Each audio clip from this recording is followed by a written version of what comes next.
Jin Seowon, illuminated by the glow of his device, questions the sudden disappearance of a video. Above, a solitary full moon hangs in the night sky. The moment has arrived. Even after their clan's destruction by the demonic sect, the remnants struggled to survive. All for the sake of their revenge. A dark, potent energy surges, manifesting around him as his eyes glow with an ominous light, propelling him across the rooftops under the watchful moon. Under the cloak of night, a lone figure moved with silent purpose, the only sound the faint whisper of the wind against ancient brickwork. Below, a fire pit crackled softly, casting dancing shadows that momentarily illuminated the path ahead. Jin Seowon, cloaked and hooded, pressed on, his presence barely a ripple in the stillness. He knew his time was limited, a stern-faced man with dark hair tied back in a top, not flashing in his mind's eye, a reminder of the impending discovery. The man's angry expression seemed to echo the urgency of the situation, for it wouldn't be long before they noticed the servant's disappearance, and his window of opportunity would close. With a soft thud of his boots on the stone, he reaffirmed his resolve. He would finish this before that happened. Above, the night sky stretched endlessly, a silent witness to his clandestine mission. A subordinate lies injured on the cold stone floor, a glowing magical circle beneath them, a stark consequence of the chaos outside. Meanwhile, the sounds of struggle echo through the darkness, accompanied by the desperate cries of battle. The din of conflict is inescapable, a constant reminder of the danger lurking just beyond the walls. Yet, Jin Seowon remains in deep meditation, seated calmly on a raised platform, seemingly undisturbed by the turmoil. As his focus intensifies, his eyes blaze with an intense, crimson glow. He rises, his gaze distant, reflecting on the irony of his peaceful state while his subordinates fall. Approaching the fallen figure, he hears the accusation, "You're heartless, as usual." Jin Seowon's expression remains impassive as he retorts, "I could say the same thing to you," running away without doing anything. A memory, or perhaps a telepathic voice, echoes in his mind, an older man's wisdom. Do you think a man would care about the subordinates dying as he climbs a mountain? An older man, his eyes glowing crimson, declares that one only truly reaches the peak by staring directly into it. He continues, stating that this is the path to martial arts pinnacle, but Jin Seowon dismisses it as utter nonsense, unable to comprehend sacrificing oneself for personal gain. His gaze sharpens, recognizing the formidable figure as the heavenly demon. With a surge of resolve, Jin Seowon begins to channel a potent, crackling blue energy, his form blurring as he moves with incredible speed, enveloped in a vibrant aura of lightning. The power intensifying around him with explosive force. As he unleashes the full might of his heavenly lightning fist, a colossal wave of blue lightning erupts from his strike, tearing through the air with a deafening crackle. The sheer force of the impact radiates outward, engulfing everything in a blinding, electric blue explosion. Surrounded by crackling blue lightning, Jin Seowon challenges his unseen opponent, demanding if that is truly all they have to offer. Without waiting for an answer, he unleashes the heavenly blood-tide art, a torrent of crimson energy erupting from his form. The red aura intensifies around him, as he commands his adversary to watch and learn. With a powerful surge, the concentrated red energy blasts forward. The destructive wave expands rapidly, engulfing everything in its path. It continues to grow, a blinding pillar of raw power. The massive energy blast reaches its apex, filling the entire space with its overwhelming force. Then, with a sudden shift, the red energy dissipates, replaced by an even more intense surge of crackling blue lightning as he prepares his heavenly lightning fist. With a thunderous roar, a colossal blue lightning explosion erupts, tearing through the very fabric of the air.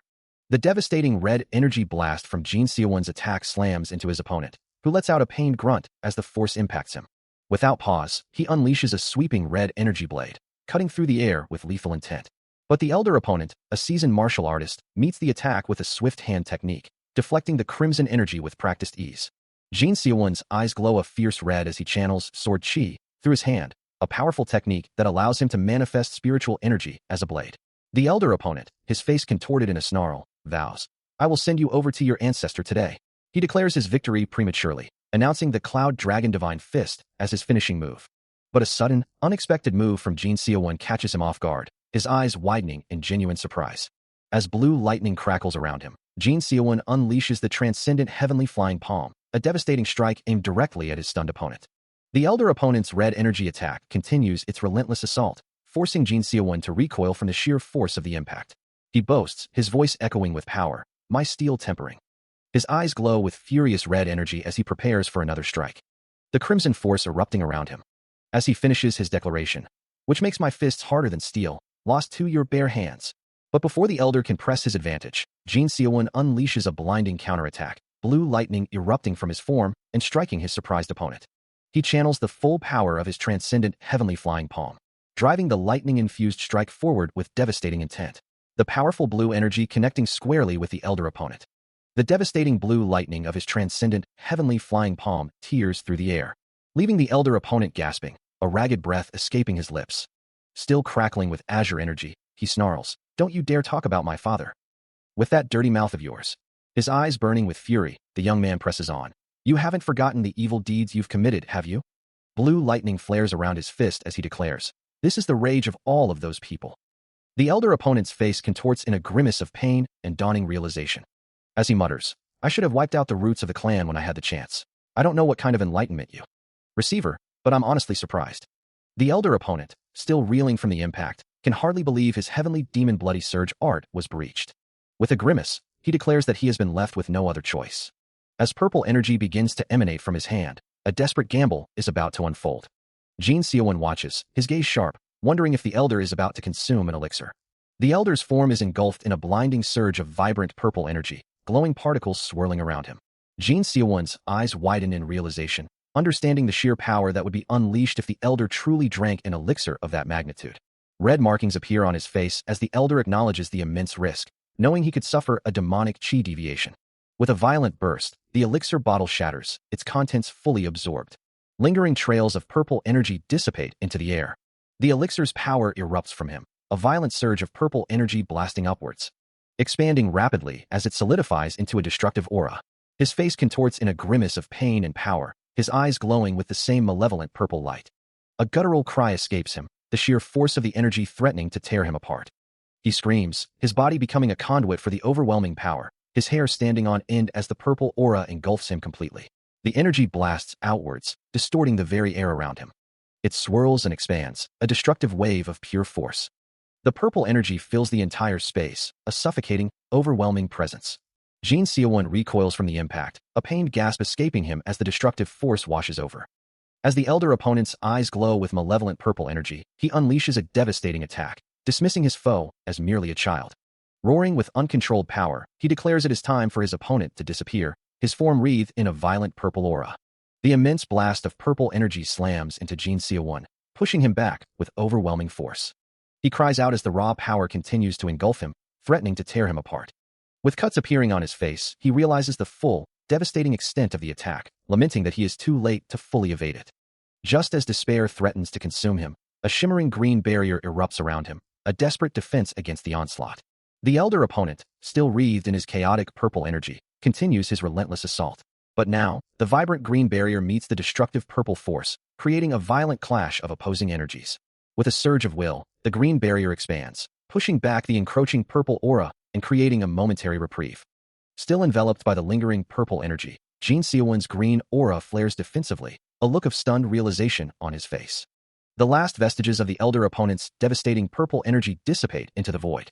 A new figure, cloaked in white and emanating a soft blue glow, strolls casually into the scene, his back to the lingering chaos. Jin Seowon, still reeling from the previous assault, looks up in surprise, his green energy crackling around him. He recognizes the newcomer, exclaiming in disbelief, "G Great Mage." The cloaked figure turns, a faint smile playing on his lips, gently chiding Jin Seowon. "I told you not to use that silly nickname like that."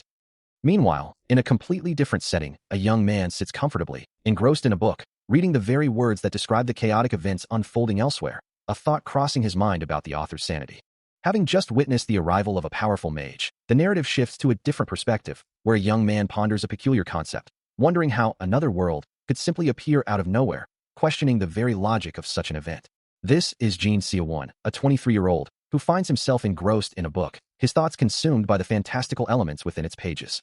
Suddenly, a soft vibration emanates from his phone, its screen glowing faintly with a low battery warning. He recalls being discharged from the military 6 months prior, a period that caused him to miss his chance at college, while a message on his phone simply asks, "Bro, you up? Let's play." A slight frown creases his brow as he looks at the message, muttering to himself about the sender having no one else to play with. Before his military service, he had a clear life plan, but now, with college missed, he reflects on his desire to earn money and prepare for his future. He walks away from the building, remembering how he couldn't study during his time in the military, and how he missed out on so many things in society because of it. Sitting alone in an alleyway, Jin Seowon considers his dwindling funds, the weight of his financial situation pressing down on him. As he continues to walk, a new thought emerges, wondering if he should start looking for a part-time job. Stepping into the internet cafe, a familiar voice greets him, asking if it's Sia1. He confirms his identity, requesting an hour of game time. His fingers find their familiar place on the keyboard. Even though this particular game was one he'd only played casually during his military breaks, it was about to become much more. After his discharge, he had dedicated himself to it, grinding seriously and ascending to a top 10 ranker within 3 months. Now, with a headset on and his eyes glowing with focus, he announces his login, telling his teammates to wait for him in the lobby. These gaming tournaments, occasionally held in internet cafes, had become a source of spare change for him. The game, Loyal Ground, operates on a simple premise. 100 players drop from a plane, beginning their battle for survival.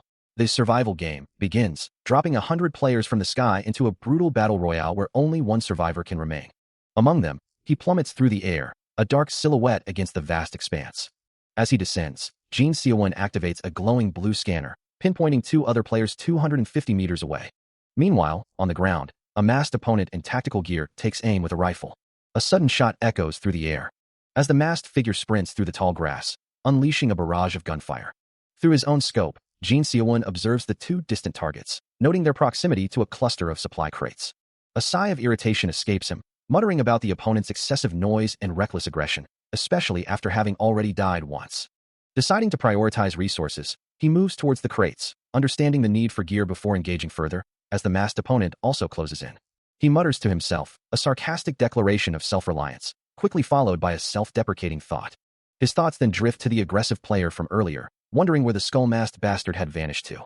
Moving with purpose, he and another player sprint through the desolate landscape, their footsteps echoing as they close in on a ruined structure.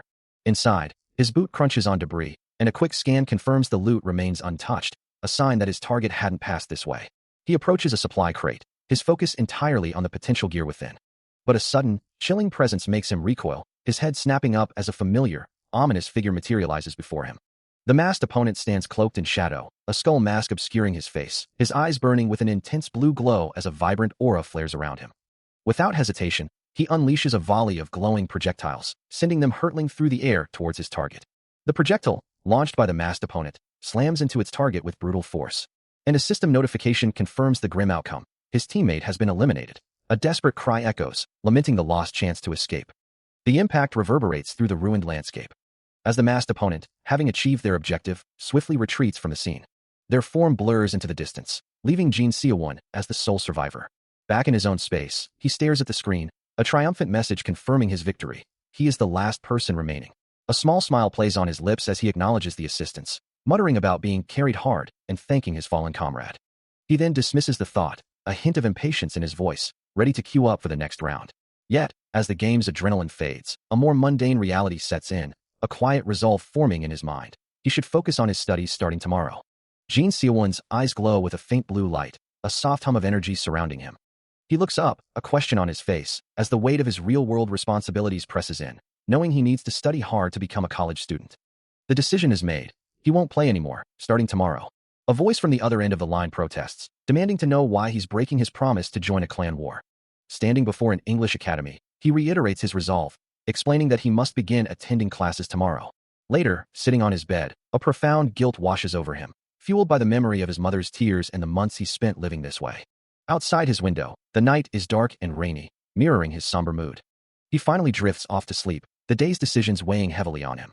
But even as he rests, the world outside continues to churn, with news of mysterious powers emerging abroad. News reports continue to surface, detailing individuals who are now calling themselves players. But as Jin Sia1 tries to find more information, the page he's viewing suddenly disappears. He stares at the glowing screen, wondering if the video was intentionally deleted, a sense of frustration building within him. With a sigh, he decides to abandon his search for the night, resigning himself to sleep. Later, walking through the bustling city streets, he overhears a snippet of conversation about someone being in their game today, a subtle reminder of the world he'd left behind. Lost in thought, he ponders if he should indulge in one last game, a fleeting temptation to revisit his past. Suddenly, a soft, ethereal purple glow begins to emanate from his body, enveloping him in an otherworldly light. He turns his head slightly, a quiet sound escaping him, as if questioning the sudden phenomenon. The purple aura intensifies around him, his expression now serious and contemplative, as if realizing the profound implications of this new power. He stares, wide-eyed, as the mysterious purple aura intensifies around him, a soft glow emanating from his very being. The strange energy pulses, growing brighter and more vibrant, enveloping his lower body in its ethereal light. A gasp escapes him, his voice barely a whisper, questioning the source of this blinding radiance. The power erupts, a massive, crackling surge of purple energy engulfing his entire form, tearing at his clothes as it expands outwards. The residual force of the explosion sends his backpack tumbling to the ground, wisps of the fading purple energy still clinging to it. Nearby electrical boxes spark violently, unable to withstand the sudden, overwhelming surge of power. Even a small, metallic device on the floor begins to short-circuit, emitting tiny, frantic sparks. Far away, an unseen voice remarks on a glowing bolt, a clear sign of the disturbance. Another voice, more urgent, declares the situation useless, urging immediate action to join the fray. He finds himself suddenly in a lush, green field, his mind reeling from the abrupt shift in surroundings, wondering aloud. As his gaze falls upon a towering, armored figure standing before a vast, silent crowd, leaving him to question his very existence. Am I? A blinding flash erupts, leaving behind only a lingering question in the darkness. Was that light a punishment, he wonders, just because his resolve to study had shattered in a single day?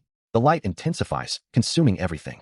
Until Jin Seowon finds himself disoriented, clutching his head as a loud, rushing sound fills his ears. He blinks, trying to clear his vision, and realizes the great mage stands nearby, both of them now in an unfamiliar forest, the air thick with the sounds of a bustling crowd. Before he can process their new surroundings, a brown-haired figure lunges from the crowd, a glowing green blade arcing directly towards him.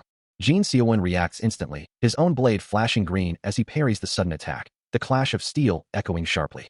He stares at the group of armed individuals, including the great mage and several others, bewildered by the hostility and the strange attire, wondering aloud, why are there so many cosplayers around?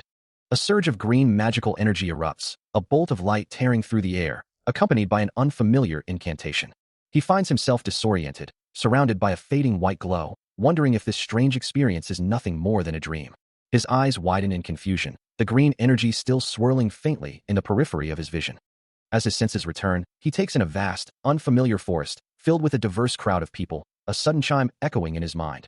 Ding! 100 players detected. All are dominated by a colossal stone statue. A voice, not his own, but clearly within his head, startles him, making him question his sanity. The statue's eyes begin to glow with an ethereal blue light, as another message flashes in his mind, announcing the system's initialization. His own eyes reflect a faint blue glow, a mixture of shock and dawning comprehension washing over his face. The implications of this system begin to sink in, leaving him utterly bewildered. A disembodied voice echoes in his mind, causing Jin Seowon to question its origin. As a faint green aura emanates from his form, he hears the murmurs of the surrounding crowd, their confusion mirroring his own. One man exclaims, wondering if everyone else is hearing the same strange voice, while another expresses disbelief at the sudden turn of events. A third voice, filled with frustration, laments that they've been waiting for this day for too long to be caught off guard. Amidst the chaos, a woman with long blonde hair and a staff, Karen, turns to the crowd, demanding to know who brought them into this predicament. A hooded man named Escrow, seemingly addressing another figure, Hyul, asks if he was the one responsible for dragging them into this situation. Hyul, a man with long blonde hair tied back, responds with a dismissive tone, accusing Escrow of being shameless. Karen interjects, stating that she won't be swayed by their words any longer, emphasizing that their belief is irrelevant. Meanwhile, a skeletal figure, the Demon King, with glowing green eyes, proclaims that since everyone is gathered before him, they are now subject to his power. The great mage, an archmage of formidable power, makes a solemn vow, promising to end his opponent's existence. His body crackles with an intense blue lightning aura, as he prepares a devastating strike. He declares his intent to kill, adding that he will end the suffering of his foe soon after. The archmage unleashes a torrent of what he calls escrow-style lightning, a powerful magical assault that illuminates the surroundings. The blinding blue energy surges forward, engulfing its target completely. Yet, the archmage stares in disbelief as the lightning dissipates without effect. The masked opponent stands completely unfazed, musing aloud about taking the full magic head-on, and yet feeling absolutely nothing. Jin Seowon, Karen, Escrow, and Hyul look on in shock as the masked opponent turns to them, accusing one of them of dragging him there, and questioning if this reality is merely a dream. Jin Seowon's eyes widen, reflecting the profound confusion and alarm of the moment. The system announces the game's difficulty as easy, requiring participants to reach the top 90, with rewards based on their final rank in the endless survival map. Meanwhile, in the waiting room, where attacks between players are neutralized, the masked opponent stands silently, observing the unfolding information. Jin Seowon stares at a glowing interface, realizing this entire situation is a game map. A deep, resonant ding echoes as a colossal armored figure appears, beginning to explain the rules for those accessing cloud survival for the first time. The game, he clarifies, will continue until only one participant remains, with elimination occurring upon death, and exiting the limited map will result in severe harm or even death. If the game concludes, or a player is eliminated, they will return to their original world. The rules are clear, painting a stark picture of the impending challenge. Soon, all participants will descend to the battlefield, aided by the mysterious Urgus gaze. The vast chamber teems with countless participants, all awaiting their fate, as the system announces that items can be obtained at this location and used to enter the next stage. A wave of unease washes over him, his mind reeling from the implications of the game, wondering if he is truly dreaming about loyal ground right now, or if this terrifying reality is all there is. The system continues its broadcast, detailing that rewards will be awarded to the top 90% of participants. His brow furrows, a bead of sweat tracing a path down his temple as the weight of the situation settles in. Even if this were a dream, he thinks, the sheer absurdity of the situation, surrounded by these strange individuals. Amidst these absurd humans, feels far too real to simply dismiss. He can't shake the chilling thought that he will die, right here, right now. Even if this is all a dream, he doesn't want to die. And if this truly is like a game, then he needs to understand the rules. A flicker of determination crosses his face. Suddenly, he finds himself in a desolate, ruined fort, confronted by two imposing figures, one of whom demands to know where he's from. Feeling ignored, Jin Seowon's frustration boils over, his voice rising in a shout. Just then, a system message flashes before his eyes, announcing the game will start in 3 seconds. He turns to the larger figure, questioning his laughter. As the countdown ticks down to 1, a manic, almost deranged smile spreads across his face, and he wonders why he's laughing. He can't help but laugh, a manic, almost hysterical sound escaping him, even as the reality of his situation weighs heavily. Meanwhile, the great mage, his hand glowing with verdant energy, speaks with a mix of disbelief and frustration, questioning the audacity of the system. He declares that with his knowledge and abilities, he can overcome any challenge, vowing to defeat any bastards who stand in his way. Suddenly, a stark system message flashes into existence, announcing the official commencement of Cloyd Survival, Day 1. As the game begins, the sky above the ruined city shimmers with a brilliant, icy blue light, and massive, crystalline structures begin to descend from above, casting long shadows over the desolate landscape. These ethereal, glowing formations continue their descent, revealing intricate details as they draw closer to the ground, each one a beacon of unknown purpose. Observing the spectacle, the great mage notes that these structures are descending into areas rich with items, implying a strategic element to their placement. He considers the game's parameters, knowing that while crowded areas promise more items, he concludes it would be safer to begin on the outskirts. A distant, glowing structure catches his eye as he affirms, around there should be good. With a surge of blue mana, the great mage prepares his next move, engulfing himself in a swirling vortex of energy as he vanishes with a soft swoosh. A brilliant green light erupts, marking his arrival, and he lands with a soft thud, the blue energy dissipating around him. He finds himself in a vast, overgrown landscape, where lush foliage thrives under the filtered light. Jin Seowon groans, his body racked with intense motion sickness from the teleportation, a wave of nausea washing over him. As his vision clears, a dilapidated house emerges from the gloom of the overgrown landscape, its dark windows staring out like vacant eyes. He knows he needs to recover quickly, deciding to seek immediate shelter within its walls. Sweat beads on his brow, his eyes glowing faintly with residual magic, as the lingering effects of the teleportation persist. His foot finally touches solid ground, but the disorientation was so severe that he couldn't even tell if anyone else had landed with him, a frustrating realization. With determined, quick steps, he begins to move towards the house. A chilling thought crosses his mind. Encountering any monster in his current weakened state would surely spell his end. He slips inside the dilapidated structure, the door creaking shut behind him. Inside, he collapses to the floor, panting heavily, still struggling to regain his composure. Still disoriented, Jin Seowon's mind races, wondering if the sword-wielding adversary from earlier had followed him. He curses himself, regretting that he ever provoked the man. His gaze sweeps across the unfamiliar, overgrown surroundings, a flicker of unease in his eyes. He spots a dilapidated house nestled among the dense trees, questioning if the sound was merely the wind. Cautiously, he steps inside, relieved that no other sounds pursue him. He decides to thoroughly search the house. Remembering the game's directive to acquire items from his landing zone, he surveys the dusty interior. He understands that his next task is to locate those crucial items within this old structure. His feet land firmly on the worn wooden floor. He looks around, a slight frown of confusion on his face, a soft escaping his lips. His gaze then falls upon a heavy crossbow, a weapon he immediately recognizes as a heavy crossbow. He gathers the scattered bolts from the floor, acknowledging that even a rudimentary weapon is better than nothing in his current predicament. As he equips the crossbow, a surge of information floods his mind, burning knowledge of its use directly into his consciousness. He raises the weapon, aiming with an unexpected confidence, a high schooler from South Korea now finding such a task to be trivial. With practiced ease, he loads a bolt, the mechanism clicking into place, ready to fire. Golden energy begins to coalesce around his hands, and the crossbow, crackling with raw power. The bolt launches forward, a brilliant streak of light tearing through the air.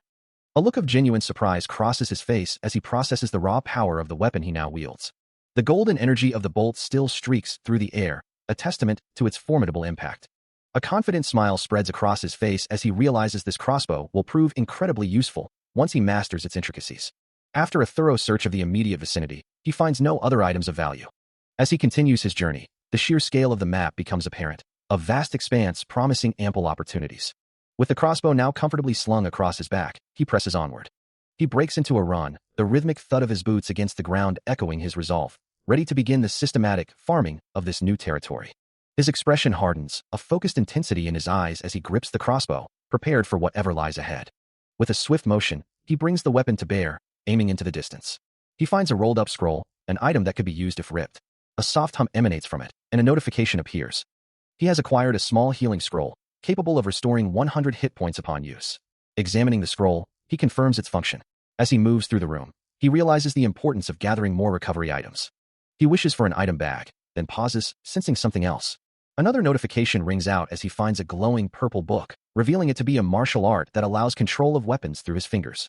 A prompt asks if he would like to learn Black Star Weapons Mastery, Level 1, making him wonder if this is a skill or a martial art. As he considers the new power, a faint purple glow emanates from his eyes. A blinding burst of purple energy erupted, scattering brilliant particles across the void. As the power coalesced, a figure was momentarily silhouetted against the vibrant glow, letting out a sharp cry. Then, just as quickly, the intense light faded, leaving only scattered motes of purple energy drifting in the air. A dynamic swirl of residual energy continued to ripple through the space, accompanied by a soft, rustling sound. Looking down at his hand, Jin Seowon saw the faint purple glow still clinging to his fingers, wondering, was that it? His eyes widened in surprise as the energy around his hand began to hum with a low, resonant tone.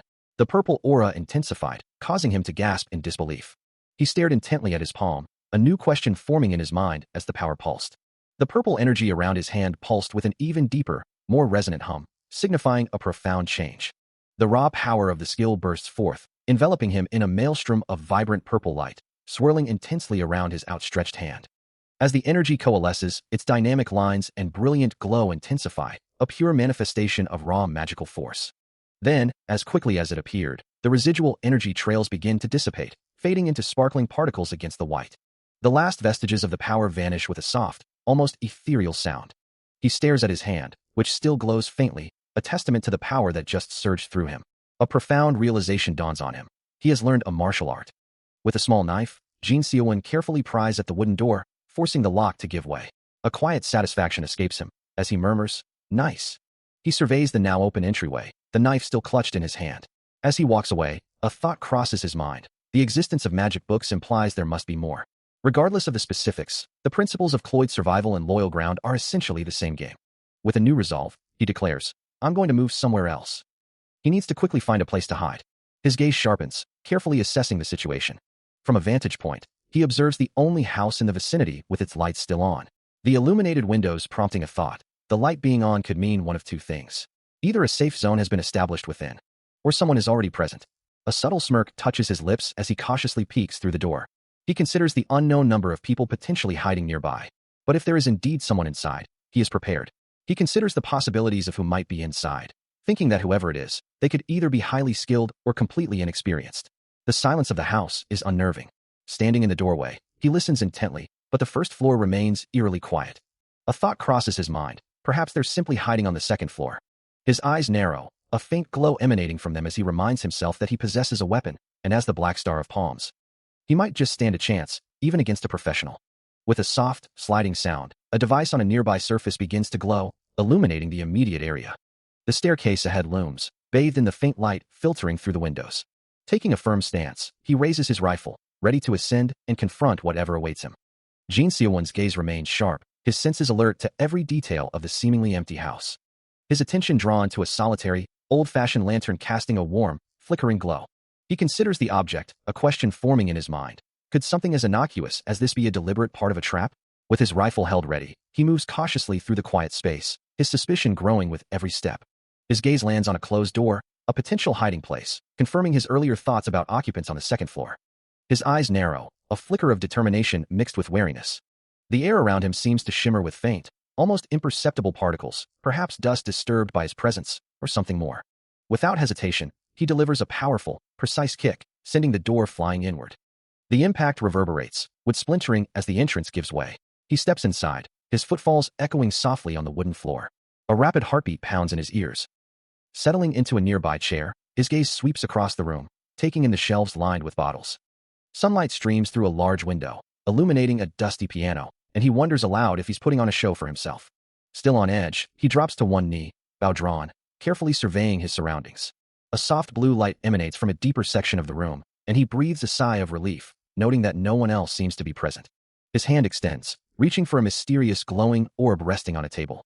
He examines the glowing object, now a ring in his hand, wondering if it's an item, as a system notification confirms its nature. He then questions if simply wearing it will make him stronger. Turning his back, he prepares to put it on. The ring slides onto his finger. A sudden surge of energy washes over him, glowing particles erupting around his body as his eyes widen in shock. The ring on his hand glows intensely. A feeling of lightness overtakes him, his body feeling significantly less heavy, almost weightless. The realization dawns on him, an increase in strength by 20 points. He checks his status, surprised to find his character information has changed. He observes the system window that has just appeared before him, a soft hum escaping his lips. The display shows his updated status, listing him as Sia1, a human martial artist with increased strength, agility, and magic resistance, prompting him to wonder if his martial arts training is the reason for his class designation. Despite the slight confusion, he acknowledges the impressive improvements, reflecting on how much stronger he has become compared to his initial state. With his stats confirmed, Sia1 decides to focus on the immediate task, resolving to thoroughly explore the first floor of the dungeon. As he moves, a new system notification appears, explaining how to store items by grabbing them and thinking or saying subspace, just as he holds a glowing purple ring.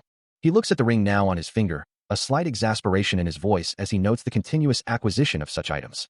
The system reiterates the instruction on his holographic interface, confirming that items can be stored by simply grabbing them and invoking the word subspace. Further notifications clarify that if other conditions are required, throwing the item at the ring will also be considered as saying subspace, and that no more items can be stored if the subspace is full. Processing the information, he deduces the ring's true purpose, realizing it functions as a personal inventory system. A soft, ethereal glow emanates from a swirling mass of purple and pink energy as a hand reaches towards it.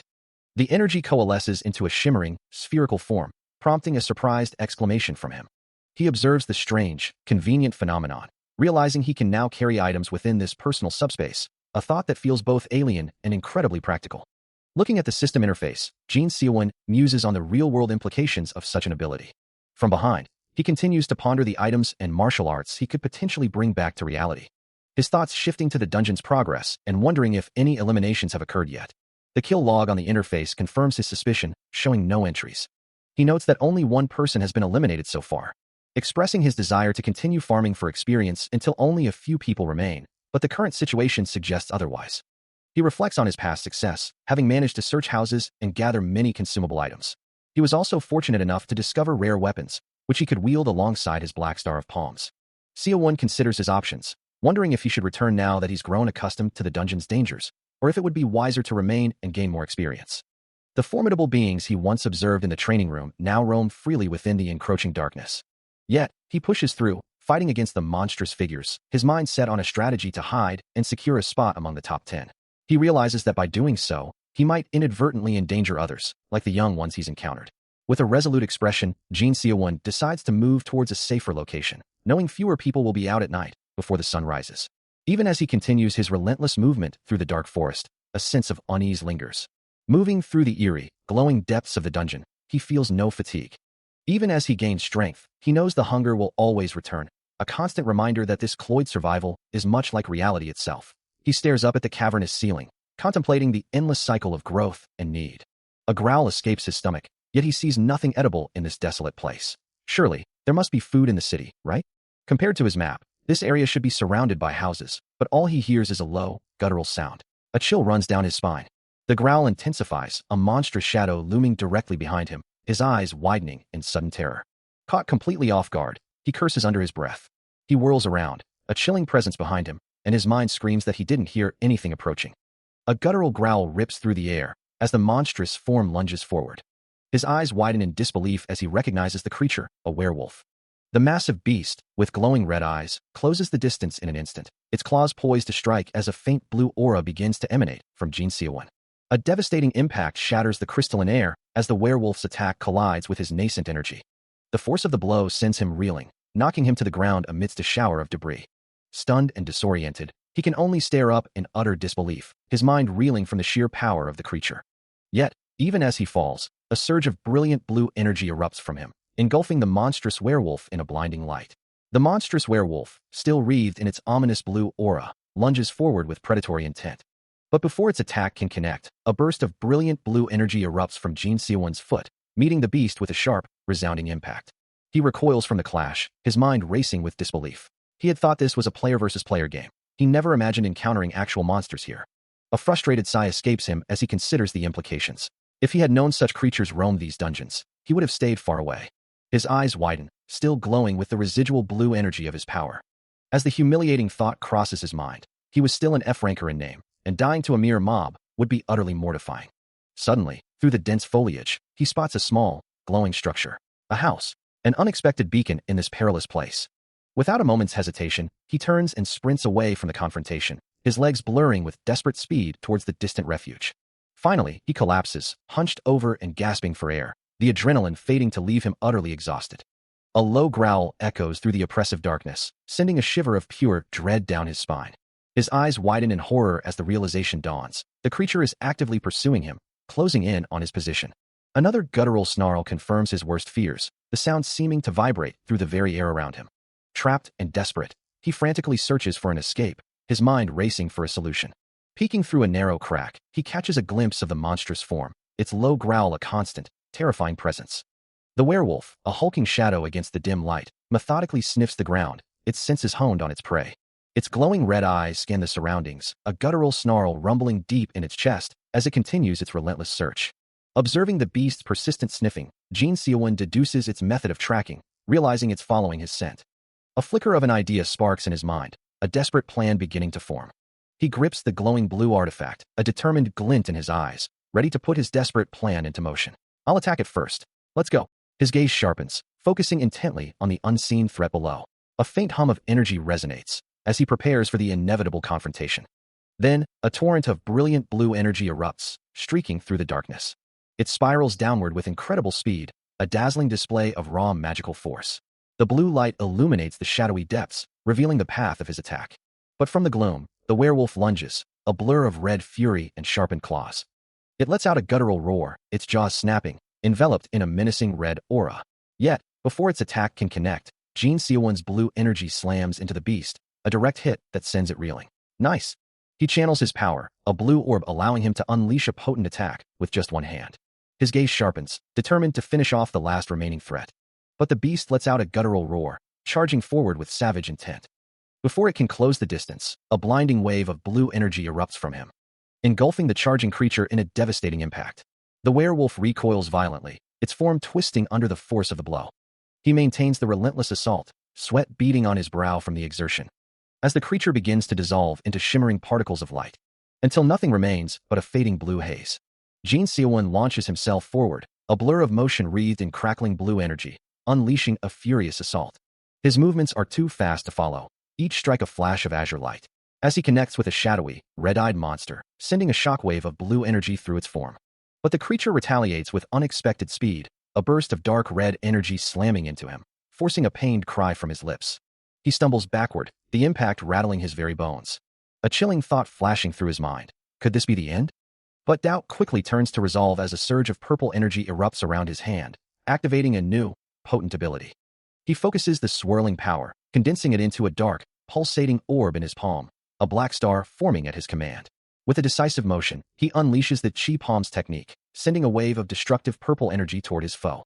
He unleashes a torrent of brilliant blue energy, a concentrated blast aimed directly at the shadowy monster. The azure force surges forward, a dazzling display of raw power. But before it can fully connect, the monster's hand flares with a sinister dark glow, intercepting the attack with an unexpected counter.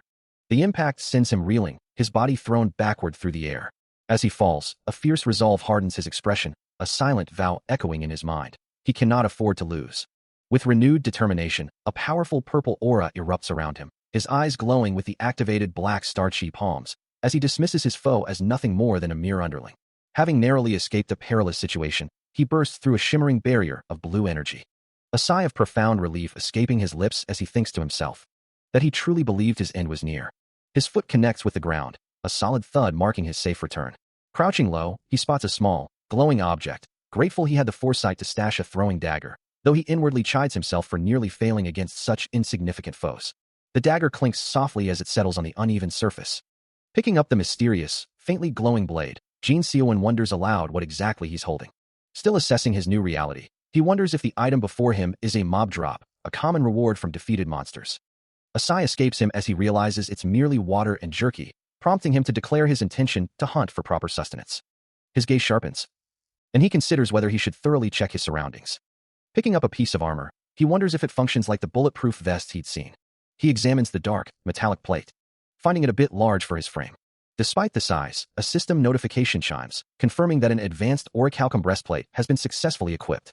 Another ding follows, informing him that his resistance against fire and wind magic has greatly increased.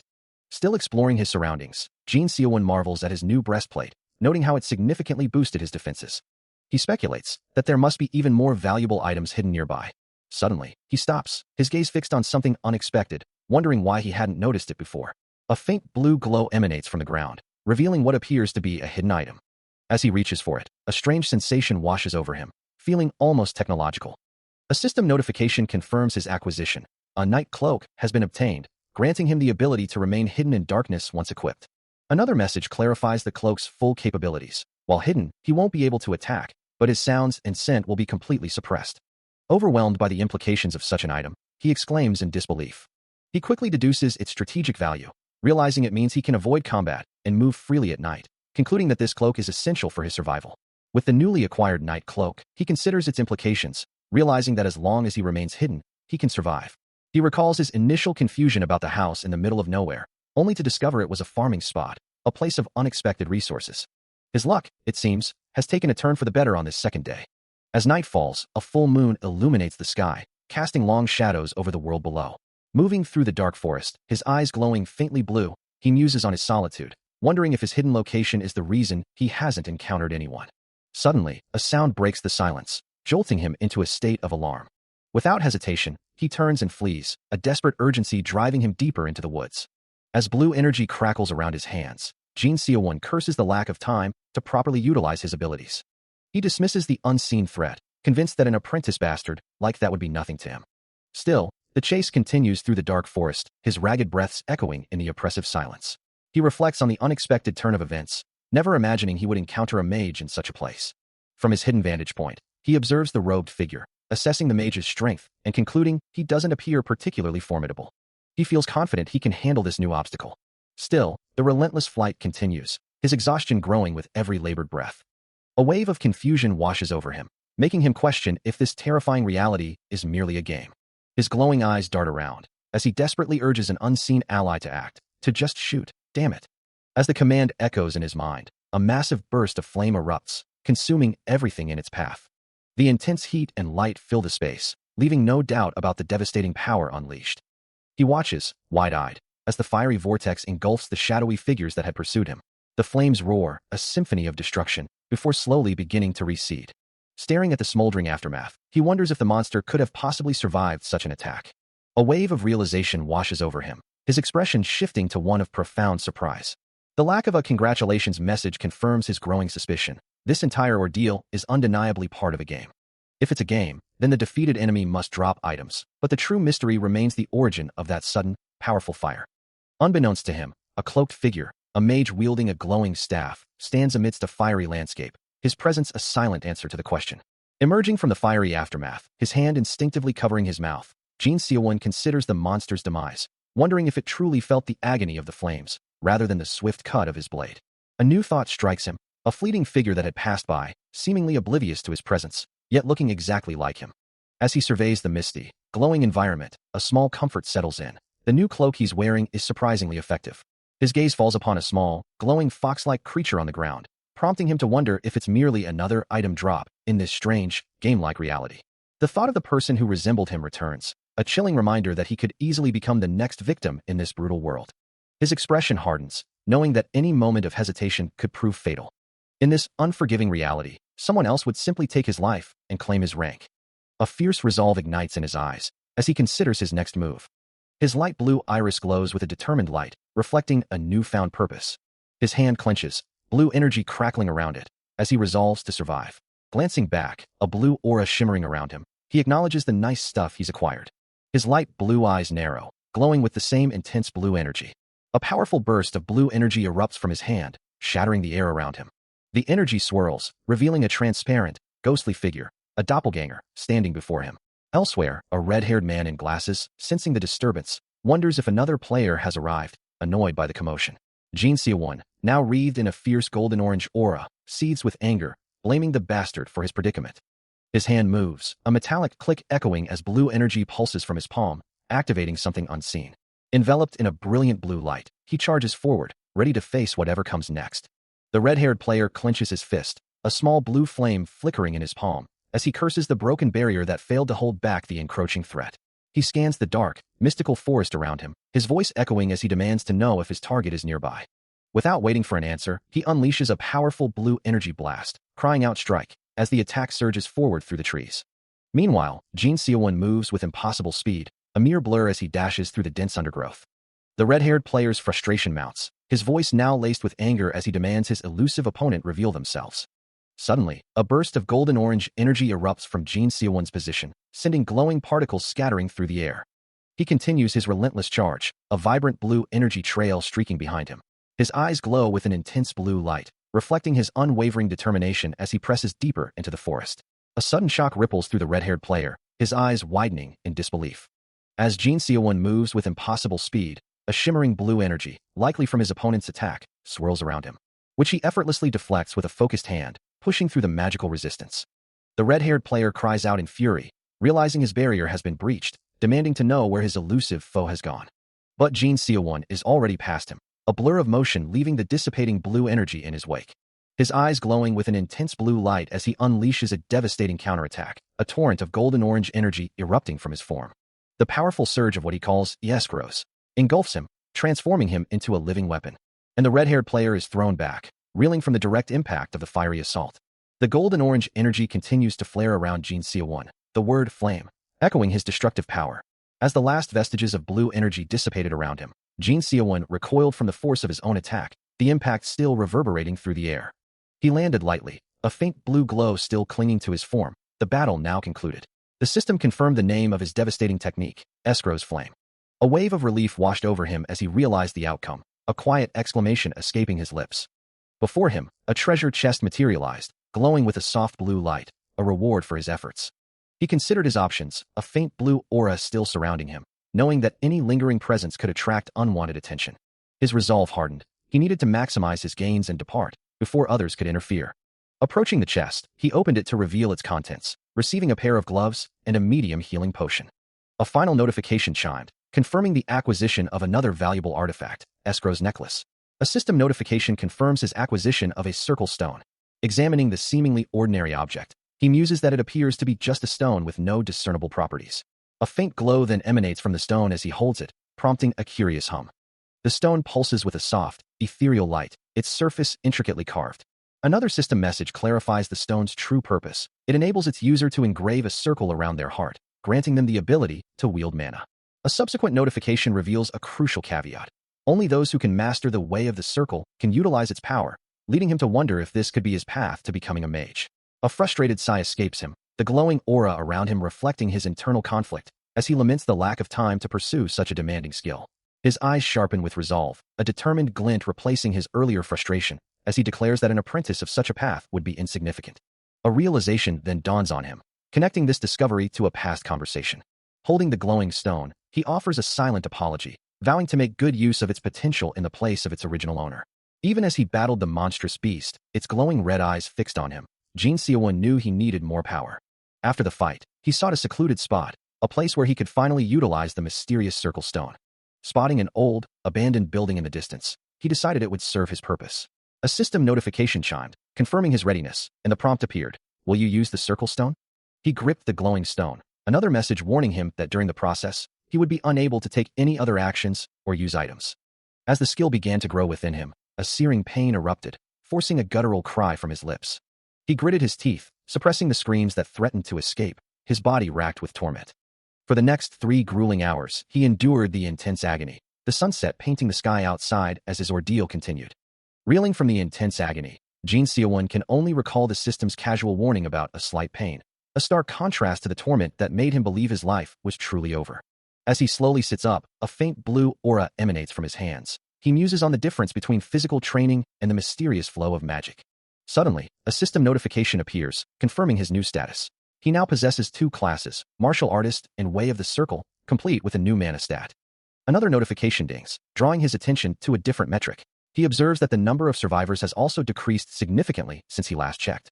His brow furrows in confusion, wondering how such a drastic change could have occurred. The screen updates, revealing the grim total. Only 45 out of 100 survivors remain, a shocking drop. Among the list of the fallen, a specific name catches his eye, Nam Sagwang, killed by a pain mage. He repeats the name, a question forming in his mind. A few hours earlier, a lone figure stands silhouetted against the forest, gazing up at the vast, indifferent sky.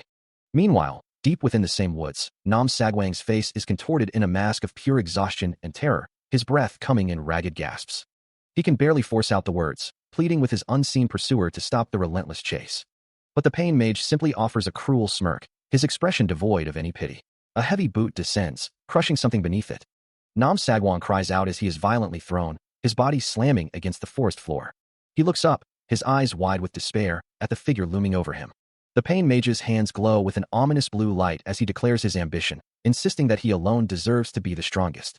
Tears stream down Nam Sagwang's face as he continues to beg, his pleas echoing uselessly through the silent woods. A visceral splatter of blood paints the scene, a stark testament to the brutal efficiency of the pain mage's recent actions. He muses, his voice echoing with cold calculation. With this, all the participants will come to know it, right? Meanwhile, in a different, eerie blue-green dungeon, the protagonist stands before a hulking, shadowy monster, his gaze fixed on something unseen. Under a moonlit sky, streaked with crackling lightning, he moves with swift determination. The mage's chilling declaration continues, revealing the target of his cruel lesson, the name, Nam Sagwang. A system notification rings out, marking the 3rd day of the Cloyd survival event. Outside, the world remains deceptively peaceful, a traditional house nestled amidst lush greenery under a bright, clear sky. Inside, the grim reality of the world's strongest survivor system persists, as a screen reveals that 54 people perished in a single night, leaving only a handful of survivors. Jin Seowon's gaze falls upon a name, Nam Sagwang, and a shiver runs through him, hoping he never crosses paths with such a person. A bead of sweat trickles down his temple as he pauses, a single word escaping his lips, wait. A flicker of determination crosses his face as he realizes, if this pace continues, he might just break into the top 10. He turns his back to the window, contemplating the reward promised to those who reach the top ranks, wondering what it could possibly be. His true quest, however, is not merely for money and items, but to gather enough skills and resources to return to his own world. Still processing the grim reality of his situation, Jin Seowon lets out a sigh, chastising himself for getting ahead of his thoughts when a killer was still running amok outside. With a renewed sense of urgency, he rises to his feet. A faint blue glow begins to emanate from his hand as he realizes he needs to finish up and start moving soon. The glow intensifies, surrounding him as he feels an unfamiliar power surging from deep within. Focusing on the brilliant blue energy swirling around his palm, he wonders if this could be mana. Moments later, the energy coalesces into a distinct, glowing purple orb in his hand, a phenomenon the system refers to as collecting mana after the game world. A ding sound accompanies a system prompt, asking him to choose a type of mana ball, with the option for automatic selection. He instantly understands the implications, thinking, I knew it. Now fully enveloped in a powerful blue aura, he looks around, utterly bewildered by the sudden transformation, wondering, what happened? He lets out a silent cry, his form now engulfed in a brilliant, swirling blue aura. Extending a hand forward, the energy coalesces as he mentally commands, Wind Ball. A perfect sphere of azure mana forms in his palm, pulsating with raw power. Soon, 5 smaller, intricate blue orbs dance above his fingertips, each humming with energy. He gazes at them, a hint of disappointment in his expression as he wonders, is this all there is? The luminous spheres continue to orbit around him, a testament to his newfound abilities. Later, standing in a simple room, he observes 3 of the glowing orbs floating steadily before him. Looking up, his eyes now radiating with the same intense blue light, the powerful aura surges around him once more. Mana swirled around him, a tangible blue energy that pulsed with his every thought. He observed his surroundings, acknowledging that this newfound power was far stronger than it initially appeared. It would undoubtedly prove useful, yet a sudden wave of exhaustion washed over him, making him wonder why he felt so incredibly tired. Despite the fatigue, a system notification confirmed his progress, announcing Jin Seowon's rank as D. As time passed, the restricted zones began to appear on the map, and the dungeons gradually shrank. He decided to go farming, staying at the edges of the suburbs. He mused that his chances of encountering another player would be significantly reduced if over half of them were already gone. With a sense of urgency, he knew he needed to hurry and farm before the restricted zone shrank even more. Leaving the familiar structures behind, he ventured deeper into the wilderness. As he walked through the lush, green landscape, a distant figure, the mage, could be seen also moving through the terrain. Half a day later, the sky remained clear, offering no hint of the dangers lurking below. Still navigating the wild edges of the restricted zone, he recalled the map's details, certain there should be houses nearby. His eyes widened slightly in surprise and relief, as the familiar structures finally came into view through the dense foliage. There, nestled amongst the trees, stood the first signs of civilization, a welcome sight after his long trek. A heavy thud echoes through the silence, followed by the unsettling sight of blood splattered across a stone floor, glowing particles drifting in the air. His eyes snap open, wide with alarm, a faint whoosh of displaced air barely registering as he senses an immediate, unseen threat. Without hesitation, he channels his power, his hand glowing with a vibrant blue-green as he conjures a wind ball. The magical projectile launches forward with a powerful strike, crashing into an unseen target with a resounding impact. As the blue-green aura dissipates around him, he stands, looking up, the air still humming with residual energy. He cautiously surveys the dark, overgrown surroundings, a nagging doubt creeping in. Was it truly just the wind, or something more sinister? His expression hardens, convinced he felt someone's presence, a lingering malevolence in the air. A bead of sweat trickles down his temple as his eye widens, a soft click echoing nearby, confirming his suspicions. Beyond a damaged doorway, the source of the disturbance becomes clear, a blood-soaked interior, littered with debris, revealing the true nature of this place. The floor of the ruined structure is slick with fresh blood, reflecting the dim light. He scans the gruesome scene, a chilling thought forming in his mind. An injured person. Probably someone strong enough to have survived until now. He muses, his gaze sharp. Meanwhile, a sinister voice whispers, "How about I kill them since they're injured? Surely, they must have got some good items." Unaware of the lurking presence, Jin Seowon cautiously moves through the debris, his senses alert. The broken wooden planks and shattered beams offer little cover. Yet someone had managed to conceal themselves within the wreckage. From behind a splintered doorframe, a figure cautiously peeks out, wondering, did he leave? Relief washes over Nam Sagwang as he thinks, "Thank God I was quick in hiding, or else I would have been killed." Though he had been able to handle the previous threat easily, Jin Seowon muses that he would have been in trouble had he been injured. Deciding his work here was done, he turns to leave the desolate ruins. Meanwhile, a sudden, unseen force slams into the distressed man, his face contorting in shock as blood splatters from the impact. The assault continues relentlessly, leaving him battered and crying out, a fresh wound marring his cheek as he curses his fate. A burst of vibrant blue energy then erupts, illuminating the dark space with its ethereal glow. The aftermath reveals a scene of utter devastation, the interior of the building shattered, still shimmering with residual magical particles. Elsewhere, now clad in a dark hooded cloak, Jin Seowon glances back, a satisfied thought crossing his mind about his swift arrival. With renewed determination, he resolves to quickly gather resources and venture deeper into the restricted zone. He finds himself restrained, a calm voice observing his composure. Struggling against the unseen force, he demands to be released. The elderly man, with a long white beard, reassures him, suggesting there's no need for fear, only questions. Still held, Jin Seowon demands to know his captor's identity. The old man offers to reveal himself, musing that everyone comes from different lives. Now cloaked and composed, a smirk plays on Jin Seowon's lips as he considers the man's words, noting how different he seems from anyone else he's encountered. The elderly man then asks if he has participated in this kind of play before, standing amidst the ruins of a city.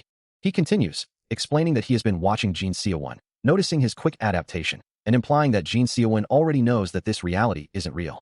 A wave of surprise washes over Jin Seowon as he wonders how he could have missed the man's presence, and for how long he has been observed. He stares down, a profound realization dawning on him, acknowledging that this is his first time being brought here, and this game is far harder than the one he knew in his own world. The elderly man listens, then thoughtfully responds, wondering if it is indeed a game, a form of playing, as he now understands it, having discerned from Jin Seowon's mana flow that he originated from a different world. As they stand in the darkening forest, the elder observes the sky, noting how dark it has become. Jin Seowon confirms, it has already been 3 days since his arrival. He then looks up at the full moon, a detail he had never noticed before, remarking on its immense size. The elder clarifies, the moon here is indeed larger than the one in his own world. Turning to face his companion, Jin Seowon asks for an explanation of the game he had mentioned earlier. The elder looks at him, considering their surroundings, and suggests that this spot is too exposed, making them vulnerable to ambush. As they begin to move, the elder agrees it could indeed be dangerous and proposes they find a different location. But how can I know that you won't kill me? He asks, a faint green energy beginning to coalesce around them.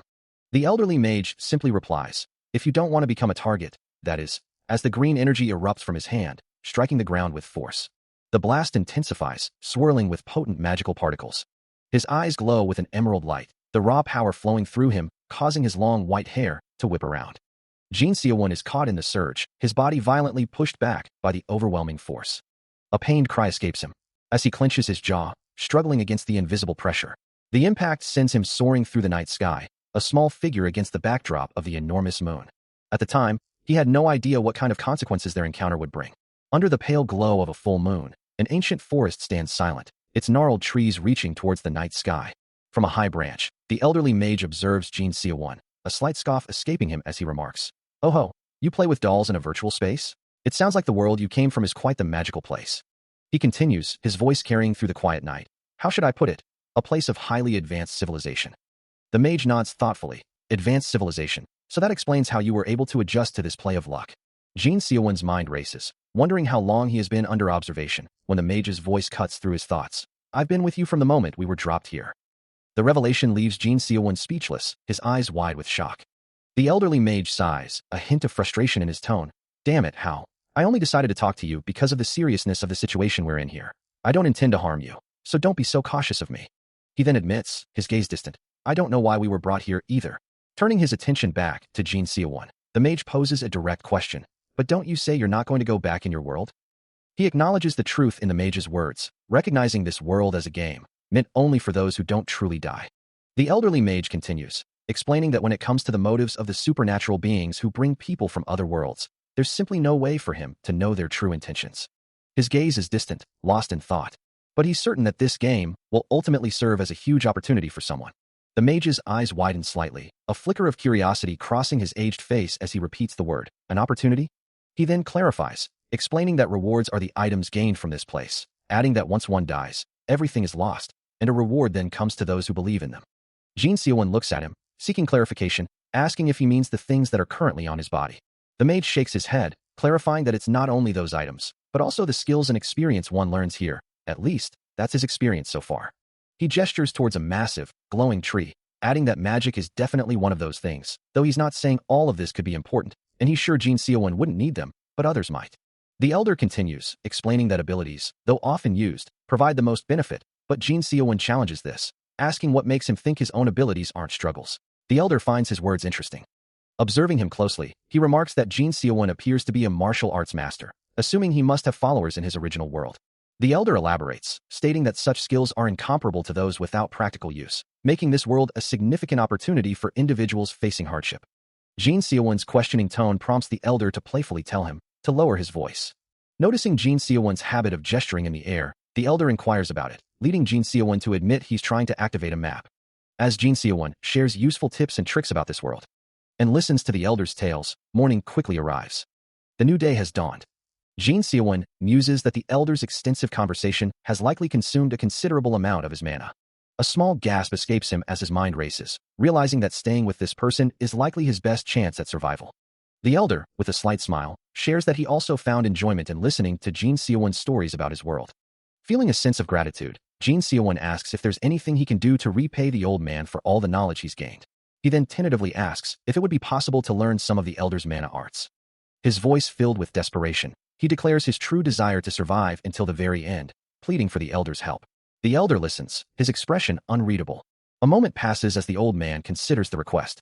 Finally, the elder's voice echoes, stating that it wouldn't be impossible, leaving Jin Seowon wide-eyed with a mix of hope and apprehension. However, the elder warns he must be prepared for the worst, prompting a stunned Jin Seowon to question what exactly that means. As the elder's words about the worst echo, a sense of unease settles over him, and Jin Seowon begins to question his own readiness, wondering aloud if he is truly prepared for what lies ahead. A system prompt flashes, declaring him the world's strongest survivor, yet Jin Seowon's face is etched with a profound question, wondering if he truly is who he appears to be.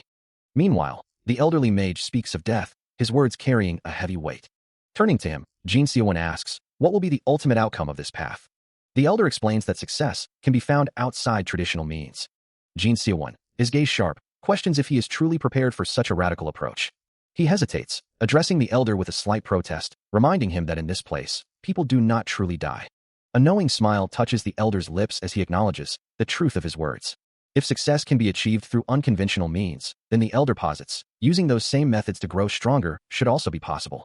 Jin Seowon, eyes wide with newfound hope, eagerly asks if there is indeed a way for him to become stronger.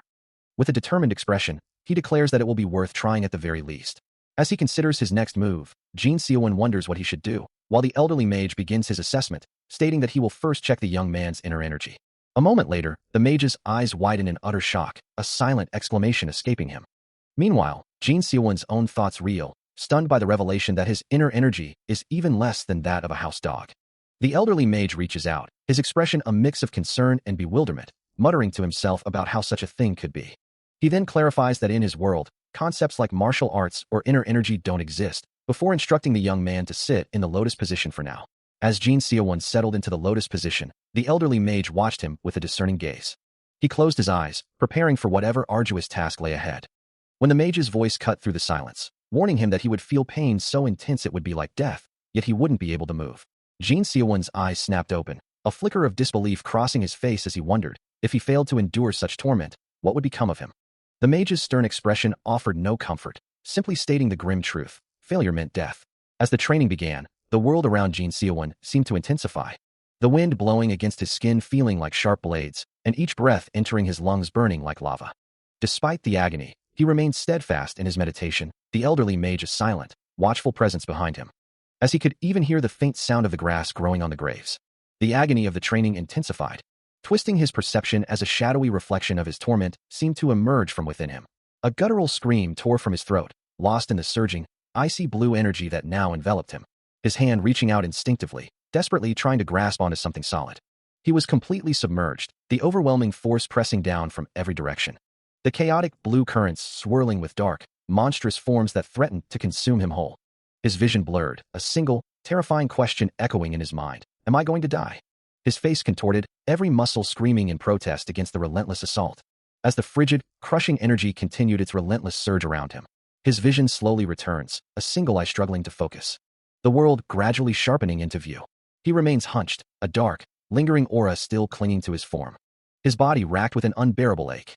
Sweat pours down his face, his eyes squeezed shut against the lingering torment. A choked gasp escaping his lips as the pain intensifies. He retches violently, his entire being feeling as if it's being torn apart by the overwhelming discomfort. A calm voice cuts through the haze, the elderly mage explaining that with the flow of his chi now fixed, his body will be different from before. Still reeling from the ordeal, Jin Seowon manages to ask what he should do next. He listens intently as the elderly mage reminds him of his initial desire to grow strong as quickly as possible, explaining that to achieve this, he had pushed his soul a bit away, creating an empty space within his very being. This empty space, the mage clarifies, is what will help him become special, forming his new body, prompting Jin Seowon to question what exactly has changed. The elderly mage then shifts to a more fundamental explanation, illustrating with a glowing, muscular figure that people consist of body, mind, and soul. These three components, he continues, are held together by one's life chi. Jin Seowon, ever the pragmatist, immediately presses for more information, asking what happens to that life chi if someone dies. A single dewdrop clings precariously to a vibrant green leaf, reflecting the light. As a dewdrop glistens on a leaf, the dispersed life chi is absorbed by nature, allowing the cycle of life to continue. However, some believe that the life chi of others can be forcibly taken. They would even commit murder to absorb it. Such beings, whose bodies are filled with this stolen life chi, remain in an unstable state, constantly on the verge of exploding or dying if they cannot find a way to release the excess. The mind technique he passed on allows Jin Seowon to convert others' life chi, just like them, to increase his inner energy. He realizes the implication, exclaiming that he might truly die then. But the mage calmly counters, explaining that Jin Seowon is different, because unlike those whose bodies are filled with life chi, his soul was used for it. The elderly mage continues, explaining that the biggest issue with this particular technique is that one can only create more energy through murder. He pauses, the sunlight filtering through the forest canopy, before adding, because of this game's setting. Jin Seowon listens intently as the old man nods. Yes, I like how you catch on quick. The mage then recalls, I felt it yesterday. The places where people died, there was no life chi left behind. He continues, his voice grave. The biggest issue of this technique is that you can create more energy only through murder. However, he quickly clarifies, but here, that's not an issue. Jin Seowon stands silently, absorbing the implications, as the mage explains, in order to survive, you can eliminate others. The elderly mage then reveals a timeline. At the end of the 100 days, you will have reached quite a level. He concludes, a faint smile touching his lips. Until then, it's time for us to part ways. I hope to see you again. Having received such profound assistance, he insists on knowing his benefactor's name at the very least. The elderly man simply smiles, revealing that everyone calls him the Hermit of Sylvan Ender, and the wind has already whispered to him that Jin Seowon once referred to him as Map. Overwhelmed with gratitude, Jin Seowon bows deeply, vowing never to forget this grace. The hermit acknowledges his words, then advises him to get used to breathing deeply, explaining that accumulating inner energy through concentrating on his dantian will slowly make him stronger. He then playfully questions if his internal moniker was indeed Map, a knowing glance passing between them. Jin Seowon looks up, surprised, as the hermit bids him farewell, promising to see him again when the opportunity arises.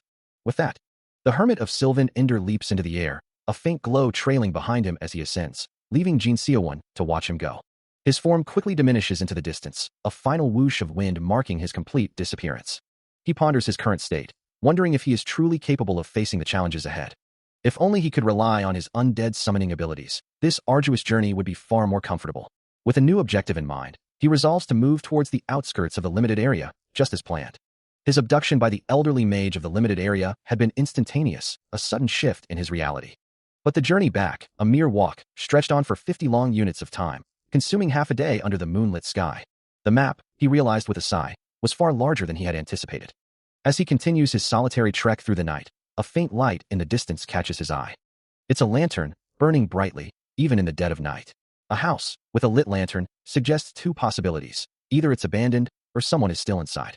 He considers the possibility that the light comes from a novice who simply doesn't know how to turn off the house's illumination.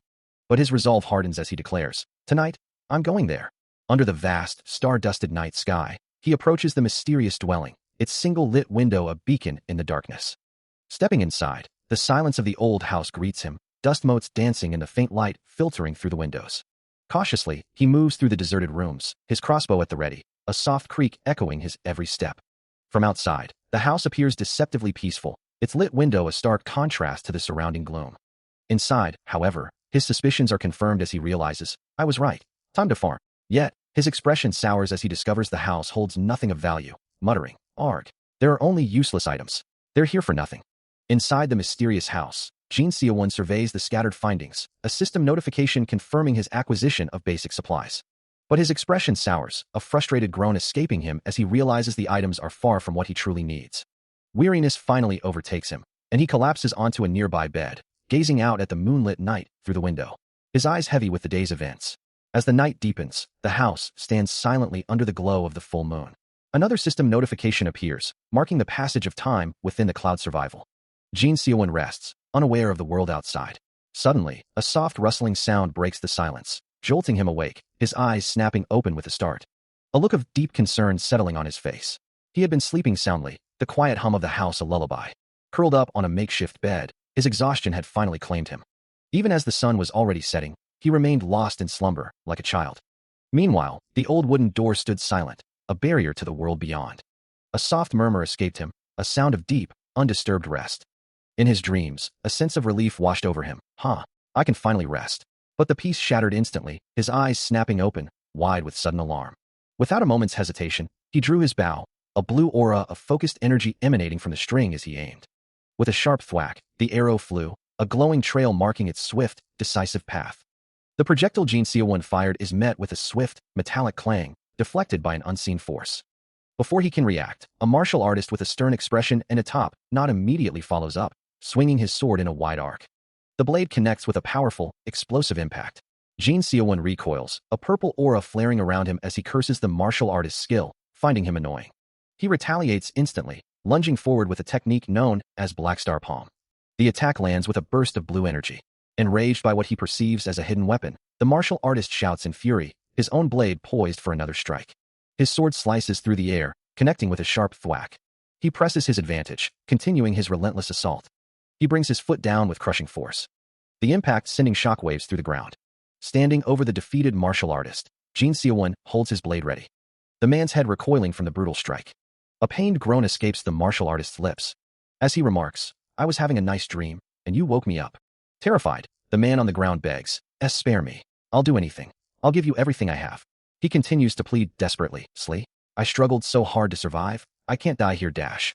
But Jin Seowon's sword descends without hesitation. His bloodied hands grip the blade, a cold resolve hardening his expression as he mutters, neither can I. Jin Seowon's gaze falls upon something, his expression a mix of surprise and apprehension. On the ground, a cylindrical object begins to emit a soft, ethereal glow, its light intensifying as he recognizes it, realizing this must be the very thing Elder Jang Dokian had spoken of. As his hand instinctively reaches out, a vibrant green energy begins to surge from the object, enveloping his fingers in what he now understands to be life chi. The potent energy courses through him, manifesting as a brilliant green aura that radiates from his body, culminating in a blinding flash of light. A surge of raw power courses through him, his body trembling under the immense pressure as he questions if this overwhelming sensation is truly what they call inner energy. He can hardly believe the transformation, considering he only absorbed a single person's life force. Moments later, the green aura dissipates, leaving him feeling incredibly light and undeniably stronger. Suddenly, a translucent blue screen materializes before him, displaying a status window. A soft chime accompanies the revelation of his new stats: species human, traits martial artist, inner energy 20, mana 30, finally providing concrete numbers for his newfound abilities. He realizes the immense gift the Elder has bestowed upon him. However, he quickly resolves not to solely rely on the Elder's help for gathering life chi, determined to find other methods. With a renewed sense of purpose, he begins to consider his next steps. He stares, eyes wide with disbelief, as a chilling realization dawns. A system message flashes into view, displaying a rapidly dwindling player count, now only 24 out of 100. What the hell? He mutters, shocked by the speed of the eliminations. His expression hardens, a grim determination settling over his features as he points forward. Another system alert confirms his fears. Someone just died. The player count drops again, now 23. The kill feed updates, detailing the brutal eliminations. Sher Orong, taken out by Jin Seowon with an arrow to the head, and Karl Verstappen, felled by Nam Sagwang's fist. The lifeless face of Sher Orong, eyes frozen in a final, wide-eyed stare, confirms the grim reality of the game. Nam Sagwang collapses, green energy dissipating around his body as he utters a final, desperate cry. Suddenly, a treasure chest materializes, glowing with a soft, ethereal green light. Jin Seowon looks on, his hair appearing to shimmer with a faint, silvery glow, as a thought crosses his mind. I thought you would have approached me on your own. The white-haired figure stares at his bloodied hand, a grimace of annoyance crossing his features. He walks away from the fallen body, wondering aloud. Wasn't I supposed to kill all of them? What is this thing even? A slight smirk plays on his lips as he notes, there are still 22 left. A flicker of thought crosses his features as he recalls. I think I saw Nam Sagwang's name earlier. Meanwhile, Jin Seowon, aware that Nam Sagwang currently holds the most kills, resolves to acquire more kills at any cost. He reflects on his own struggles, barely able to defeat even a small fry. A long road stretches before him to reach Nam Sagwang's level. Kneeling, he determines he must complete the challenge within the restricted zone to secure the necessary eliminations. From Orong's chest, the only good thing he obtained was a defined trash item. The rest proved worthless. The unnamed martial artist considers his recent kill, thinking that if his opponent had possessed an elixir or some other advantage, he wouldn't have fallen so easily. After that decisive moment, he resolved to hide and survive, waiting for the player count to dwindle. 1 week later, a dense forest shrouded in mist became the hunting ground for a massive, snarling beast. Its guttural growl echoed through the trees, a clear warning to any who dared approach.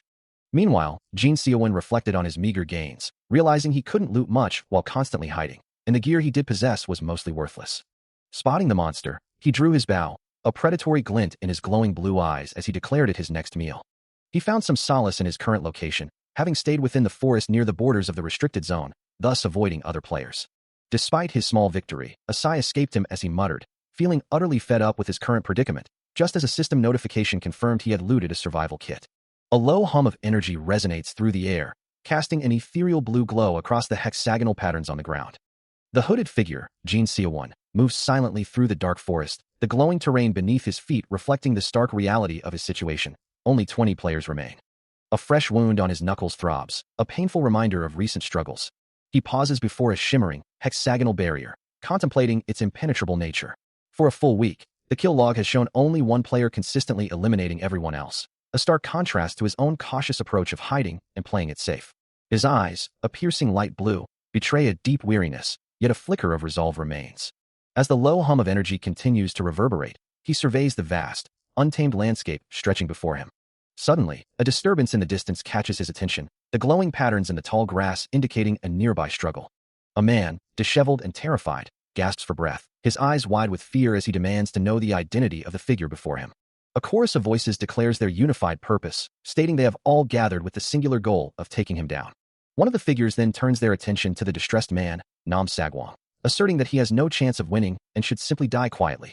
Before Jin Seowon stands a formidable group of diverse individuals, each poised for battle. But he merely scoffs, questioning their numbers, wondering if they all truly teamed up just to take down one person. With a confident smirk, he accepts their challenge, declaring that he will personally hunt them down one by one.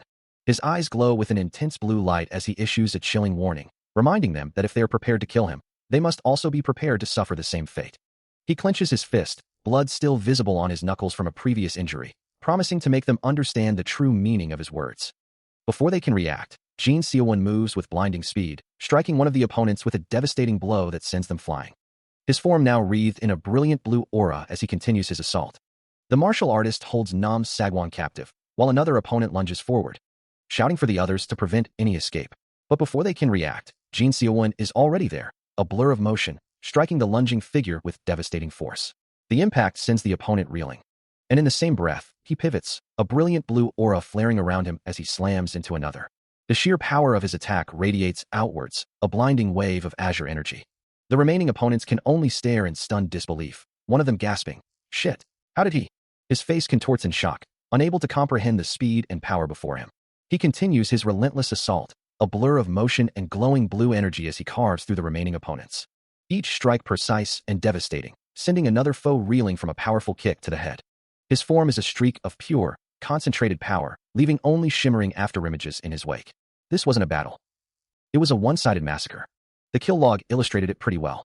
As the last foe falls, a dark, shadowy aura erupts around him, his eyes burning with an ominous red glow. Nam Sagwon is bound to win the game unless something unexpected happens. The system confirms the layer count at 100, displaying a detailed kill log. Nam Sagwon has defeated Peter Lawrence, Lee Qiandong, Samuel, Charlie May Senna, Yao Sherwin, Boren, Cassidy, and even Jin Seowon with his fist arts. A soft chime echoes, marking the end of the brutal encounter. He stares, wide-eyed and disbelieving, at the system message, wondering if the avatar has lost its mind, questioning the 9 kills achieved in a single, impossible moment. A dismissive scoff escapes him. The defeated foes were truly nothing more than a nuisance. As he walks away from the carnage, the lingering stench of blood is a foul, disgusting reminder of their weakness, a weakness so profound they simply crumbled like ants. The echoes of their final, desperate cries still seem to hang in the air, a faint, haunting sound. He considers the grime of battle, deciding he should find a place to cleanse himself. Under the pale moonlight, he pauses in a clearing, a newly acquired staff held firmly in his grasp. His footsteps crunch softly on the forest floor. As he recognizes the ornate skull-topped artifact, this is Elizabeth's staff. A solemn vow echoes through an unseen space, a voice declaring, "I swear in the name of Escrow." As a pale-haired figure with pointed ears, clad in dark, ornate robes, clutches a glowing staff. His eyes burn with resolve, proclaiming, "I'll avenge you, Elizabeth." Meanwhile, under the cold gaze of a full moon, only 11 participants remain in the perilous dungeon. Jin Seowon moves through the shadowed forest, his thoughts focused on survival, believing that if he can just hold out a little longer, he'll secure a spot in the top 10. Yet, the memory of the earlier chaos lingers.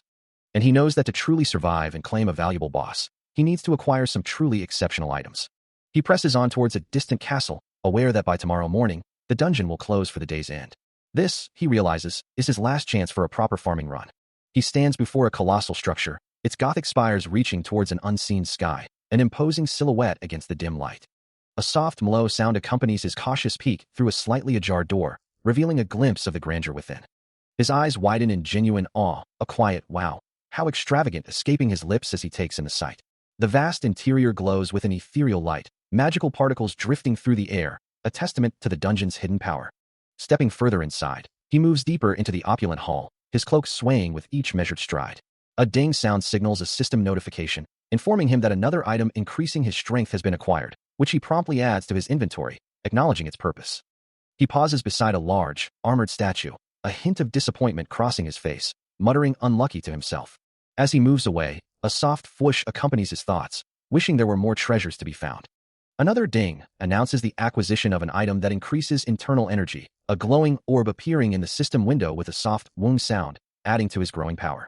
A clear notification appears, asking if he wishes to use the item. An elixir, he realizes, capable of recovering lost life force and absorbing chi, making him wonder at the sheer abundance of valuable items within this mansion. Another system alert flashes, this time warning him about a martial arts manual, a discovery that leaves him utterly astonished. Still, just like the circle stone skill, he knows he must wait at least 3 hours before fully absorbing the elixir's effects. He continues his journey through the opulent dungeon, his footsteps echoing softly on the glowing floor. His gaze sharp and resolute as he presses deeper into the unknown. Suddenly, he pauses, peering down into a dark opening, a cellar perhaps, hidden beneath the grand architecture. A deep rumble emanates from within, followed by a violent burst of red energy, erupting into a massive, fiery explosion that engulfs the area. He stares, eyes wide with sudden alarm, as a deafening blast erupts, the force of it tearing through the air. Jin Seowon is instantly engulfed in a fiery explosion, thrown violently backward amidst a shower of debris. Nearby, another man watches the chaos unfold, his face contorted in disbelief. "What the hell?" he shouts, as the ground cracks and bursts with continued fiery impacts. Still airborne, Jin Seowon is propelled further by the relentless blast, the other man yelling, "Shit," until he finally crashes down onto the scorched earth, the inferno slowly beginning to dissipate around him. He lies amidst the smoldering debris, struggling to process the chaos, wondering how he could have been saved from such an inferno. His eyes, wide with shock, reflect the overwhelming devastation. Meanwhile, elsewhere in the fiery wreckage, Elizabeth's guardian stands, a flicker of recognition crossing his features as he spots the survivor. A cold, calculating resolve hardens his gaze. His hand tightens around his staff, which pulses with a vibrant golden aura, seemingly drawing power from the surrounding destruction. He gazes down at the figure, a chilling thought escaping him, marveling that anyone could have survived his explosion, and reflecting on the lives he sacrificed to escape the waiting room. With a sinister calm, he declares that he will remember the name of the man who endured, Nam Sagwang. Nam Sagwang, his hair wild and face contorted with fury, screams back, demanding to know what the guardian is talking about. Around his feet, the ground itself seems to ignite, crackling with raw, uncontrolled energy. Nam Sagwang, his voice laced with fury, declares that if he simply silences the guardian, he will be nothing more than an empty threat, adding that if the man has time to waste on insults, he should instead come at him directly. As Sagwang's challenge hangs in the air, Elizabeth's guardian stands enveloped in a swirling, ominous aura, his presence radiating a dark, powerful energy that crackles with orange and red light. A cruel smirk plays on his lips as he dismisses Sagwang's rage, telling him to keep running his mouth. The guardian's words only fuel Nam Sagwang's already burning anger, his face contorting in a snarl as he demands to know if the man truly believes he is just a child. From a short distance, Jin Seowon watches the escalating confrontation, his eyes wide with a mixture of shock and deep concern. A voice filled with disdain cuts through the air, as a figure raises his staff amidst a fiery backdrop. "Let's see how long you can keep running that mouth," he booms, causing Jin Seowon's eyes to widen in shock, a single thought echoing in his mind. "Am I Escrow, master of spells command," he declares, as brilliant blue lightning erupts around him, channeling through his staff. The air crackles with the overwhelming force of his escrow-style lightning. And with a final, furious shout, he commands the strike. A torrent of crackling blue lightning erupts from the figure, tearing through the air with destructive force. His body recoils from the sheer power he unleashes, as the magical energy continues to surge forward. The concentrated blast of electricity slams into its target, erupting in a blinding flash. A voice echoes through the storm, taunting, "How long will you keep dodging like that?" The mage demands, "Face me head-on like you did against Elizabeth." Jin Seowon is engulfed by the lightning, his body contorting under the immense electrical current. As the dust begins to settle, the mage observes his victim, a realization dawning on him. He's not Jin Seowon. I haven't seen someone like him since I've been in Zhongyuan. His eyes narrow in fury. "You rat bastard." The blue lightning continues to rage, engulfing the area in its destructive power. Elizabeth's guardian unleashes a torrent of crackling blue lightning and continues to channel the devastating energy, his voice echoing with fury. "I will end you with my eyes, Nam Sagwang." The air around him distorts as the full force of his lightning storm spell erupts. From above, the guardian directs the overwhelming electrical assault down onto his target. Jin Seowon is engulfed in the blinding blue energy, the impact shaking his very core. Despite the searing pain, a fierce determination hardens his expression, his eyes wide with resolve. As the lightning continues to course through him, a faint, shimmering blue aura begins to coalesce around his body. The guardian maintains his relentless barrage, his gaze fixed on the figure below. Still under the relentless assault, Jin Seowon's nascent blue aura intensifies, pushing back against the destructive power. Elizabeth's guardian, his expression grim, prepares to unleash another wave of power. A torrent of crackling blue lightning erupts from him, striking down with immense force. The magical assault continuing to swirl around an unseen target. The concentrated energy blasts downward, relentless and overwhelming. He watches the impact, a determined glint in his eyes, convinced of his victory. Still channeling the potent magic, he maintains the barrage. The blue lightning continuing to surge and illuminate the dark surroundings.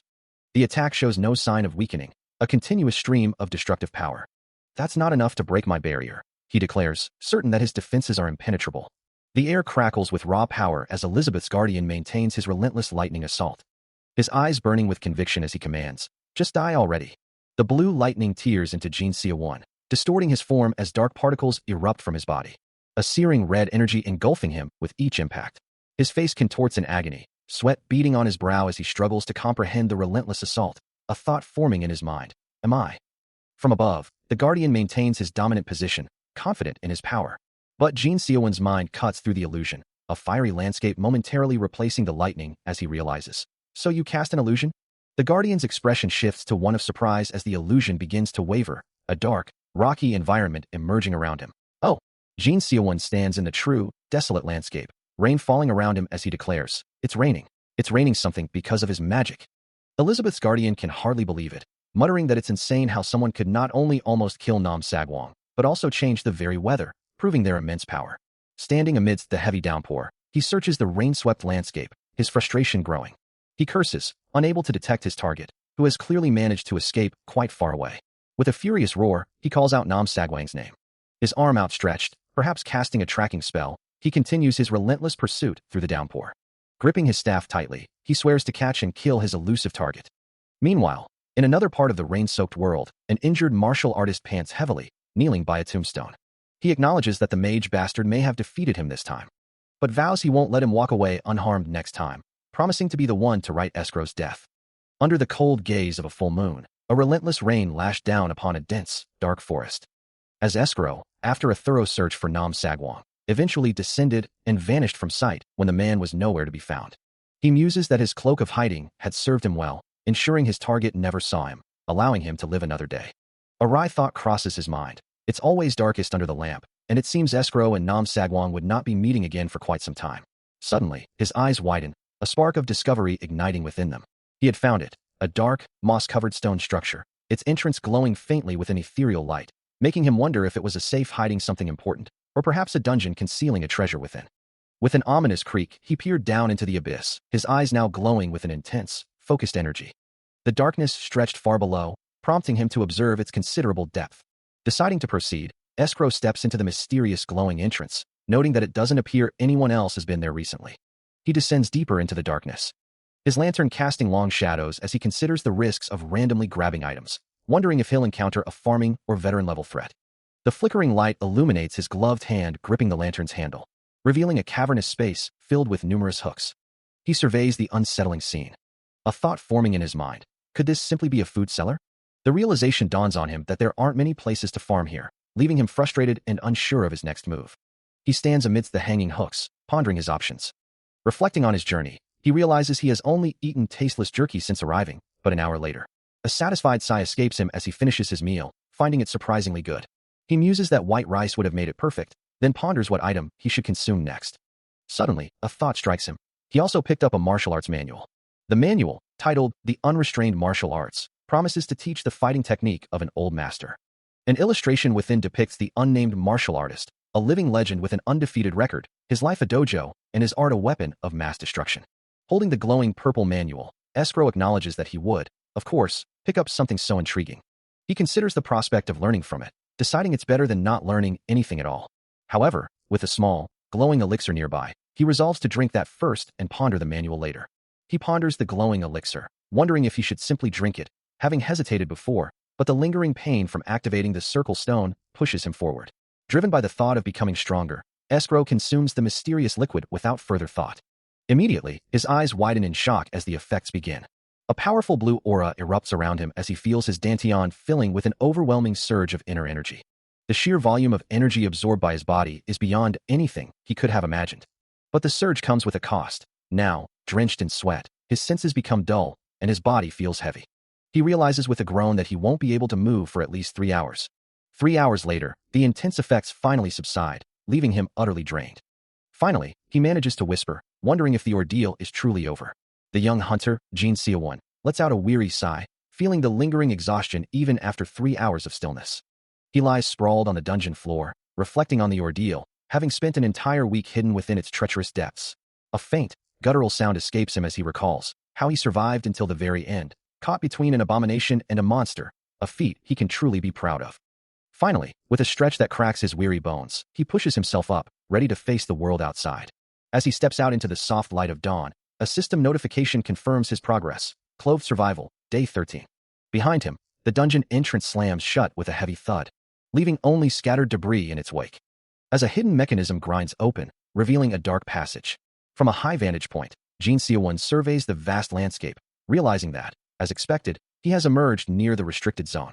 A soft chime echoes through the dungeon, and a system message flashes before him, indicating only 10 survivors remain out of 100. He glances around, a flicker of confusion crossing his face, wondering if someone else had just been eliminated. But the next message clarifies the situation, revealing the name Jang Dokyeon, followed by the chilling word, suicide. How could he have taken his own life in this place? His gaze falls upon a glowing, open chest nearby, and he considers the possibility that Jang Dokyeon might have attempted some uncontrollable, self-destructive skill, unable to manage its power. If that wasn't the case, he couldn't fathom any other reason for such an act. He acknowledges his success in reaching the top 10, yet the unsettling nature of Jang Dokyeon's death leaves a bitter taste in his mouth, dampening his achievement. As if on cue, the dungeon map begins to shift and reconfigure, indicating a new phase or perhaps a new danger. He steels his resolve, knowing he cannot afford to be caught in the restricted zone now, not after enduring so much to get this far. A single thought dominates his mind. He needs to escape this place, and quickly. Moving through the strange, hexagonal terrain, Jin Seowon remains vigilant. He tells himself to continue believing in the methods that have kept him alive this long. For without skills, it's the only way he can hope to advance. His rifle comes up, aimed forward, as he scans the environment. Suddenly, his eyes snap upward, catching sight of an unseen threat. Just as a powerful impact erupts before him, a massive fireball detonates, engulfing the area in brilliant orange and yellow flames. What the? He exclaims, his mind racing. Where did that come from? He leaps clear of the blast, realizing he's facing a mage capable of casting such immense fire magic. His eyes wide with disbelief, a panicked thought escapes him. Don't tell me. As if on cue, a massive, fiery explosion rips through the desolate, snowy landscape, sending plumes of smoke and debris high into the frigid air. Nearby, the elf-like figure stands, his hand raised, seemingly sensing the raw power of the blast. A realization dawns on Jin Seowon, the name Escrow flashing through his mind, identifying the source of the devastating attack. Meanwhile, the elf-like figure speaks, explaining that what he sensed earlier was from his detective skills, not mana sense, and clarifying that he is a healer, not a mage, implying he wasn't the one who cast the spell. Jin Seowon's thoughts turn inward, chastising himself for losing his nerve and internal energy, which prevented him from moving quickly enough. He continues to berate himself, realizing he had run straight into the danger, calling himself a dumbass for the mistake. Breaking the silence, the elf-like figure turns to him, asking if he perhaps knows someone named Nam Sagwon. As the question hangs in the air, the two figures stand together in the vast, snowy expanse, the mystery of the attack deepening around them. As the conversation continues, a tall, dark figure looms over Elizabeth's guardian, stating a condition, warning of dire consequences if his demands are not met. Elsewhere, a chilling smile spreads across the face of a white-haired man with a scar over his eye, his voice cold as he declares his intent to eliminate his opponent right then and there. Elizabeth's guardian stands firm, his gaze unwavering as he issues a stark warning, demanding to know the location of Nam Sagwon. He makes it clear that if the information isn't forthcoming, he'll have no choice but to eliminate his opponent, deeming them a nuisance. Jin Seowon, taken aback by the sudden demand, can only wonder how the guardian could possibly know that name. His eyes widen in disbelief, the weight of the unexpected question pressing down on him. Before he can formulate a response, the guardian descends with blinding speed, a brilliant blue aura flaring around him as he initiates a devastating attack. The guardian's expression hardens, his voice cold as he declares that if his opponent is from a similar region, then he has no qualms about ending their life right here. Enveloped in crackling blue energy, the guardian charges forward, a living bolt of lightning. His outstretched hand glows with concentrated power, ready to unleash a devastating strike. Elizabeth's guardian unleashes a torrent of blue energy, confident that no one could have hidden from him. But Jin Seowon, caught off guard by the sudden, overwhelming force, can only stare in wide-eyed shock, wondering where this formidable opponent came from. The blue magic slams into him. Yet the guardian remains unfazed, declaring his full recovery and boundless mana, ready to finish the fight. He channels another devastating wave of energy through his staff, sending it crashing down once more. But then, a flicker of disbelief crosses his face as he looks up, realizing his attacks have failed. Could he truly be hurt? A sudden impact sends blood splattering. followed by a powerful surge of red energy. Have you ever heard of enhanced energy?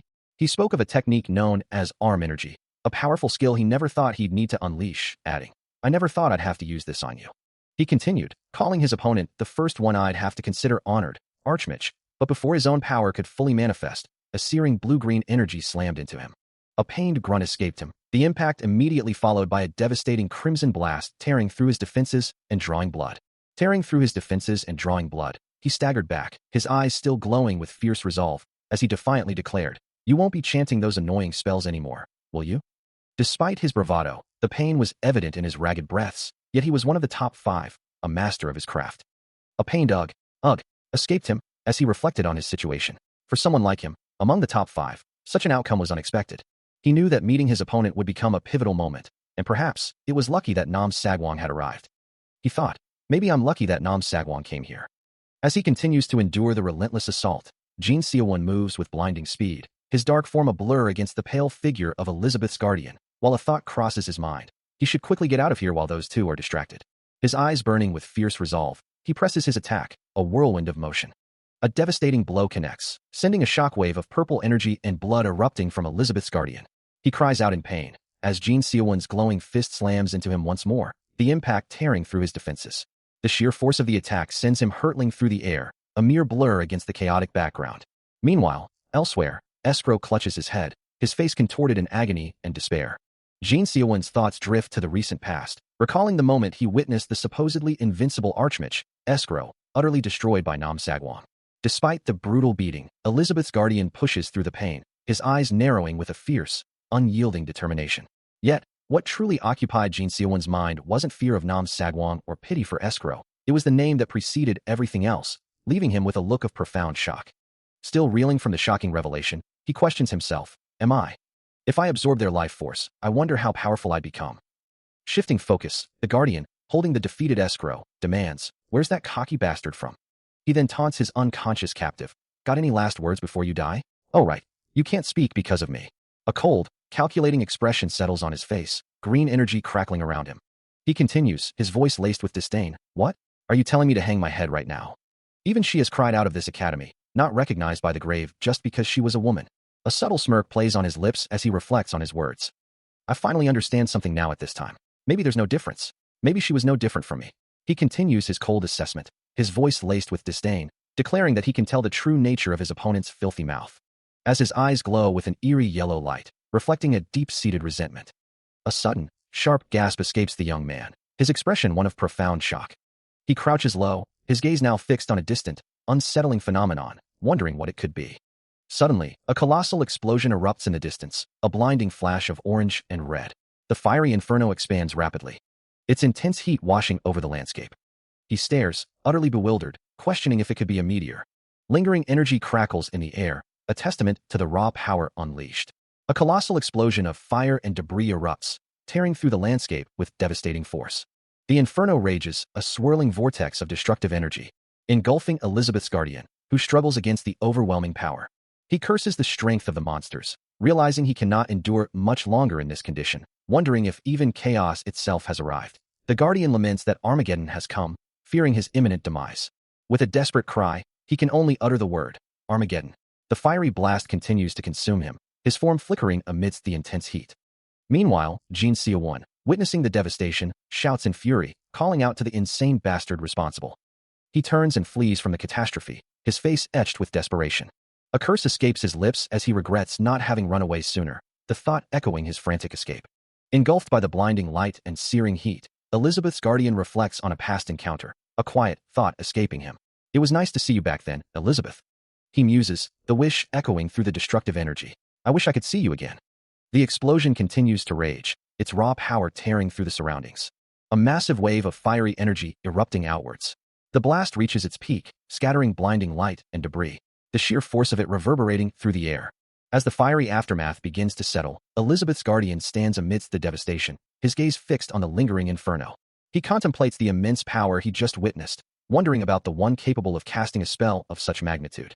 The sheer power unleashed could only belong to one individual. As the dust settled, a desolate landscape emerged from the chaos. Amidst the wreckage, Jin Seowon lay broken, a pained groan escaping his lips. He cursed his own choices, wishing he had simply fled instead of trying to save those other people.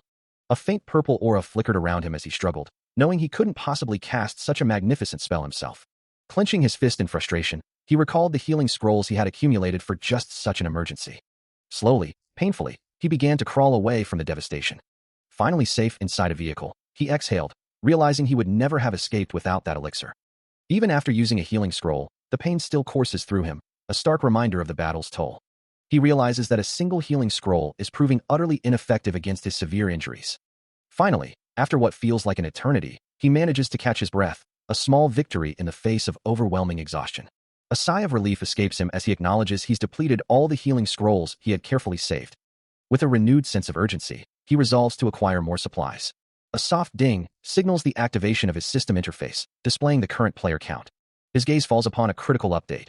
Nam Sagwang equals ESCRO, followed by the somber realization, Escrow really did die, huh? It's a shame I couldn't recover his life chi, but it can't be helped.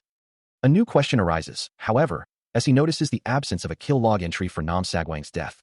He ponders, a flicker of doubt in his eyes, if the man could still be alive. He stands in silence, his gaze sharp. A faint sound draws his attention, making him turn his head, certain he heard something from this direction. He looks down, a plea escaping his lips, wondering if anyone is there. His eyes widen in sudden, stark realization. Before him lies a figure, severely wounded, and a thought flashes through his mind. Just one scroll, if he could only use it. The injured man's bloody hand twitches, a desperate thought echoing in his mind. He can't die like this. Jin Seowon considers the scene, realizing it wouldn't have been hard to dodge the spear aimed at him. He ponders the implications, understanding that if both the man's arms are broken, he wouldn't be able to use healing scrolls. He stares down at the injured man, a question forming in his mind. Recognizing the familiar face, he confirms, "You're Nam Sagwang." A monstrous face with glowing yellow eyes flashes in his thoughts. As he considers the brutal nature of this game, where even a simple mistake can lead to a fatal trap, he continues to observe the fallen player, the implications of the situation weighing heavily. A memory surfaces, a voice echoing, "You can only be the winner if you help me." The injured Sagwang pleads, "Do you really think you can win this game alone by killing me now?" Jin Seowon grips his sword, a thought crossing his mind. If I get Nam Sagwang's items and life, or... His hands come together, enveloped in a crimson glow, as he declares, "Then I become the sole survivor of this game." Jin Seowon stands, his form now radiating an intense crimson glow. As Nam Sagwang screams in terror, warning that even if he's killed, countless other players remain. He cries out, lamenting his inability to even use his martial arts, wondering where his allies are. A blur of crimson energy streaks forward, and Jin Seowon looks down, coldly declaring his name to the man he's about to kill. Nam Sagwang's face contorts in pure horror, realizing this time, he truly might die. But he vows to never forget this moment. The crimson energy erupts, silencing his final, desperate cry, violently tearing his body apart in a shower of blood and light. A low growl escapes him, his thoughts consumed by the recent kill. He can't help but wonder why the victim had to look so young, making him feel a pang of guilt for taking a life. His expression hardens, a fierce resolve settling over his features. Suddenly, a vibrant, electric blue energy begins to crackle around his hand, his eyes glowing with an intense, otherworldly light. The azure light intensifies, swirling around his gaze, as if a new power is awakening within him. His entire form becomes enveloped in a brilliant, swirling blue aura, particles of light dancing around him as a powerful surge emanates from his body. An unseen observer registers the immense influx of life force. Still radiating with the potent blue energy, he dismisses his victim, Nam Sagwang, as nothing more than a human bug. The surge continues, an immense power filling his very being. Meanwhile, in a different location, a figure with long, pale hair reacts to a system notification, the words player count appearing before him with a soft chime. A system notification rings out, displaying a score of 8 out of 100. The armored player watches as another alert flashes, announcing Jin Seowon's kill of Nam Sagwang with a longsword. Another armored figure stands, their back to the viewer. Perched high in a tree, Elizabeth's guardian observes the forest below, remarking that with the tiger now dead, the foxes will surely run rampant. Jin Seowon observes a holographic interface, displaying his status as the world's strongest survivor, alongside various system menus. A surge of raw power emanates from him, and he marvels at the enormous amount of ether energy now coursing through his being.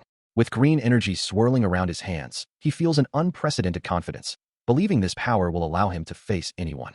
He sits, contemplating the glowing essence within him, thinking that with such immense ether, he could even defeat formidable opponents, and reassures himself that there's no longer any need for fear, vowing to use his abilities for good.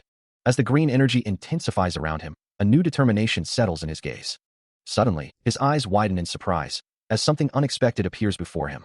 Two rings materialize, accompanied by system notifications: Kaiser's ring, which greatly raises agility, and the Goblin's ring, which greatly raises strength. A closer look at the Goblin's ring reveals an additional effect, as it also greatly raises stamina. Two new system notifications appear, revealing the Kaiser's ring, which greatly enhances agility, and the Goblin's ring, boosting both strength and stamina. A voice echoes, filled with disbelief, wondering how this bastard could have farmed such rare items. As Jin Seowon's hand, now adorned with multiple rings, including the newly acquired ones, comes into view, he reflects on the deception, realizing the other person had been feigning disinterest the entire time. A sudden realization dawns on him, his eyes widening as blue energy particles swirl around his face, a profound "oh, wait," escaping his lips. Turning his back to reveal a glowing blue status window, he prepares to assess his current state. His gaze falls upon the orange interface, displaying his name, species, and class, along with significantly increased attributes: Strength 70, Stamina 70, Agility 75, and Magic Resistance 90. A quiet wow escapes him. With newfound determination, his face hardens, surrounded by a faint blue glow, as he declares, "I can definitely win now." Now clad in a dark cloak, his eyes glowing with an intense blue light, Jin Seowon stands tall and confident, the orange status window still shimmering behind him, a testament to his transformation. Beyond his stats, he also discovers a variety of glowing purple martial arts manuscripts, but quickly realizes they require specific proficiencies he has yet to acquire. He pauses, taking a moment to survey his surroundings. The air shimmers with an unseen energy, until a sudden shift in the atmosphere makes him turn, sensing an unfamiliar presence nearby. His eyes narrow, recognizing the distinct magical signature of the incoming attack as escrow style. "Fire," he murmurs, just as a powerful strike erupts, engulfing the area in a violent burst of orange and yellow flames. The impact reverberates with a deafening crack. From the unseen assailant, a taunting voice echoes, reminding him not to let his guard down just because he's farming. In the heart of a cavern, shimmering with ethereal blue light and crystalline formations, Elizabeth's guardian stands, his back to the viewer, staff held loosely in hand. He turns, a smirk playing on his lips as he addresses his unseen opponent. "Since you fell for this level 1 trick, it looks like you were out of luck in killing Nam Sagwa." His hands begin to glow with a faint blue energy, preparing for another magical assault. Suddenly, Jin Seowon materializes before him, his expression a mix of confusion and defiance. "Who are you? Why didn't my fire spell do anything?" He glances around, a flicker of memory crossing his mind. "I thought I saw something flash." A system notification appears, clarifying the situation. Jin Seowon's magic resistance is an astonishing 90. With newfound understanding, he takes a deliberate step forward, causing Elizabeth's guardian to recoil, his voice laced with panic. "Stay back. What are you planning to do?" As Jin Seowon continues his relentless advance, the guardian desperately warns, "Take one more step, and I'll hit you with a fireball spell." He unleashes a torrent of fire, recognizing the familiar escrow-style flames he's now capable of wielding. The intense heat erupts into a massive explosion. As he observes the aftermath, a slight smirk playing on his lips as he muses that his opponent, Tai Hyung, likely didn't anticipate such power. Another wave of fire bursts forth, a continuous assault. The inferno continues to rage, consuming everything in its path. Lingering heat trails mark the air, evidence of the raw power unleashed. Then, with a sudden shift in tactics, he channels intense energy into his fist, mentally preparing to unleash a new technique, the Unrestrained Fist, Chapter 1. A powerful, piercing strike, now imbued with icy energy, tears through the air, leaving a trail of shattered ice in its wake. He unleashes a torrent of blue energy, engulfing the shadowy figures around him. The effort contorts his face, but the powerful aura continues to surge. A massive wave of azure energy erupts, scattering his foes.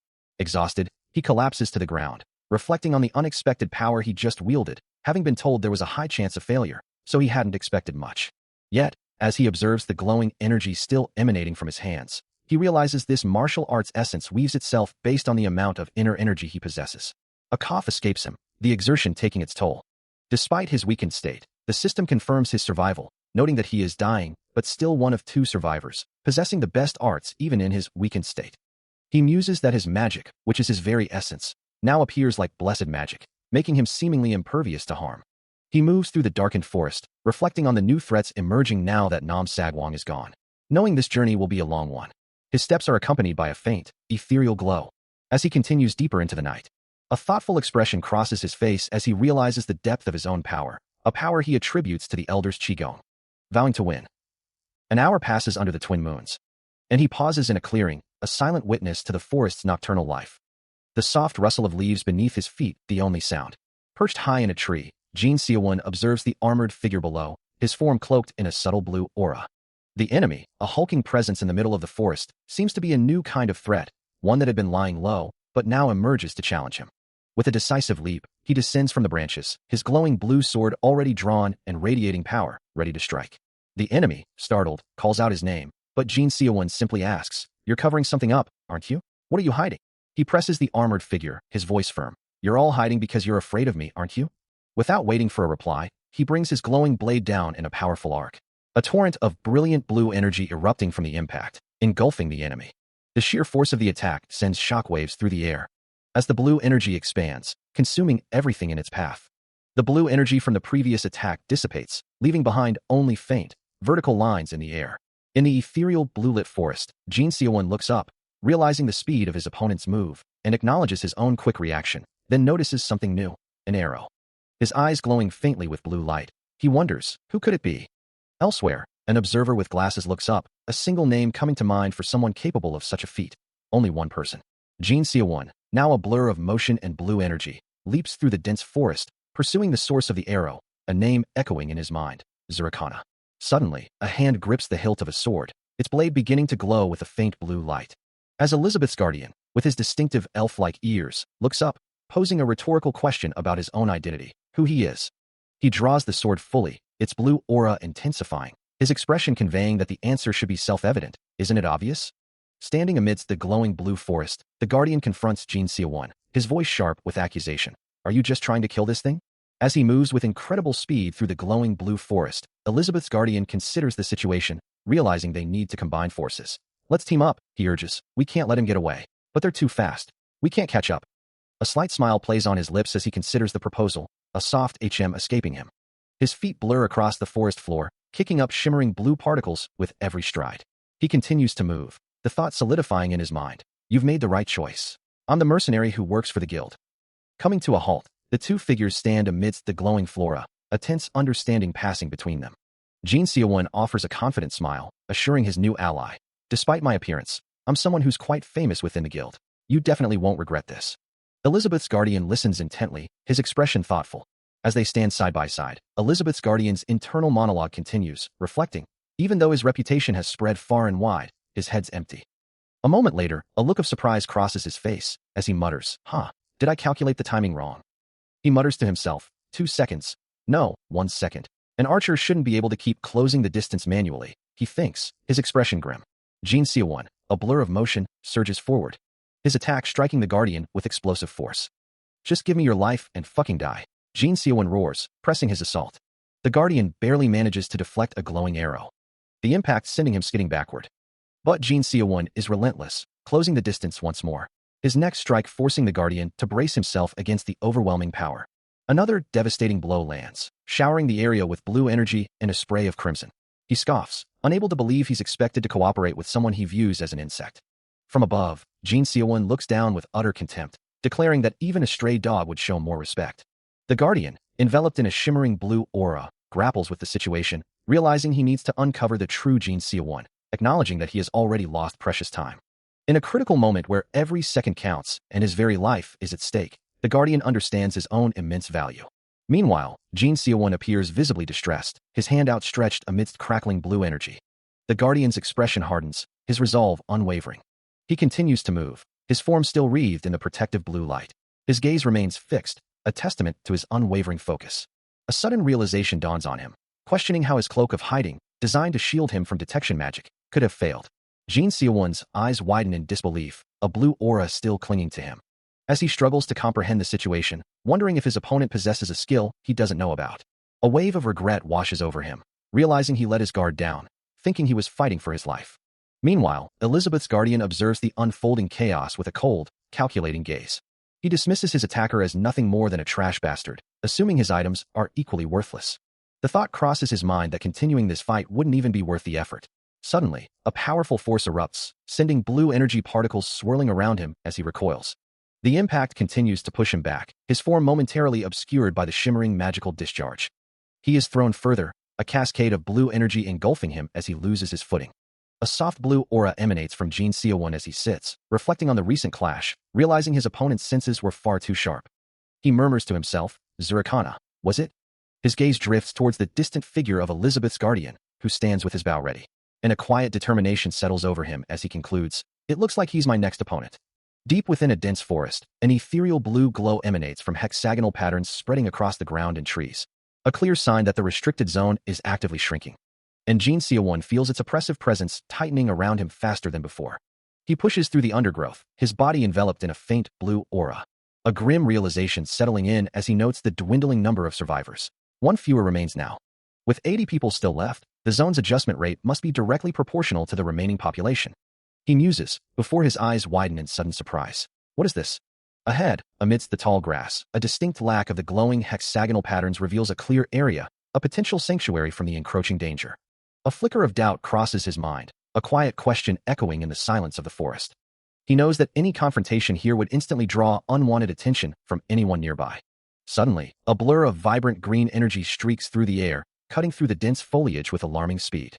A sharp, unfamiliar sound makes him whip his head around, his eyes scanning the surroundings for the source of the disturbance. More green slashes follow, closer this time, their trajectory aimed directly at him. He barely has time to react as the glowing energy envelopes him, forcing him to brace for impact. The attack intensifies, a barrage of razor-sharp green streaks converging on his position. With a sudden burst of resolve, he unleashes his own power, a shimmering blue barrier erupting around him just in time. The green energy collides violently with the blue shield, sending shockwaves and brilliant particles scattering through the air. A relentless barrage of green energy continues to strike, each impact shimmering with vibrant, destructive force. The glowing particles scattering across the air as the unseen assailant presses their assault. The final burst of emerald light fades, leaving a moment of tense silence. Jin Seowon's eyes widen in realization, the precision of the attack chilling him to the bone. He thinks, that magic was definitely aimed at my exact position. Meanwhile, the ghostly green attacker, shrouded in an ethereal glow, mutters in disbelief, they shouldn't. Green runes swirl around the figure as they question, be able to see me, though? How did they? The glowing symbols intensify around the bewildered assailant, their ethereal face contorting in utter shock as they exclaim, holy. Jin Seowon finds himself once again engulfed in a storm of green energy, the projectiles swirling around him with renewed ferocity. A realization dawns on him, the sheer number of incoming attacks making it clear he can't evade them all. Still, he twists and turns, a blur of motion amidst the deadly green light. A grim resolve hardening his features as he accepts the need for a direct confrontation. With a fierce declaration, he prepares to unleash his own power, placing his faith in his inner energy. A forgotten technique, Unstoppable Fist, Chapter 1, flashes through his mind, a blueprint for victory. As blue energy begins to crackle around his right arm, he channels his will into the piercing fist. He lunges forward, a blinding surge of azure power erupting from his hand. The force of his strike propelling him through the air, leaving a trail of brilliant blue in his wake. A brilliant blue energy erupts, swirling and coalescing with immense power. As the force of his technique intensifies, propelling him forward in a burst of speed, his form enveloped in a vibrant, piercing aura. The blue energy trails behind him. And as he comes to a sudden halt, he muses, I'm stronger than I thought. A look of intense surprise crosses his face, the realization of his own power dawning upon him. With renewed purpose, he surges forward once more, the blue aura still clinging to his form. The dynamic energy continues to propel him. As he scans his surroundings, determined to find Elizabeth's location. The blue energy from his attack still shimmered, leaving a deep crater in the ground. He stared, wide-eyed, at the sheer power he had just unleashed, a silent exclamation escaping his lips. Then, his gaze snapped to a distant figure, realizing he hadn't been alone, and a new wave of shock washed over him, wondering what kind of being could have been present during such an attack. Meanwhile, the hooded mage, who had been caught in the blast, could only stare in disbelief, utterly stunned that his own mana-infused attack had been reflected so completely. Jin Seowon, still processing the unexpected turn of events, felt a surge of confusion. Before the hooded mage could even fully react, a swift, unseen strike connected, sending blood splattering. He reeled back, clutching his arm in surprise, utterly bewildered by the sudden, unperceived attack. Beside him, the silver-haired mage looked on with concern as the hooded mage confessed he hadn't sensed anything at all. From the shadows, a figure with glowing yellow eyes emerged, admonishing them, reminding them they should have reserved mana for detection or barrier magic. The blue-haired assassin, confident in his skills, muses on the core of his profession, which is to erase his presence, leaving only 5 survivors out of 100. A faint blue energy still lingers in the air, a testament to his recent work. His boots stand firm amidst the scattered debris, a silent witness to the carnage. Turning his gaze, the assassin addresses the protagonist directly, confirming his identity as Jin Seowon. Jin Seowon, surprised by the sudden recognition, questions the assassin's knowledge. He stands ready, facing the blue-haired figure who now reveals his purpose. The assassin confirms his awareness, citing Jin Seowon's infamous act of eliminating the number one public enemy, Nam Sagwon. Jin Seowon's expression hardens, realizing the bounty on his head must be considerable for someone to track him down so meticulously. Don't pointlessly resist, the blue-haired assassin advises, his voice calm, yet menacing. Just go out quietly. He continues, I've never failed to take out a target I've laid my eyes on. With that declaration, he lunges forward, a sudden burst of speed blurring his form. So just die, he snarls, closing the distance. His attack is a whirlwind of motion, a series of rapid strikes aimed at Jin Seowon. But before any blow can connect, Jin Seowon moves with impossible speed, deflecting the assault and sending the assassin recoiling. Too slow, Jin Seowon states, his voice a low, confident challenge. His gaze is sharp, unwavering, as he prepares for his next move. A powerful, sweeping motion follows, a clear indication of his intent to retaliate. He lunges forward, a blur of dark motion. But the assassin finds himself recoiling, a spray of dark liquid erupting around him, the impact forcing him back with brutal speed. Jin Seowon stands his ground, having delivered a swift counterattack, leaving his opponent's hand clenched in a spasm of pain and frustration. The blue-haired man stares, assessing the situation. I thought you'd get a head start, he mutters, but right there, you're slower than I thought. Yet, the hunter knows the truth. If he hadn't covered himself with mana, his arm would have been broken right off. Internally, the assassin seethes, realizing this bastard is strong. His eyes narrow with renewed resolve. Well, he declares, your death is just a matter of time. He has never failed to assassinate someone in the dark. He had only ever faced mages until now, but this time, his opponent was an assassin. The assassin paused, a faint glow in his eyes as he seemed to sense something dark in the air, while his opponent watched him intently. Then, with a chilling declaration, he extended his arm, manifesting a glowing blue energy blade, promising to end him now. Dark, shadowy tendrils erupted around the assassin, swirling as he prepared his deadly strike. He lunged forward, a blur of motion, the glowing blue blade leading his charge. But his attack found only empty air, two energy blades embedding themselves harmlessly into the cracked earth. Before the assassin could even register his failure, Jin Seowon had vanished and reappeared behind him, grappling him in a tight hold. The assassin's eyes widened in pure shock, red impact lines flashing around him as he struggled. Maintaining his relentless headlock, Jin Seowon subdued the struggling assassin with grim determination. He delivers a swift, forceful blow, leaving the blue-haired assassin to recoil in shock, realizing his stealth was utterly useless against him. What? The assassin gasps as Jin Seowon's presence looms. Yet, the captured figure boasts, claiming his own cloak of hiding is far superior. Jin Seowon's grip remains firm on the assassin's arm, and he calmly explains that he can easily track movements by sensing mana. Enraged, the assassin screams, demanding to know why he would dare speak of ending him. Before he can finish, Jin Seowon's fist connects sharply with the assassin's face. The assassin cries out in pain, reeling from the impact. Jin Seowon then challenges his opponent, asking if he truly believes he can defeat everyone else on his own. The blue-haired assassin, defeated and desperate, screams a final plea, urging his opponent to consider teaming up, knowing that others will target him first. But his words are cut short as a brutal impact echoes, silencing him permanently. A system notification flashes before Jin Seowon, confirming the grim tally of survivors. The message clarifies the kill. Jin Seowon has eliminated Tamirim with his bare fists. He stands over the fallen, absorbing their life force and the skills they left behind. Though he had intended to farm more from them, the commotion they caused forces a change of plans, and he realizes the assassin carried something unexpected. He holds a glowing purple book, its arcane energy pulsating in his grasp. Another system prompt appears, asking if he wishes to learn the skill contained within. A sense of relief washes over him, knowing he already possesses the fundamental understanding of internal energy required to master this new power. He considers the skill book, realizing that if his opponent had mastered it, defeating him would have been far more challenging. Recalling the blue-haired assassin's ability, Armin's Eyes, a top-tier detection skill capable of piercing any stealth, he understands his own skill level is currently too low to acquire it. This explains how the assassin had tracked him so easily, his cloak of hiding having been utterly ineffective. Suddenly, a golden flash streaks past him, a sharp, whistling sound cutting through the air. An arrow, he thinks, as a metallic gauntlet is seen drawing another projectile. Now cloaked, he scans his surroundings, the first arrow still visible in the distance. The desolate, snow-covered ruins stretch out around him, offering little cover. A cut appears on his cheek, and he recognizes the signature attack, realizing it must be the sole archer among the survivors, the one who had returned. Another arrow, glowing with an intense blue energy, hurtles towards him. A massive surge of blue energy erupts, engulfing the area with a deafening roar. The powerful force continues to expand, accompanied by a sharp, pained cry. He recoils, his eyes wide with surprise, wondering about the nature of this unprecedented assault and the identity of his attacker. Despite the suddenness, he knows retreat is no longer an option, and with fierce resolve, He channels all his internal energy into his fist. A colossal, glowing blue fist manifests, ready to unleash an unstoppable blow. His arm becomes a conduit for raw power, swirling with intense blue energy. With a final, explosive surge, he unleashes the ultimate piercing fist. The attack connects with devastating force, shattering the unseen barrier or incoming assault. The opposing energy fragments and disperses, leaving only residual blue particles in its wake.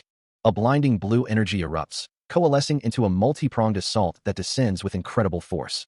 The powerful blast continues its relentless trajectory, aiming directly for him. It quickly becomes clear that two distinct attacks are striking at once. Jin Seowon's eyes widen in surprise, realizing he's facing a double team. He looks up, a grim determination settling on his face, acknowledging the formidable challenge. From the sky, a hulking, green-skinned figure with a flowing red beard descends, a massive, golden-bladed axe arcing down towards him. The axe continues its powerful, glittering descent, its edge glowing with destructive intent. Simultaneously, a second attack, a surge of pure white energy, blasts upward from below. Caught between the two converging assaults, Jin Seowon's body tenses, a faint blue aura beginning to emanate as he prepares his defense. He stares down at the unfolding situation, a cold dread washing over him as he realizes the true scale of the ambush. His eyes widen in disbelief. There are actually three of them. Meanwhile, the silver-haired mage approaches, a cruel smile playing on his lips as he declares, "Your luck runs out here." He leads the hooded figure and another companion deeper into the treacherous terrain, their forms casting long shadows. Among the formidable foes are Kreezen's King Centaur, a powerful warrior, and Boron King's Giant Arm Warrior, a hulking green-skinned brute. They are joined by Dylan, the Elder Leprechaun, a cunning and ancient foe, all targeting the normal bloke, Jin Seowon. Overwhelmed by the sheer number of powerful adversaries, Jin Seowon curses under his breath, wondering how he can possibly overcome such odds. As a system screen flashes, displaying his status as the world's strongest survivor, Jin Seowon questions his own reality, wondering if he truly belongs out here. Ahead, on a jagged, rocky outcrop, a group of formidable figures stands silhouetted against the night, their forms illuminated by an eerie blue glow. A frustrated sigh escapes him. He had been so close to forming his own team, only to stumble upon an already established one. He knows the most effective way to dismantle such a group is to sow discord, creating a situation where they turn on each other. His eyes glow with a fierce blue light as he resolves to uncover the nature of their relationships and exploit them to his advantage. He has never encountered any of them before. Stepping forward into the murky swamp, Jin Seowon addresses the imposing centaur, acknowledging the king of Kreezen with a respectful, yet challenging, tone. The centaur king, flanked by the pale-haired guardian, dismisses him with a haughty laugh, asserting that no one present holds a higher status than himself, before posing a question about the value of teaming up for better rewards. From a hidden vantage point, the shadowy figure observes the exchange, musing on their apparent intention to form a team. He knows he must first deal with their stealth, acknowledging the limited time he has for such a task. A soft, golden glow begins to emanate from his hand, particles swirling around his fingers. The elf-like figure recoils, a gasp of surprise escaping his lips. Jin Seowon's face tightens with resolve, his eyes fixed on an unseen target. The light bursts forth, expanding rapidly into a brilliant, all-encompassing sphere, illuminating every hidden corner. The Centaur King, along with the massive warrior, looks on in astonishment, the king admitting that he is smarter than they had anticipated. A triumphant realization dawns on Jin Seowon as the light continues to pulse from his hand, confirming the effectiveness of his strategy. From a distant vantage point, the shadowy observer watches the unfolding events, a cryptic comment about a Nam Sagwon guy escaping its lips. Elizabeth's guardian, cloaked in green and brown, speaks with a calculated tone, acknowledging a past favor regarding escrow. He continues, revealing his intent to act in escrow's name, knowing he cannot directly confront the hero of this land. With a surge of dark power, glowing purple particles erupt around him, coalescing into menacing energy blades. The air crackles as he charges the Chaos Blade, swirling dark energy enveloping him completely. He descends rapidly, the powerful Chaos Blade, arcing downwards, aims squarely at his target.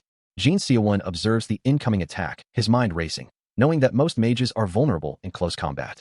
He deduces that if he can close the distance and force a melee, he can destroy his opponent's magic wheels and prevent further spellcasting. The Chaos Blade slams into the ground with devastating force, sending debris flying and leaving a deep crater. Despite the powerful impact, Jin Seowon's resolve hardens, determined to end this fight in close combat, no matter the cost. The air crackles with raw power as Elizabeth's guardian unleashes his devastating Chaos Blade, a torrent of purple energy erupting around him, as he taunts, "Confront it, bastard, if you are able." The chaotic magic distorts the very space around him, its immense pressure threatening to tear him apart. The purple energy expands, engulfing everything in a maelstrom of destruction. But he remains resolute, knowing he must minimize the damage as much as possible to reduce the cracks forming within his body. With a surge of his own blue aura, he pushes forward, a blur of motion against the chaotic magic. He breaks through at any cost, refusing to give ground, his determination unwavering.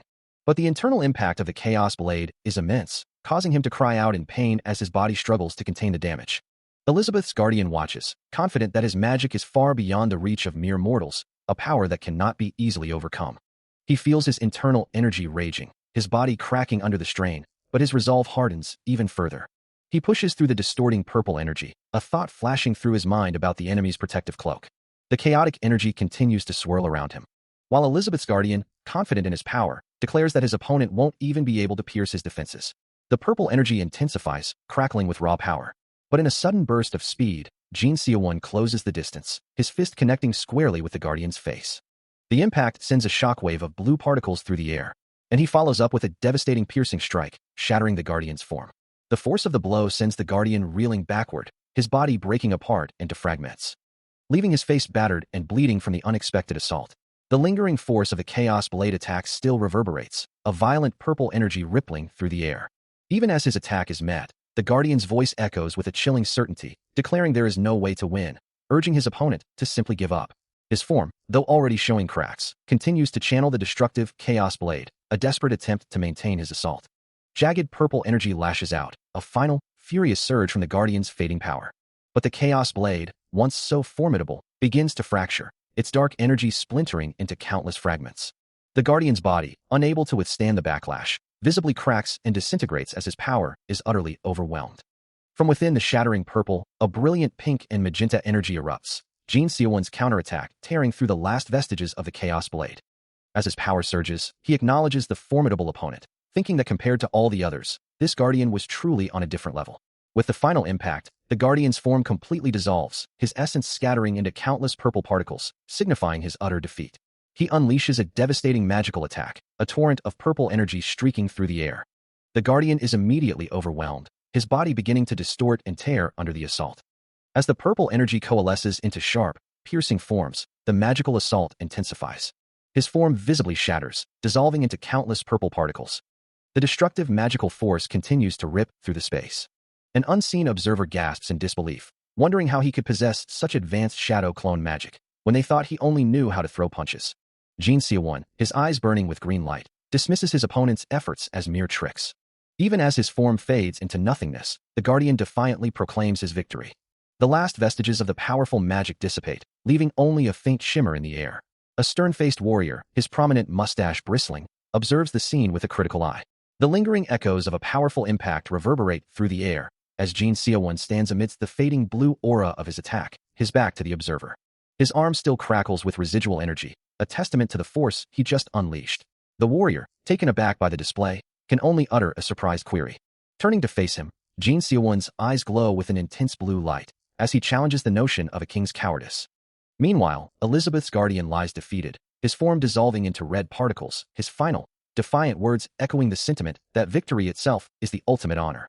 Kreezen's king centaur, his expression now one of anger, retorts that he never agreed to any collaboration. Yet, the centaur king admits a grudging appreciation, thanking Jin Seowon for eliminating the troublesome Elizabeth's guardian. Having concluded the tense exchange, Jin Seowon turns away, his gaze sweeping across the desolate landscape as he ponders his next move. The divine archer, Jurikana, speaks with a hint of irony in his voice, remarking on a past nuisance that unexpectedly aided his army, and how ironic it was that he ended up helping him in return. Meanwhile, Elizabeth's guardian listens, a subtle smirk playing on his lips, his sharp eyes fixed on the older man. Jurikana, still speaking, begins to question the guardian's intentions, but his words are abruptly cut short. Before he can finish, Elizabeth's guardian closes the distance in an instant, a brutal strike connecting with Jurikana's face, drawing blood. Purple energy flares around the impact, amplifying the force of the assault. The guardian continues his relentless attack, slamming Jurikana downwards with overwhelming power. Jurikana's body is enveloped in the guardian's dark magic, helplessly falling through the air. Finally, he lies defeated, bound by a glowing purple ring of energy, his ironic words now a distant memory. His eyes glow with an ethereal blue light, as raw magical power surges from his form. The air crackles around him, filled with the overwhelming force of his spell. A devastating wave of blue energy erupts, slamming into the ground with explosive force. Below, Jurikana struggles to draw breath, his body racked with pain. The guardian stands victorious, looking down at the defeated divine archer. He remarks that he thought Jurikana had died, concluding that this must be a divine clone. Jurikana, his face bloodied, defiantly tells him to stop talking and just attack. From a distance, the silver-haired mage watches the exchange, musing on the impatient personalities of those involved. He wonders if he should intervene, or if there's business to attend to before engaging with this particular individual. Despite the visible damage to his body, the warrior roars in defiance, cursing his opponent's relentless tactics. Meanwhile, his green-skinned adversary confirms the impact of his blade, a satisfied smirk playing on his lips. The warrior, still reeling from the blow, acknowledges the impressive craftsmanship of his own armor, which has absorbed the brunt of the attack. He challenges his opponent, his voice laced with defiance, asking if they truly believe he will fall here. His green-skinned foe, however, merely promises regret, vowing to unleash his full, unbridled power. But before he can act on his threat, a sudden, blinding speed catches him completely by surprise. The warrior, now bloodied but triumphant, exclaims in disbelief at the sheer velocity of his own counterattack. A powerful impact reverberates through the air, signaling the success of his lightning-fast strike.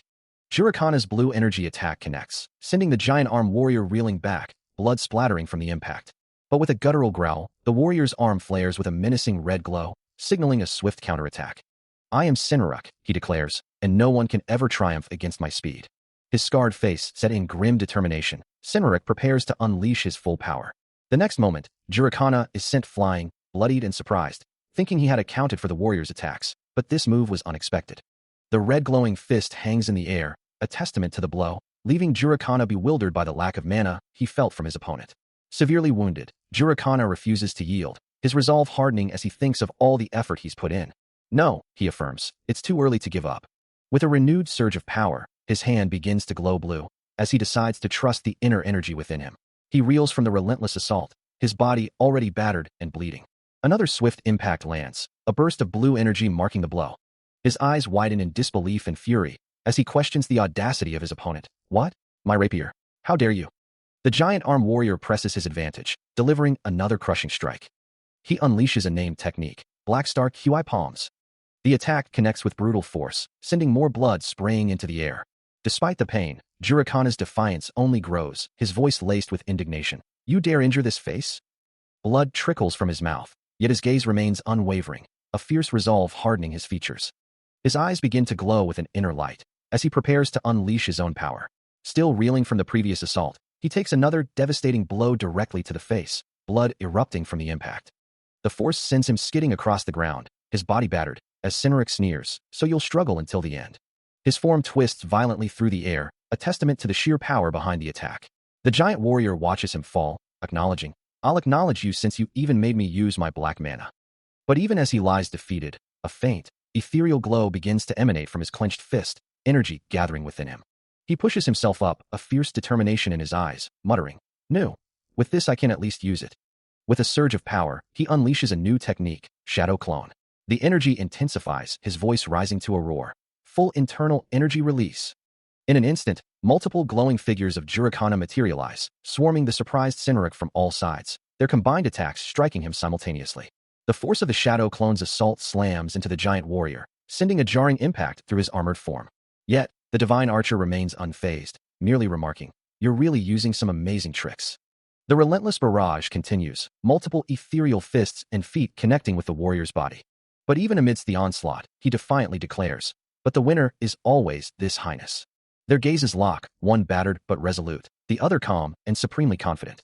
As the giant warrior warns, "I've gotten serious now, so it'll be good to brace yourself, you fraud." The divine archer simply scoffs in response, "Huh, you think you can take me on with just that? Come with quick." Meanwhile, from a distance, the silver-haired mage observes the escalating conflict, a thoughtful expression on his face, as the number of survivors dwindles to a mere 3 out of 100.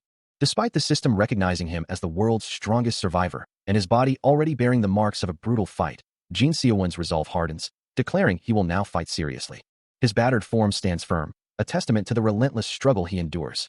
From the opposing side, a hulking green-skinned brute snarls, dismissing further talk and urging Seowon to simply engage.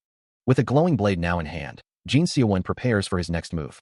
Meanwhile, the divine archer, Jurikana, his face streaked with blood, reveals a critical limitation. His aura blade's mana will expire in 2 minutes, demanding a swift conclusion to the battle. Jin Seowon, his own face grim with exertion, acknowledges the dire situation, his inner energy nearly depleted, forcing him to end the conflict immediately. With a final, desperate cry, he charges forward, a blur of motion towards the shadowy opponent. He moves with blinding speed, a streak of blue energy marking his path. Closing the distance in an instant, he strikes the hulking warrior, who barely has time to react. A powerful kick connects squarely with the warrior's face, sending ripples of green energy through the impact. Before the brute can recover, another rapid, blue-edged movement follows instantly. A sharp impact echoes. The warrior is sent reeling, a dark aura of force propelling him backward. As he evades a clumsy counterattack, the warrior snarls, "You slippery bastard!" But his frustration is met with another blow, blood spraying as the massive body recoils. A final, decisive strike cuts through the air. The air still shimmers with residual energy, red streaks and splatters marking the space where a lightning-fast strike just landed. His opponent, the Boron King's giant arm warrior, stumbles back, bloodied and frustrated, muttering, "Damn it, I thought I had correctly read that guy's movements." His face contorts in a snarl, vowing, "I'll cut you down without knowing if that was the real one." Another unseen blow slams into him, sending a shockwave across his face. Jin Seowon presses his relentless assault, a blur of motion against the dark, dynamic backdrop. His blade flashing, imbued with a dark, potent energy, striking with precision. The warrior's mind races, grappling with the sheer speed of the attacks, wondering, was that the real one just now? He is left battered and bleeding, his face a mask of pain and disbelief. As Jin Seowon delivers a final, decisive punch, he taunts his opponent. "How do you like this punch from a black belt master?" The Boron King's giant arm warrior, bloodied and enraged, struggles to comprehend the relentless assault, muttering about the impossibility of finding the true body amidst the onslaught. But from above, Jin Seowon and his clone descend with a powerful thud, their forms silhouetted against the glowing blue energy of the dungeon. The warrior, still reeling, realizes the clones are indistinguishable from the original, making it impossible to discern which target is real. With an unstoppable momentum, Jin Seowon's chapter of dominance is finally here, his movements a blur of speed and power. He and his clone launch a synchronized, devastating attack. A powerful blue energy strike tearing through the warrior's defenses. The force sends the giant arm warrior crashing to the ground, his body battered and broken. As the dust settles, Jin Seowon and his clone stand victorious over the fallen foe, the battle decisively won. He continues his relentless assault, a surge of blue energy slamming into the warrior, who roars in defiance. Even as a flurry of rapid, yellow-tinged strikes begins to overwhelm him, each impact sending shockwaves through his armored form. The warrior struggling to keep pace with the sheer speed of the attacks. As the relentless barrage continues without pause. With a desperate, guttural cry, the Boron King's giant arm warrior lashes out with his massive sword. But his opponent is already a blur, effortlessly evading the counterattack. And Jin Seowon observes the enemy's resilience, noting that despite their ferocity, their defenses are surprisingly weak. The warrior stands battered and bruised, his weapon still clutched tightly, but his form shows the strain of the prolonged battle. He continues his relentless assault, the A-rank dungeon's remaining 5 creatures falling before him. Meanwhile, the Boron King's giant arm warrior, battered and desperate, realizes his time is almost up, with merely a minute left before his defeat. From a distant, icy vantage point, Elizabeth's guardian, the silver-haired mage, and their companions observe the unfolding battle. Jin Seowon stands over another fallen foe, his victory in the dungeon all but assured. Elizabeth's guardian expresses his surprise, admitting he hadn't expected Sinric to struggle so profoundly. The silver-haired mage, growing frantic, shouts for Jurikana to stop standing idly by and help. Jurikana, his face already bloodied, promises any reward upon their return if he can secure a win. Elizabeth's guardian calmly reminds him to keep his focus on his opponent. But the warning comes too late, as Jurikana is violently struck by an unseen force. The air still crackles with residual energy, and blood splatters across the ruined landscape, a testament to the brutal battle that just transpired. Unfazed, Jin Seowon presses his assault, his blade glowing with golden light as he delivers a powerful strike. The green-haired figure recoils from the impact, blue energy trails marking their painful retreat as more blood erupts from their form. Jin Seowon's resolve hardens, a purple aura flaring around him as he prepares another blow, declaring his attack an unstoppable fist. He follows through with a devastating palm strike, a burst of red energy signifying the undefeated palm strike that connects with brutal force. The attack continues, Jin Seowon unleashing a torrent of red energy and impacts, leaving no room for his opponent to recover.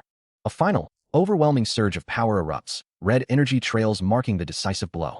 The green-haired figure collapses, defeated and broken amidst a shower of white particles, their body riddled with fresh wounds. But just as victory seems assured, a sudden yellow flash engulfs Jin Seowon, sending him sprawling to the ground as he utters a pained gasp, realizing he's been hit by a surprise attack, a complete blackout. A sudden, blinding flash of blue energy erupts, followed by a triumphant declaration from an unseen assailant, certain they have finally cornered Jin Seowon. The green-haired warrior, his face contorted in a fierce grimace, unleashes a brutal, glowing strike, which connects with devastating force, sending crimson splatters across the air. The target is ripped apart by the impact, a torrent of blood erupting from the wound.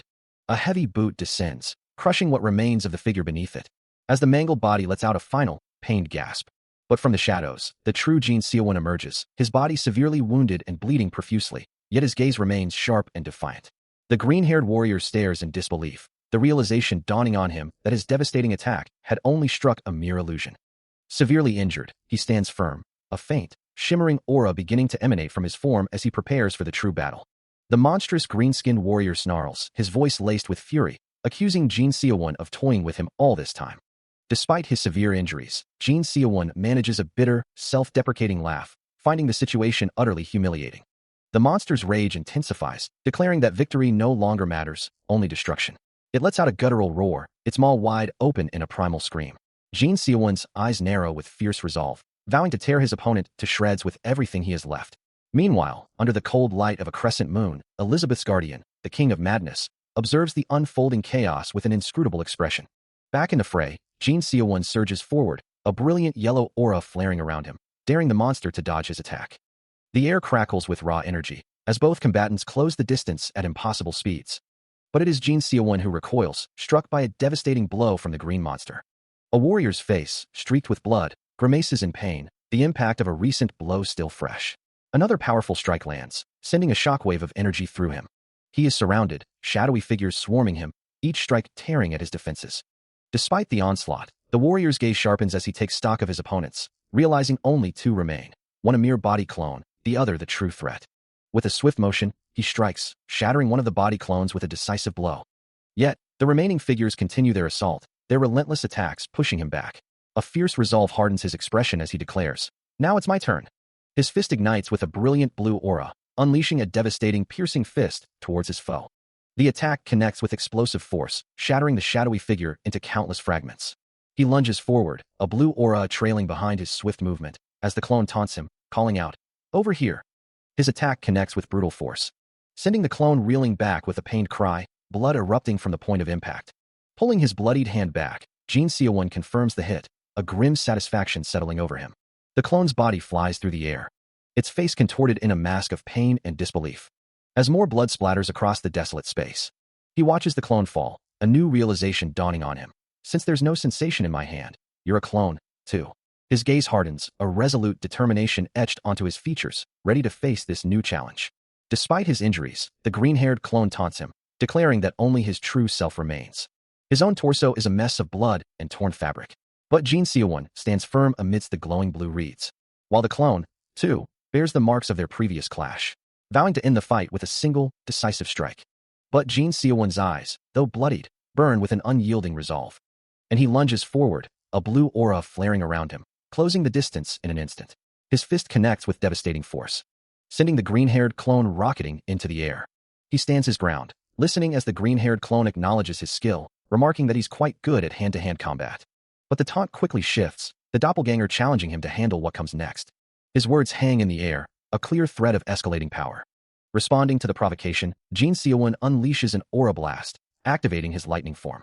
A blinding surge of yellow lightning erupts from his body, enveloping him in raw, crackling energy. As he closes the distance and strikes his doppelganger with a devastating, electrified blow, the force of the impact carries through, as he follows up with a powerful, lightning-charged kick. The clone cries out in agony, recoiling from the overwhelming assault. The force of the blow sends the warrior reeling, a desperate thought escaping his lips as blood splatters across his face. He collapses into the pouring rain, his body falling amidst a crimson spray. But the true target, the clone, is also caught in the devastating attack, his eyes flaring crimson as he recoils, bloodied and disoriented. He struggles to comprehend the sheer power, the chaotic mana disrupting his very being, demanding he escape the overwhelming force. The impact continues to ripple through him, forcing a guttural scream from his throat as a crimson aura erupts around his battered form. He falls further, blood still spraying from the wounds. Meanwhile, Jin Seowon's bloodied hand grips a mysterious, glowing circular object, a faint yellow aura emanating from its surface. The object pulses with renewed energy, now surrounded by a vibrant blue glow.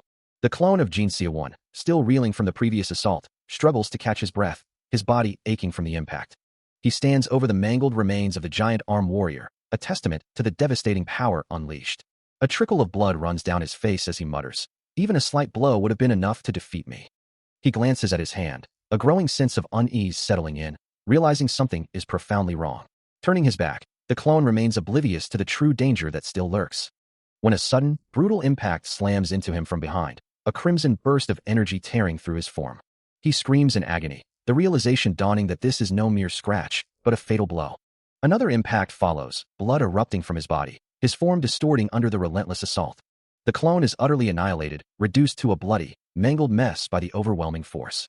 A violent impact leaves a crimson spray across the desolate ground, the air still shimmering with residual red energy. A system notification confirms the devastating blow, announcing the death of Sinruk, killed by Jin Seowon's bare wrists, while a voice muses, "If I hadn't won him over, I'd be dead." Standing amidst the carnage, Jin Seowon is covered in the blood of his foe, a faint blue aura still clinging to his form. Another system message appears, confirming survivors 2 out of 100 as a glowing chest rests nearby. The silver-haired mage, observing the scene, remarks, "I didn't expect you to beat Sinruk, you." Turning to face him, Jin Seowon replies, "I should at least thank you. He was quite the pain to deal with." The mangled body of Sinruk lies motionless, a testament to the brutal power unleashed. The mage, his staff glowing faintly, continues, "In the end, because of his obsessive competitiveness, even a king like him couldn't stand against someone like you." Jin Seowon listens, then notes, "And you used up everything in your battle against him." The silver-haired mage, his voice laced with cold finality, declares that his opponent will die by his hands, granting him the honor for his valiant struggle. With that, he unleashes a torrent of swirling blue energy, a powerful magical attack that tears through the remnants of the giant warrior. The destructive force coalesces into glowing, scissor-like blades, meticulously shredding the target. Witnessing the brutal display, Jin Seowon recoils, his face splattered with blood, a look of profound shock and distress etched upon him. What a crazy amount of mana, he thinks. It can't be compared to the mana of the Boron King, Sinruk. Despite the blood and grime covering his body, he knows that with this much power, he might just be able to take on Zero Okana. A surge of vibrant green energy erupts from his palm. As he clenches his fist, focusing the power, believing he might be able to rely on Zero Okana. With a powerful release, shadowy blue energy bursts forth, rapidly coalescing into a distinct form, until a perfect replica stands before him, a shadow clone. The newly formed clone glows with an ethereal blue light, poised for battle. He barely registers the impact as a surge of blue energy slams into him, sending him tumbling through the jagged, crystalline terrain, his body momentarily lost in the shimmering shards. The force of the blow tears through his shoulder, leaving a deep, bleeding wound. Another burst of blue energy erupts where he landed, a testament to the relentless assault. Undeterred, Elizabeth's guardian draws his bow, a vibrant green aura already coalescing around the arrow. A cruel smirk spreads across his face, his eyes gleaming with predatory intent. With a fluid motion, he releases the arrow, a brilliant green bolt streaking through the air. The magical projectile leaves a shimmering trail, its power palpable as it closes the distance. Finally, the green energy dissipates into a cascade of sparkling blue particles, leaving only the lingering threat of its impact. The blue energy attack from the guardian slams into the clone, tearing through his form, a guttural cry of pain escaping him. His face contorts in agony, the force of the blow leaving him battered and broken. He plummets through the air, a broken puppet. As a green energy arrow streaks towards him, a follow-up strike from his relentless assailant. The guardian, having just released the deadly projectile, stands poised amidst the dense foliage, his voice cold and resolute, declaring his intent to ensure the clone's escape is impossible this time. The clone crashes to the ground, utterly defeated, a desperate cry escaping his lips. The final, devastating blow lands, sending a spray of blood across the scene, piercing his hand with brutal force. He screams, a raw cry of agony and disbelief, realizing too late the true identity of his opponent. The guardian watches him, a faint smirk playing on his lips. The clone lies broken and defeated amidst the debris, his body battered and torn. Yet, a pained, defiant laugh escapes him, even as he struggles to breathe. The guardian looks down, offering a cold, almost respectful assessment of his tenacity. But the clone's fury flares, rejecting any pretense of respect with a venomous retort. A final, brutal impact sends blood spraying across his vision, the force of it echoing with a dull thud. His eyes, wide with pain and disbelief, stare blankly as more blood obscures his view. The weapon that delivered the final strike, a simple arrow, is revealed to be the very one that ended Jin Seowon. His consciousness flickers, fading into the void. Standing over the defeated clone, the guardian surveys the scene, a quiet question hanging in the air. Is it over? With the battle concluded, he turns and begins to walk away, leaving the desolate landscape behind. A system notification blares, announcing the end of the Cloyd survival challenge. He curses under his breath, realizing he wasn't the sole participant, and someone else claimed the ultimate prize. Another prompt appears, stating that he, Jin Seowon, an unqualified player at level 2, had unexpectedly defeated the King of Madness. A new message confirms his success, granting him the right to participate in the next game. A slight smirk plays on his lips as he processes the information, muttering about the existence of a subsequent challenge. Another system prompt appears, detailing his rewards, including kill bonuses that earned him 10 reward coins.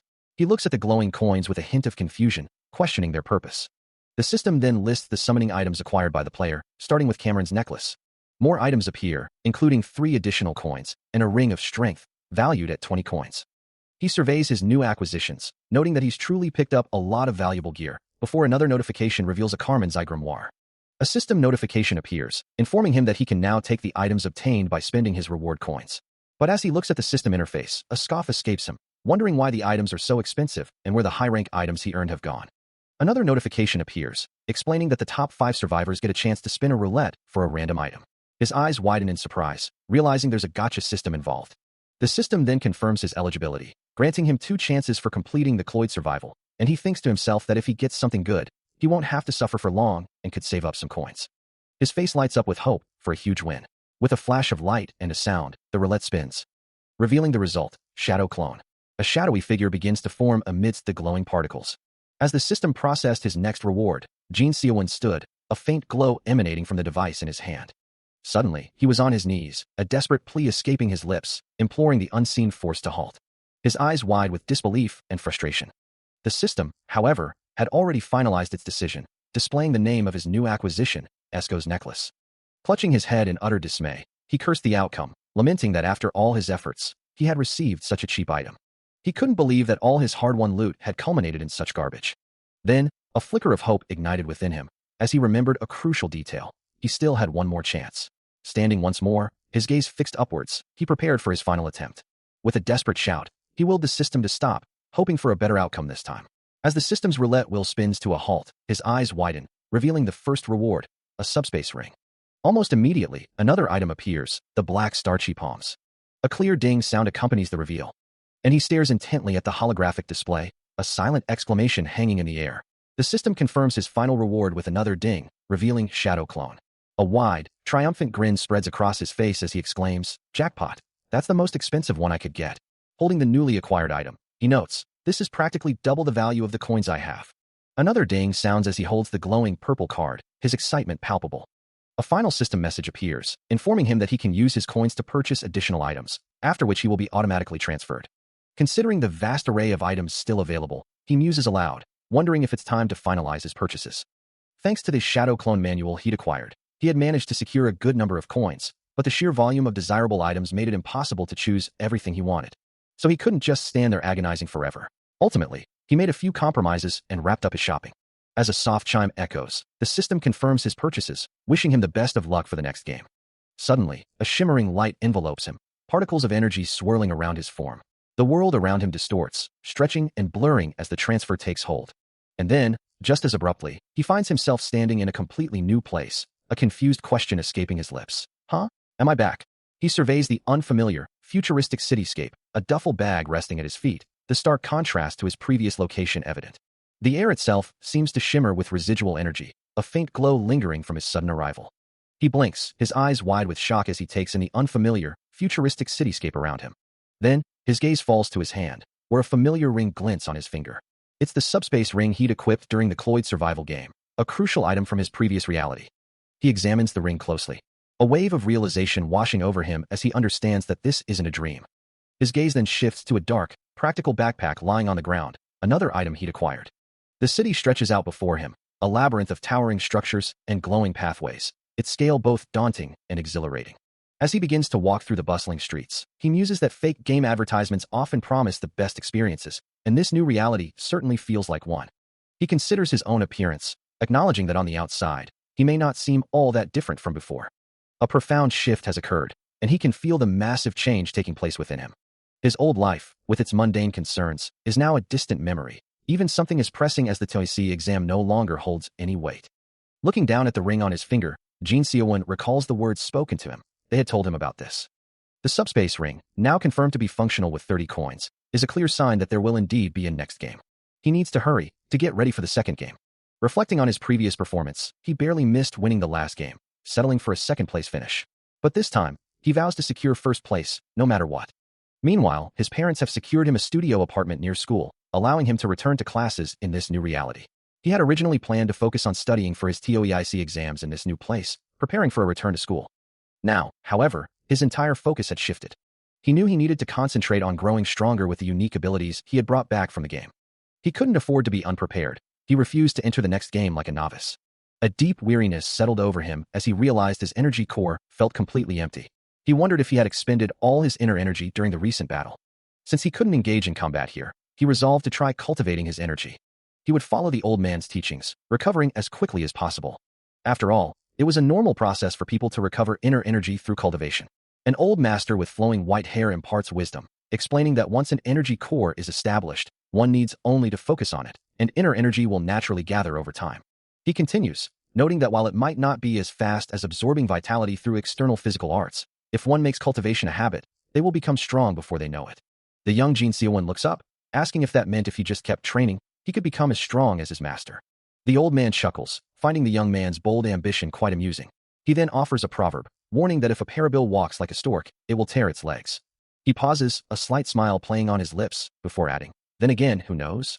His gaze then falls upon the young disciple, continuing his thought, whether you're just a humble parabil or a baby stork yet to take flight, he concludes, as shimmering blue particles of energy swirl around. Back in the present, Jin Seowon sits in quiet meditation, his hands forming a mudra as he focuses on cultivating his inner energy. For hours later, he stands overlooking the sprawling city, a silent witness to the passage of time. He attempts to meditate, a low groan escaping him as he struggles with the process. Despite absorbing an incredible amount of inner energy, he feels he has gained so little, a deep frustration etched across his features. His eyes widen in exasperation, a silent curse forming on his lips.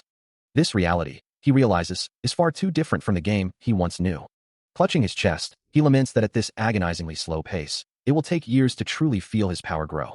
Suddenly, a shimmering purple orb of energy manifests in his hands, pulsating with an ethereal glow.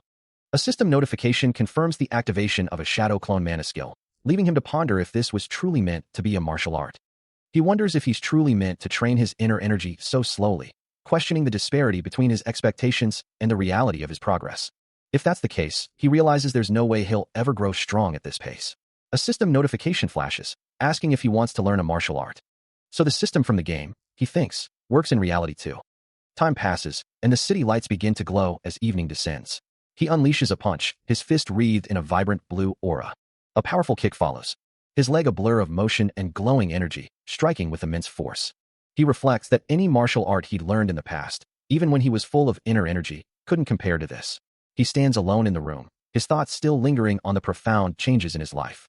A deep rumble echoes in his mind as he questions, what else do I have? His gaze falls upon a delicate necklace he holds in his hand. A sudden memory surfacing as he recognizes it. I got this one from the gacha. He brings the ornate piece to his mouth, biting down with a sharp chomp, recalling the system's description. It said this thing was made out of gold. The bite mark confirms its authenticity, and a staggering thought crosses his mind. At this weight, it's worth at least 10 million won. A new, unsettling realization dawns on him as he considers the disparity. If something like this only costs 1 coin. A wide, almost predatory grin spreads across his face, his eyes gleaming with a dangerous ambition as he imagines the possibilities. And if I bring back just one item from the next game? Now dressed in a new, more refined outfit, he holds the necklace with newfound confidence, his voice firm with conviction. They'll sell for 100 million won at least.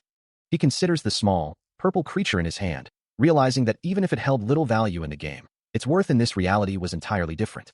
A system notification flashes, identifying the item as refined troll's blood and valuing it at 2 coins. This particular item, he knew, was meant to guarantee a full year of healthy life for anyone who consumed it. His eyes gleam with a sudden, avaricious thought, imagining selling this rare commodity to a wealthy, terminally ill patient, knowing it could fetch hundreds of millions. Jin Seowon's gaze hardens with determination, understanding that Cloyd's survival had unexpectedly presented him with an immense opportunity. With a renewed sense of purpose, he begins to move. He recalls the meager rations he endured in the game, consisting only of tough jerky strips. The exhaustion finally catches up to him, as he realizes he hadn't even noticed his hunger while cultivating his skills. Staring out the window, he decides it's finally time for some real food. At Grandma's diner, a simple set meal is ordered. A meal that, for him, is a luxury, costing 5,000 won. He reflects on his time cultivating on a deserted island, realizing the profound difference between virtual sustenance and a true, physical meal, a luxury he hasn't experienced in far too long. As he eats, the memory of Jisuke's near-fatal encounter flashes through his mind. An elderly woman, the diner's owner, approaches him, noting his frequent visits and offering comfort, though he dismisses her concern. He laments the meal's expense and the frustrating reality that even this isn't enough to truly sate his hunger. A stark realization dawns on him. The hunger he feels in the game doesn't translate to his real body. The physical toll of his cultivation is evident, sweat beading on his brow as he grapples with his body's persistent demands. Leaving the diner, he offered a polite thank you to the employee behind the counter. His mind, however, was already elsewhere, focused on the next game session and the inner energy he needed to gather. As he walked down the street, a sudden notification chimed, announcing the activation of his sense of characteristic, God, skill. He glanced at the rings on his fingers, pondering if he should start using his game skills in the real world. But before he could decide, a wave of profound shock washed over him. A brilliant blue aura flared around him, glowing particles swirling as he suddenly found himself plummeting. He fell from an impossible height, the city buildings rushing past him. A trail of blue energy followed his descent, shattering glass as he plunged further down. He plummets through the open sky, a faint blue energy trailing behind him as the world rushes up to meet him. A sudden, overwhelming surge of power courses through his body, leaving him utterly shocked by the sheer strength overflowing within him. The city below grows larger with terrifying speed, its buildings rushing into focus as he prepares for impact. With a heavy thud, he lands, kicking up a cloud of dust and debris. Standing amidst the settling dust, Jin Seowon glances around the quiet alley, hoping no one witnessed his dramatic arrival. He knows that if his abilities were to be detected and spread online, it would cause him immense trouble. Walking through the bustling city streets, he marvels at how accurately the game's mechanics are implemented in reality. He looks at his hand, reflecting that he had originally intended to build more inner energy before attempting to use such a powerful skill. He decides it's better to use the skill now, a purple glow emanating from his hand as purification activates. Suddenly, a system notification confirms the activation of the skill of despair, and he realizes the spherical item he holds is the catalyst. A wave of shock washes over him as he recognizes it as the most expensive item he owns. In the game, absolute purification would grant him 3 seconds of free movement, but here on Earth, the implications of such a skill are terrifyingly unknown. His eyes widen in stark realization, sweat beading on his brow. As the skill fully manifests, a dark, swirling energy begins to spread rapidly. He stands amidst the chaos, his eyes glowing with an eerie blue light, the dark energy swirling around him like a tempest.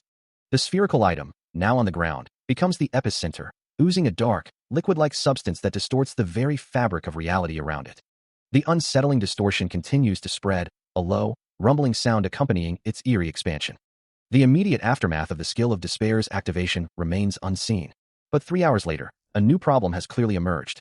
A concerned voice insists that the wall was seriously heating up. So hot, in fact, that the door handle was impossible to touch. She had even tried knocking on her neighbor's door. Another voice, exasperated, suggests that if it was truly that hot, the fire department should have been called, not the police. Jin Seowon, standing with an elderly woman, tries to explain that he thought there wasn't actually a fire, while she dismisses it, suggesting someone simply turned up their heater too high. But the woman, clearly agitated, insists it wasn't just hot, forcing a reluctant Jin Seowon to concede with a sigh. The door handle, still glowing with an ominous red heat, tells a different story.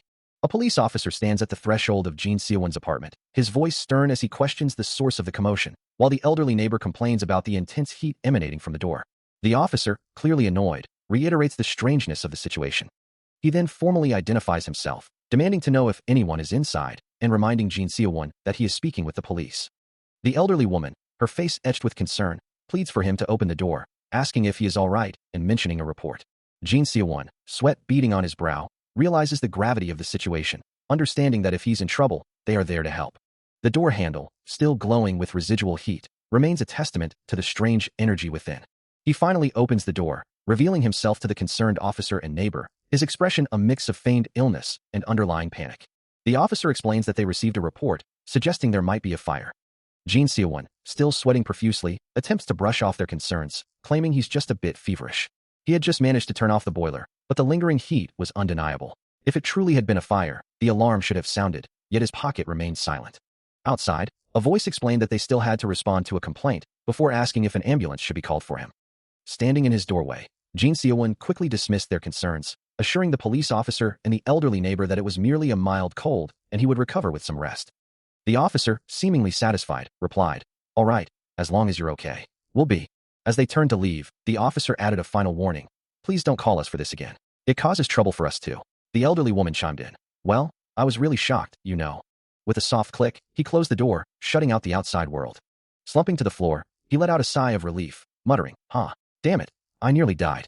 The elixir's energy had boiled up like fire, and if not for the White Tiger's mana arts, he wouldn't have been able to contain it. As his eyes glowed with an intense blue light, he realized that unlike in the game, things in reality were far more volatile and unpredictable. Despite the unpredictable nature of his newly acquired power, Jin Seowon knows he must still find a way to control it. He unleashes a powerful strike, his hand glowing with concentrated energy, the force of it tearing into the solid wall before him. Focusing his intent, he channels the unstoppable fist. He then follows through with an undefeated palm strike, the impact erupting in a shower of debris and raw power. His concentrated energy pushes through the target. The residual energy ripples outward from the point of impact. Surveying the destruction, he realizes the sheer scale of his abilities and the need for careful management, musing that he'll need to assess the full damage at the guild later. The next day, determined to refine his techniques, he dedicates himself to rigorous physical training. He understands that to truly polish the unstoppable fist, he requires a stronger body. He finds a public training ground, but it's bustling with people, making it difficult to focus on his own rigorous regimen. Later, he hangs upside down from a tree branch, performing intense core exercises in a more secluded area. Realizing he'll need to train after sunset to truly push his limits. His eyes burn with fierce determination, reflecting his unwavering resolve.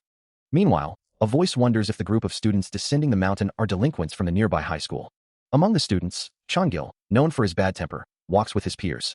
A female student sharply tells a male student to stop asking questions, calling him a crazy bitch. An elderly man then approaches the male student, sternly reminding him that the area is a no-smoking zone, and questioning if his parents aren't worried about his health. As Jin Seowon observes the unfolding scene, his face contorted in rage, Changil shouts, demanding to know who the elderly man thinks he is. A chilling premonition washing over him as he faces the mysterious figure. The elderly man's eyes glow with an unsettling light, his voice cutting through the night as he asks if Changil is looking for a fight. Before Changil can react, the elder lunges, grabbing him by the collar with surprising speed. A swift punch connects squarely with Changil's face, sending his head snapping back. The force of a follow-up kick lifts him off his feet, sending him flying through the air as Jin Seowon watches the brutal display from a distance. Changil crashes to the ground, debris scattering around him. The elderly man stands over him, ready to deliver another blow, his dominance absolute. Even after witnessing the brutal display, Jin Seowon can't help but think, dude, no matter how rude he was, you can't just punch an old man like that. The scene before him is stark. Changil lies defeated on the ground, while the elderly man stands calmly over him, as another student approaches the confrontation. The approaching student, his expression defiant, calls out, "Hey, messy hair," addressing the elderly man directly. He continues, "You and I haven't met before, right?" The elderly man's gaze sharpens, a dangerous edge entering his voice as he retorts, "You looking to die?" Without another word, he seizes the student by his collar, leaving Jin Seowon to watch the escalating tension with wide, concerned eyes. A holographic interface flickers, displaying a hooded figure and the title, World's Strongest Survivor. As a young man lies crumpled on the ground, groaning in pain, the sight of the injured youth sparks a furious thought in an unseen observer. The one who did this to my younger brother. Moments later, Jin Seowon and Changil stand confronted by two stern-faced men in suits, one with dark hair and the other with gray, in a quiet park. The dark-haired man, his expression unyielding, begins to explain. Well, let's just say he was the one who caused the problem first. He showed no respect to the elderly, you know. He continues, his voice firm. If high school kids smoke in public like that, they should be made aware that they can get into serious trouble. Seowon, his eyes sharp, challenges him. If you're so good, why don't you try to solve it yourself then? The man in the suit sighs. I may have gone a little overboard, but I didn't have a choice. Can't really have him hit the elder. Changil, listening intently, feels a surge of power, his eyes glowing a dangerous crimson. As Changil's eyes flared crimson, Jin Seowon launched himself forward, a powerful, blue-tinged kick arcing towards the suit-clad man. The force of his strike was immense, his leg a blur of concentrated power. It was an unstoppable force, a relentless pursuit of his target. With a deafening crash, the kick connected, sending shockwaves through the very ground. The impact left a deep crater, the blue energy still radiating from the point of contact. Another powerful reverberation echoed, a testament to the sheer power unleashed. Standing amidst a verdant, almost dreamlike forest, Jin Seowon mused that he hadn't properly controlled his strength. Nearby, the other suit man recoiled, utterly aghast at the sudden, brutal display of power. He cursed, demanding to know what the young man was doing. Changil, witnessing the raw power, could only stare in stunned silence. The impact of the previous attack leaves the scene in disarray, and one of the suit-clad men, his glasses shattered, can only utter a surprised sound. His face contorts in rage, the man clutching the broken frames as he vows to kill his opponent. Meanwhile, Jin Se-won, surrounded by faint blue particles, considers the nature of his strength, realizing that the longer he fought, the more he could feel and control it. A furious cry of "die" erupts, accompanied by a surge of red energy. But before the attack can land, he moves with blinding speed, a powerful blue energy kick slamming into the other suit-clad man, sending him reeling. The young man's internal monologue continues, confirming that the longer he fought, the more he could feel his power. His hand glows with an ominous red light, splatters of blood marking the air around him. He observes his surroundings, a chilling thought forming. Fighting ordinary people like this has become far too easy. Another swift, blue energy-infused kick connects, reinforcing his dominance. He needs to get stronger, he thinks, and if something goes wrong, he'll just somehow get it back to normal. With a surge of blue energy, he unleashes a devastating strike. The force sends his opponent flying, shattering the ground beneath him, activating his undefeated palm strike at 50% power. He strikes again, leaving the man groaning and bleeding on the ground. A flash of crimson energy, and another impact rings out. The second suit man is sent flying, crashing into the debris. As both opponents lie defeated, onlookers gasp, uttering exclamations of disbelief at the sheer power displayed. Jin Se-won looks at his glowing hands, realizing with a sigh that this wasn't what he meant to do.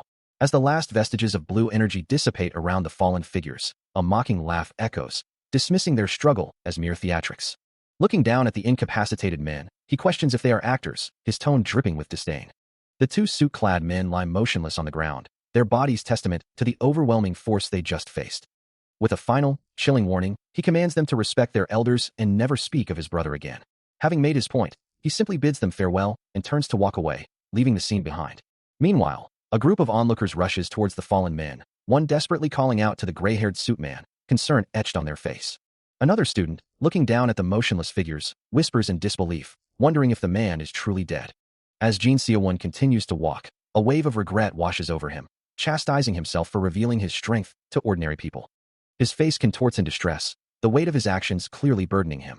He stares ahead, a profound realization washing over him, the thought echoing in his mind that had his opponent truly died, his own life would have been irrevocably over.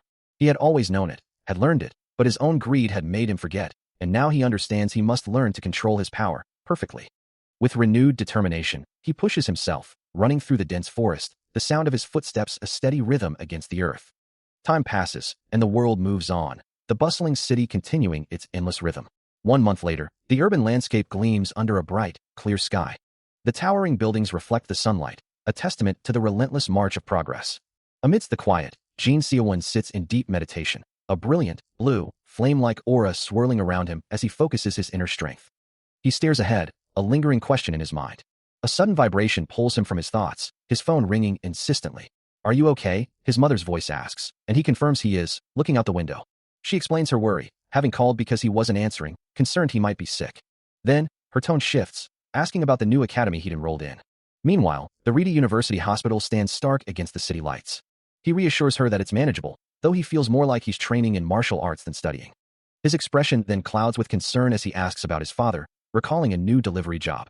The answer comes, a heavy blow. He got into a car accident. Jin Se-won's voice cracks with desperation, demanding to know the full extent of his father's injuries. He listens in stunned silence as the details emerge. His father was hit by a car running a red light while making deliveries, the impact severe.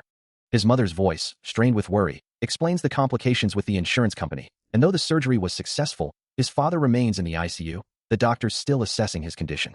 Walking alone through the night, Jin Se-won's mind races, overwhelmed by the financial burden and the feeling of losing everything, even before he'd repaid his own loan. A surge of purple energy flares around his clenched fist, a silent testament to his growing resolve. His mother's voice returns, mentioning the staggering medical costs, a sum of 1 to 2 million won, as she clutches a single gold coin. With newfound determination, Jin Se-won reassures her, promising to find a solution, and apologizes for not calling sooner, knowing she must have been worried. He ends the call, promising to speak again soon, his gaze fixed on the quiet, empty street ahead. As he continues his journey, the weight of his parents' lifelong struggle, moving from one rented home to another, settles heavily upon him. He remembered his father, a man who had worked harder than anyone he knew. But as the years passed and his father aged, his income had steadily shrunk. His job was easily replaceable, forcing him to change workplaces often. He once saw himself as the classic example of a son, a worthless burden with no future, but that was who he used to be. Now, looking out at the sprawling city, a new path lay before him. Clutched in his hand was an intricately carved, glowing item, and a single question burned in his mind. How much could he get for this? Inside a bustling antique shop, the proprietor examined the artifact, remarking on its excellent quality and unusual origin, noting it didn't seem like a local item. The shopkeeper confirmed its unique styling, definitely not the work of modern craftsmen, prompting Jin Seowon to press for its true value. The antique shop owner examines the glowing heirloom, remarking that it could be worth far more than its mere gold content, then asks if he is truly certain about selling it here. His mind racing with the urgency of his father's emergency surgery, he acknowledges the gravity of parting with such an item, yet knows he has no other choice.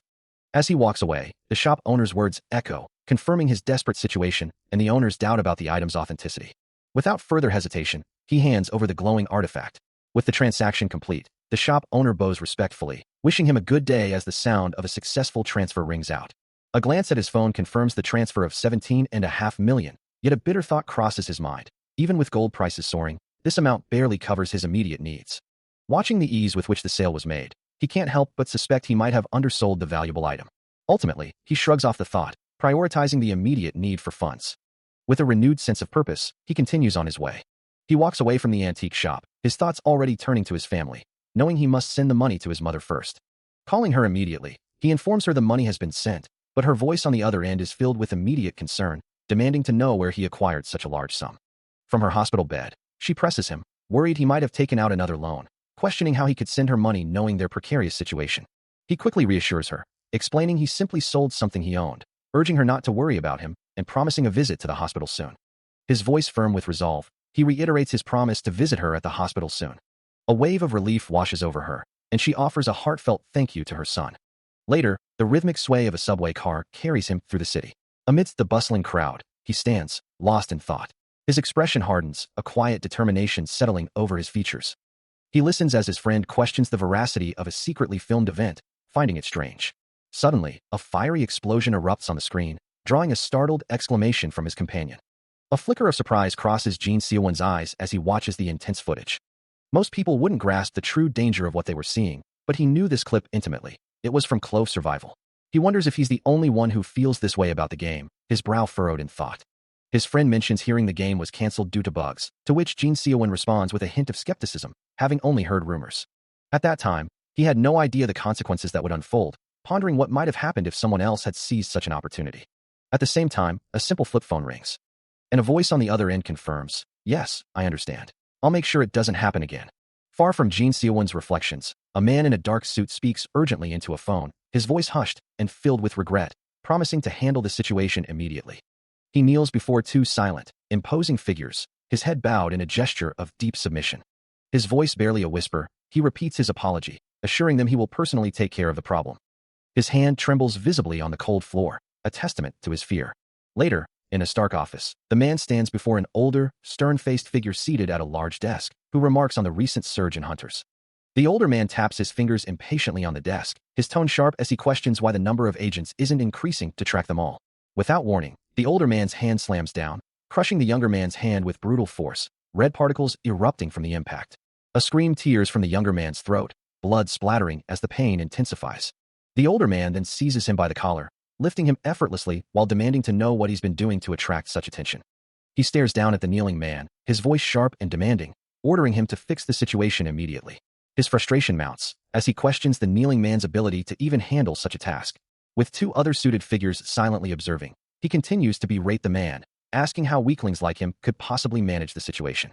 His voice growing colder, he reveals his own exasperation with the free bears, a problem he's already struggling to contain. Standing over the kneeling figure, surrounded by his silent subordinates, he delivers a final, chilling instruction. "If you understand, then get moving." Without hesitation, the kneeling man responds with a clear, albeit subdued, affirmation. As the summer heat finally receded, a cool night breeze swept through the forest. And Jin Seowon reflected on his progress, thinking, "After the first game, I've been training at night when there are no people around, for 2 months now." He continued, observing his own growing power. "I've gathered a good amount of inner energy, and I've become more accustomed to using it as well." But the most significant development, he realized, was yet to be fully revealed. Suddenly, vibrant blue energy began to swirl around him, as he unleashed a powerful new technique, declaring, "Shadow Clone." The clones materialized with explosive force, impacting the ground with a resounding thud, before multiple spectral fists launched forward, distorting the very space around them in a devastating barrage he called Unstoppable Fist. Spatial Strike. Jin Seowon launches into action, his form wreathed in a vibrant blue aura. He lands with a powerful impact, the ground cracking under the force. A moment of reflection crosses his mind, realizing that with his current inner energy, he can only create one shadow clone. Blue energy swirls and intensifies around his arm, preparing for the next phase. He also notes that the clone's duration isn't particularly long. Then, the original and his newly manifested shadow clone move in perfect synchronicity, both enveloped in brilliant blue energy. They strike the ground simultaneously, creating twin shockwaves. Their stances remain firm, poised for the next devastating move. With a synchronized burst of crimson energy, they unleash a powerful, multi-hit assault. A red aura flares around him as he grapples with a sudden, unsettling realization. Just moments after their combined attack, Jin Seowon and his clone stand, their hands clasped, blue energy swirling between them.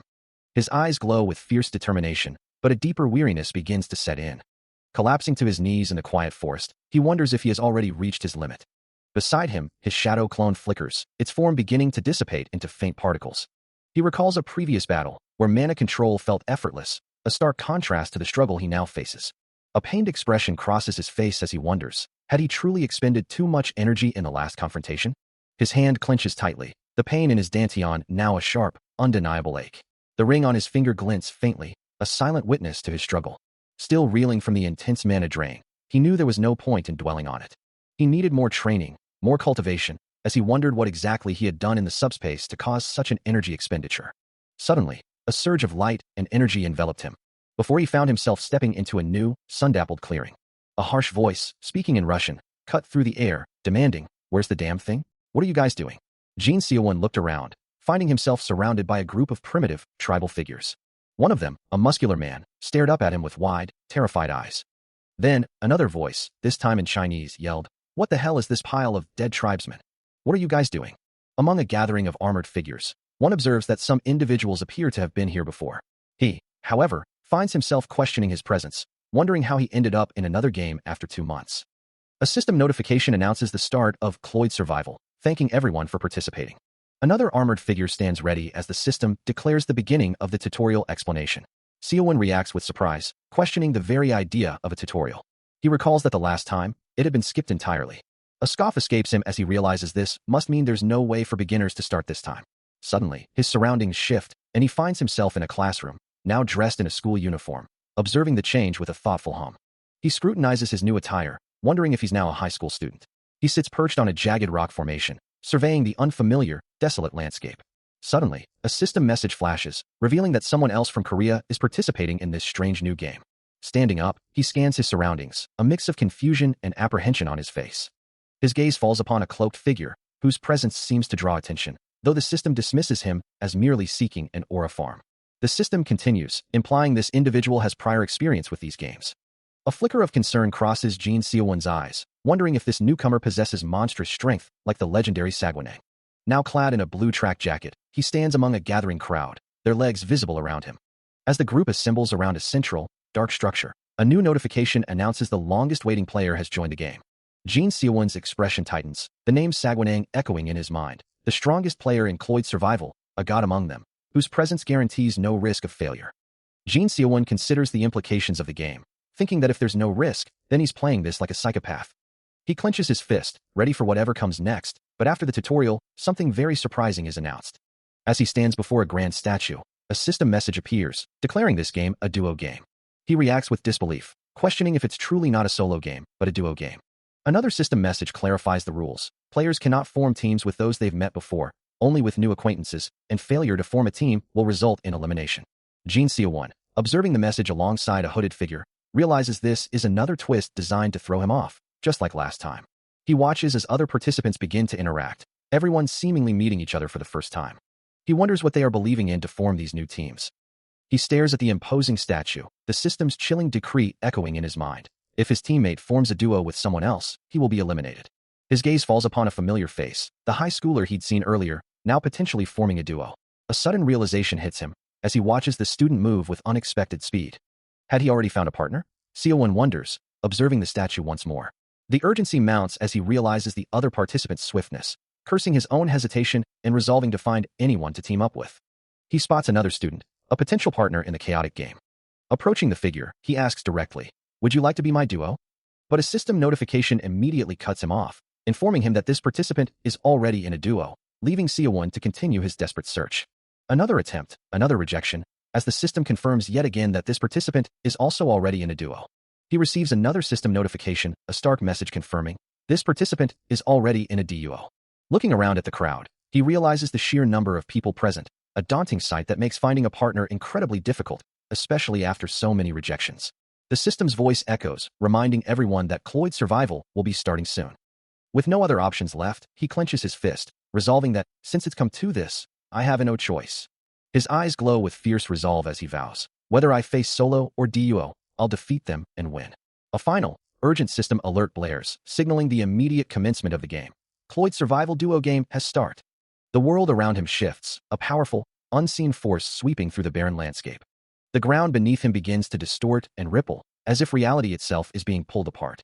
The Cloyd survival games unfold simultaneously across the globe, and this particular instance appears relatively benign. Until the reality of the situation hits him, a gasp escaping his lips. A blinding blue light erupts, signaling the game's true beginning. As the light envelopes him, his eyes glow with a fierce, unwavering resolve. He lets out a grunt, his determination hardening as he vows to fight and eliminate anyone who dares to challenge him this time. His foot lands firmly on the newly formed, desolate ground.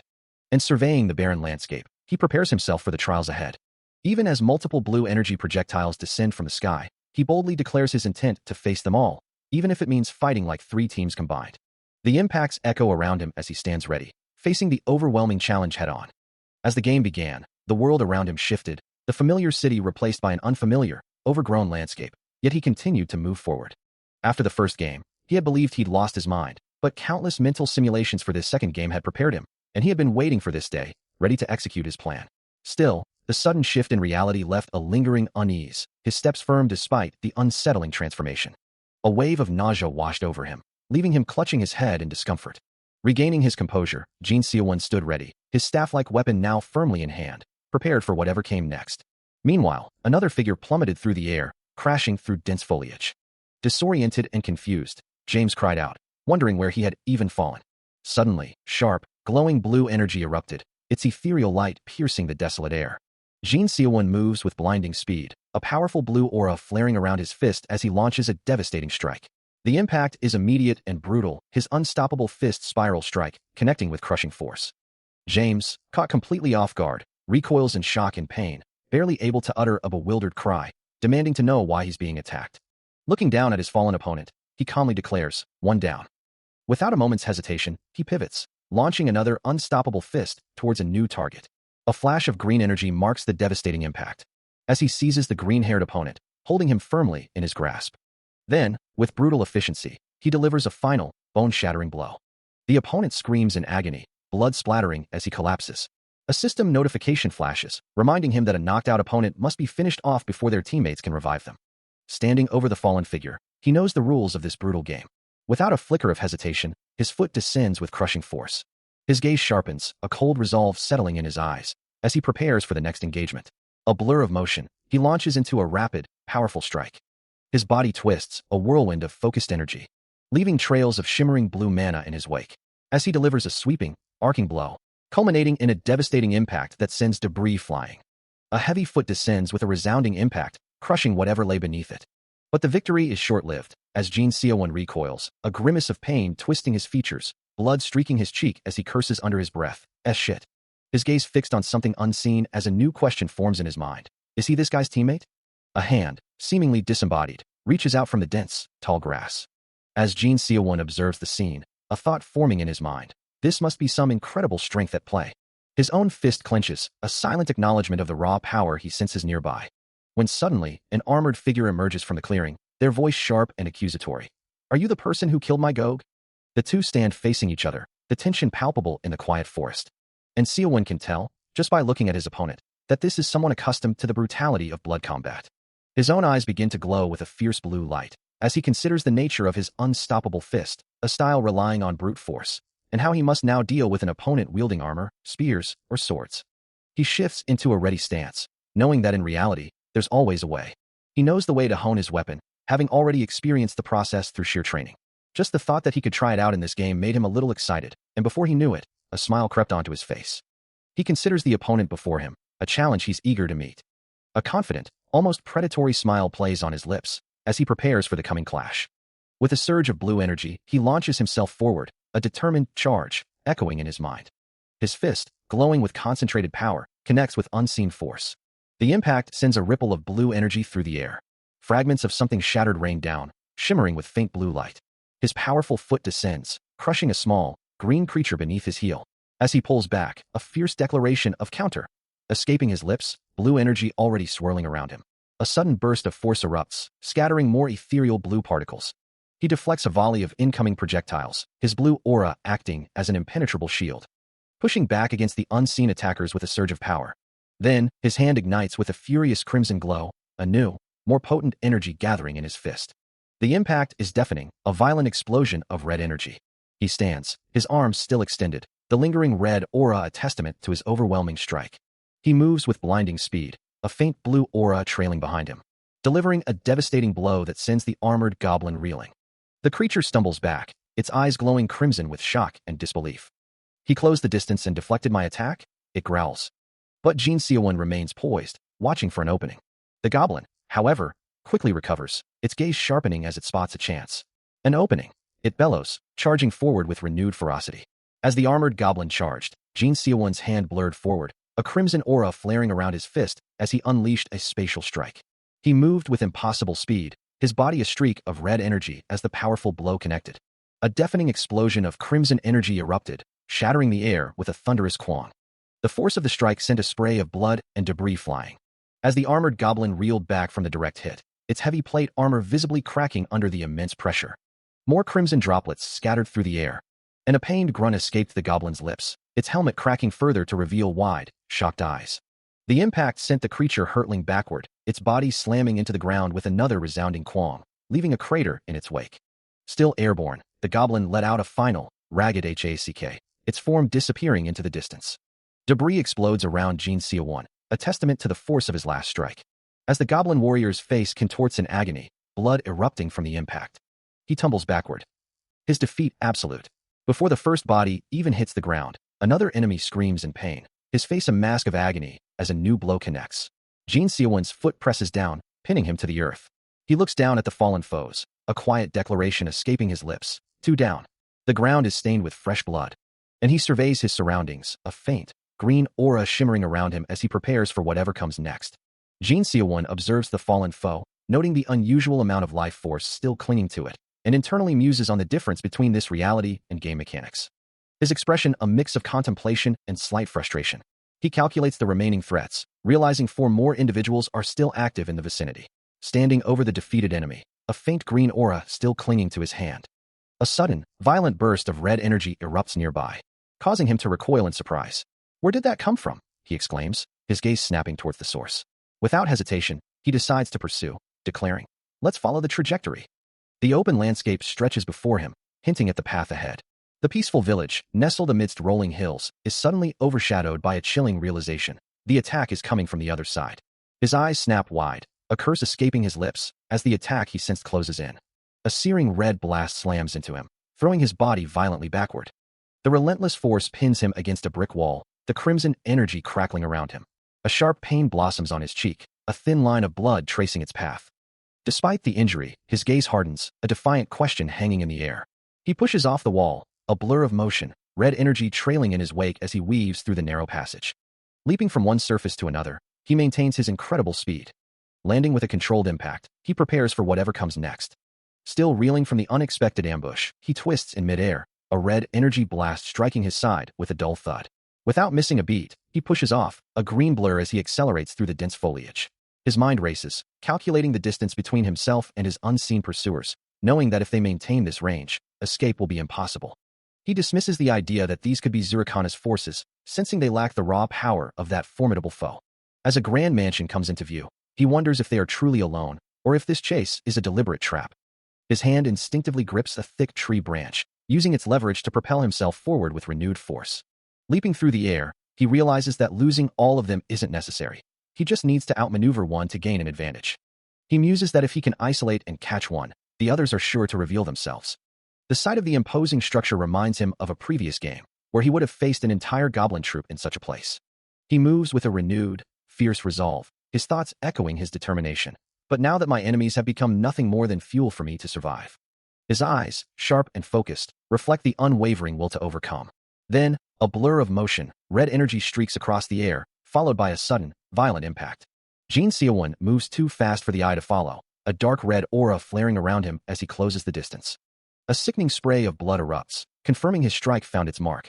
One of the attackers recoils, a gasp escaping his lips, his face contorted in disbelief. A fresh wound mars his cheek, the impact leaving a clear mark. From a distance, another pursuer cries out in confusion, utterly bewildered. Huh? What? I thought I definitely hit him. His hooded companion stares in shock, unable to comprehend the sudden disappearance. Why did he van dash? A swift, powerful kick connects with a sickening thud, as Jin Seowon delivers a precise blow to one of his pursuers, who cries out in surprise. There you are. The impact distorts the attacker's face in a grimace of pain.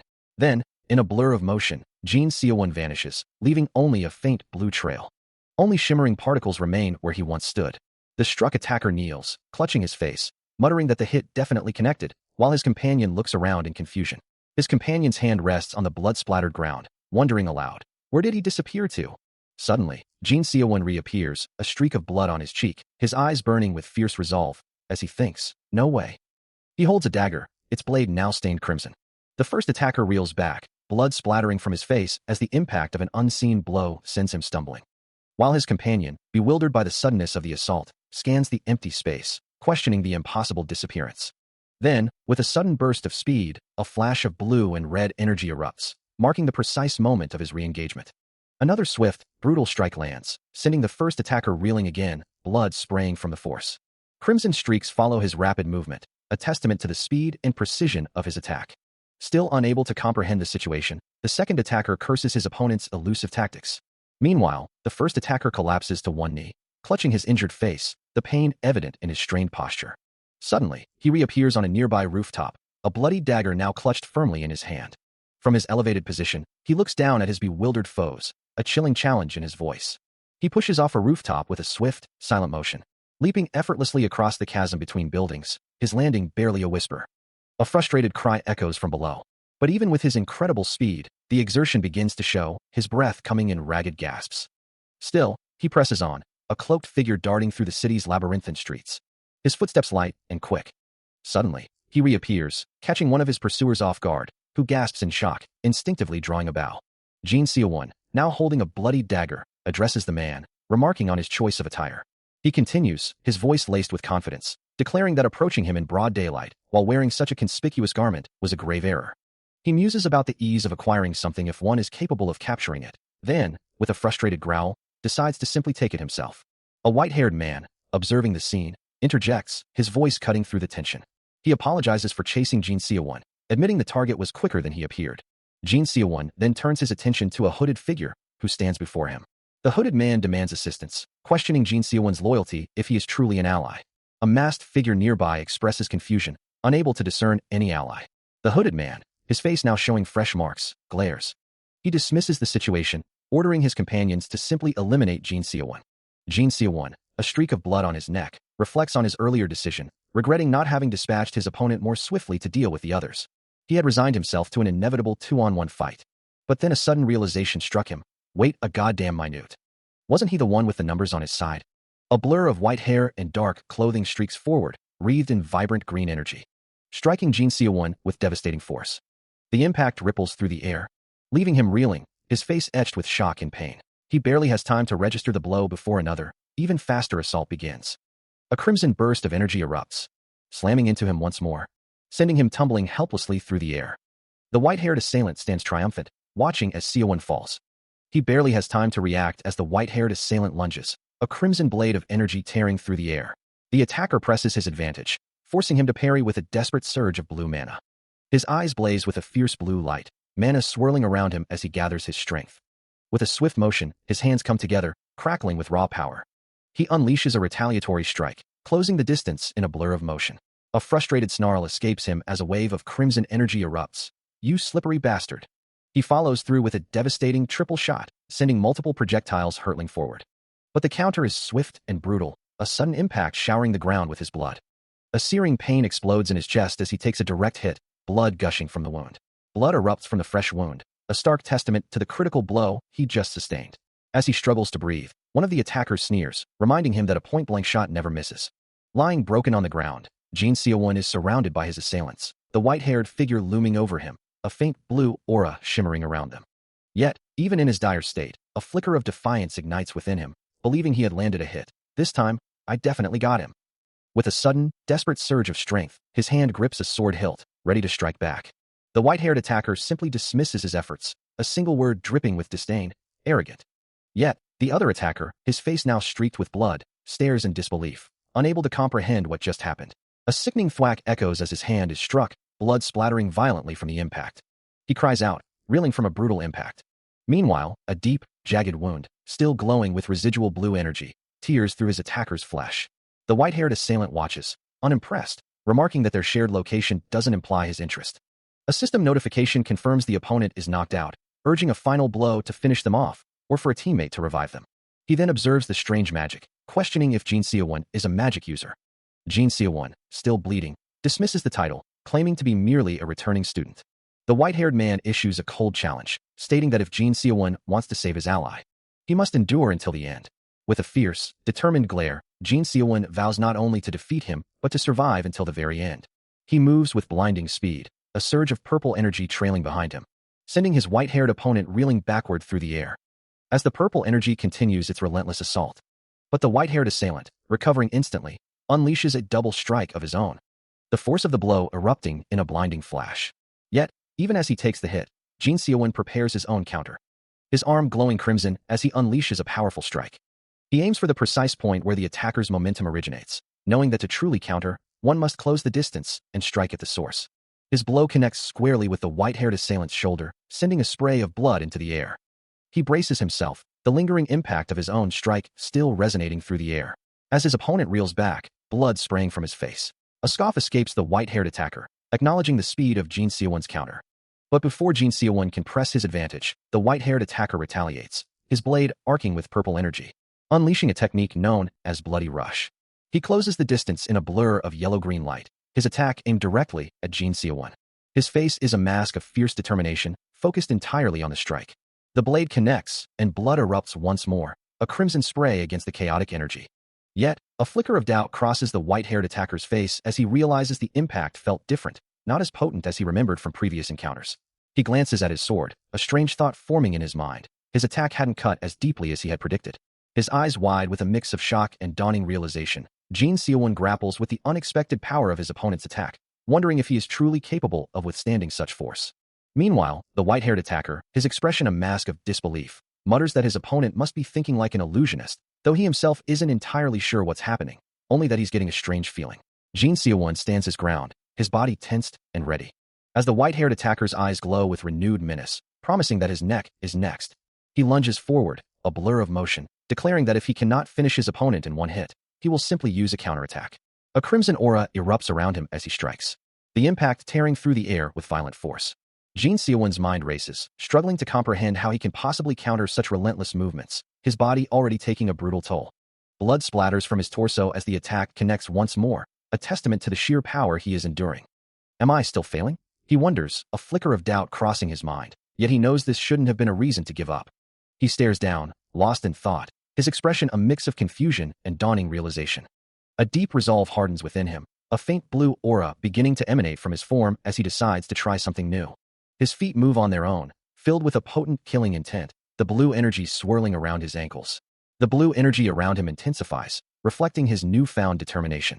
With his hands now glowing with the same blue light, he declares his ambition, refusing to settle for anything less than first place. He prepares for action, the unique method of using inner energy he now wields fully engaged. This is not the same Sukwon he once was, having now truly understood inner energy for the first time. The energy continues to surge around him, a testament to his transformation. In fact, he was one of very few who actually had a rare talent for using inner energy. A voice cries out in disbelief, as Jin Seowon's gaze sharpens. An incoming attack shattering into countless glowing particles before him. The assailant, now sprawled amidst the debris, shouts in utter shock, demanding to know how his ultimate attack was so easily broken. Jin Seowon simply stands over him, his eyes still holding a faint blue glow, feeling as though he had just broken through an invisible wall.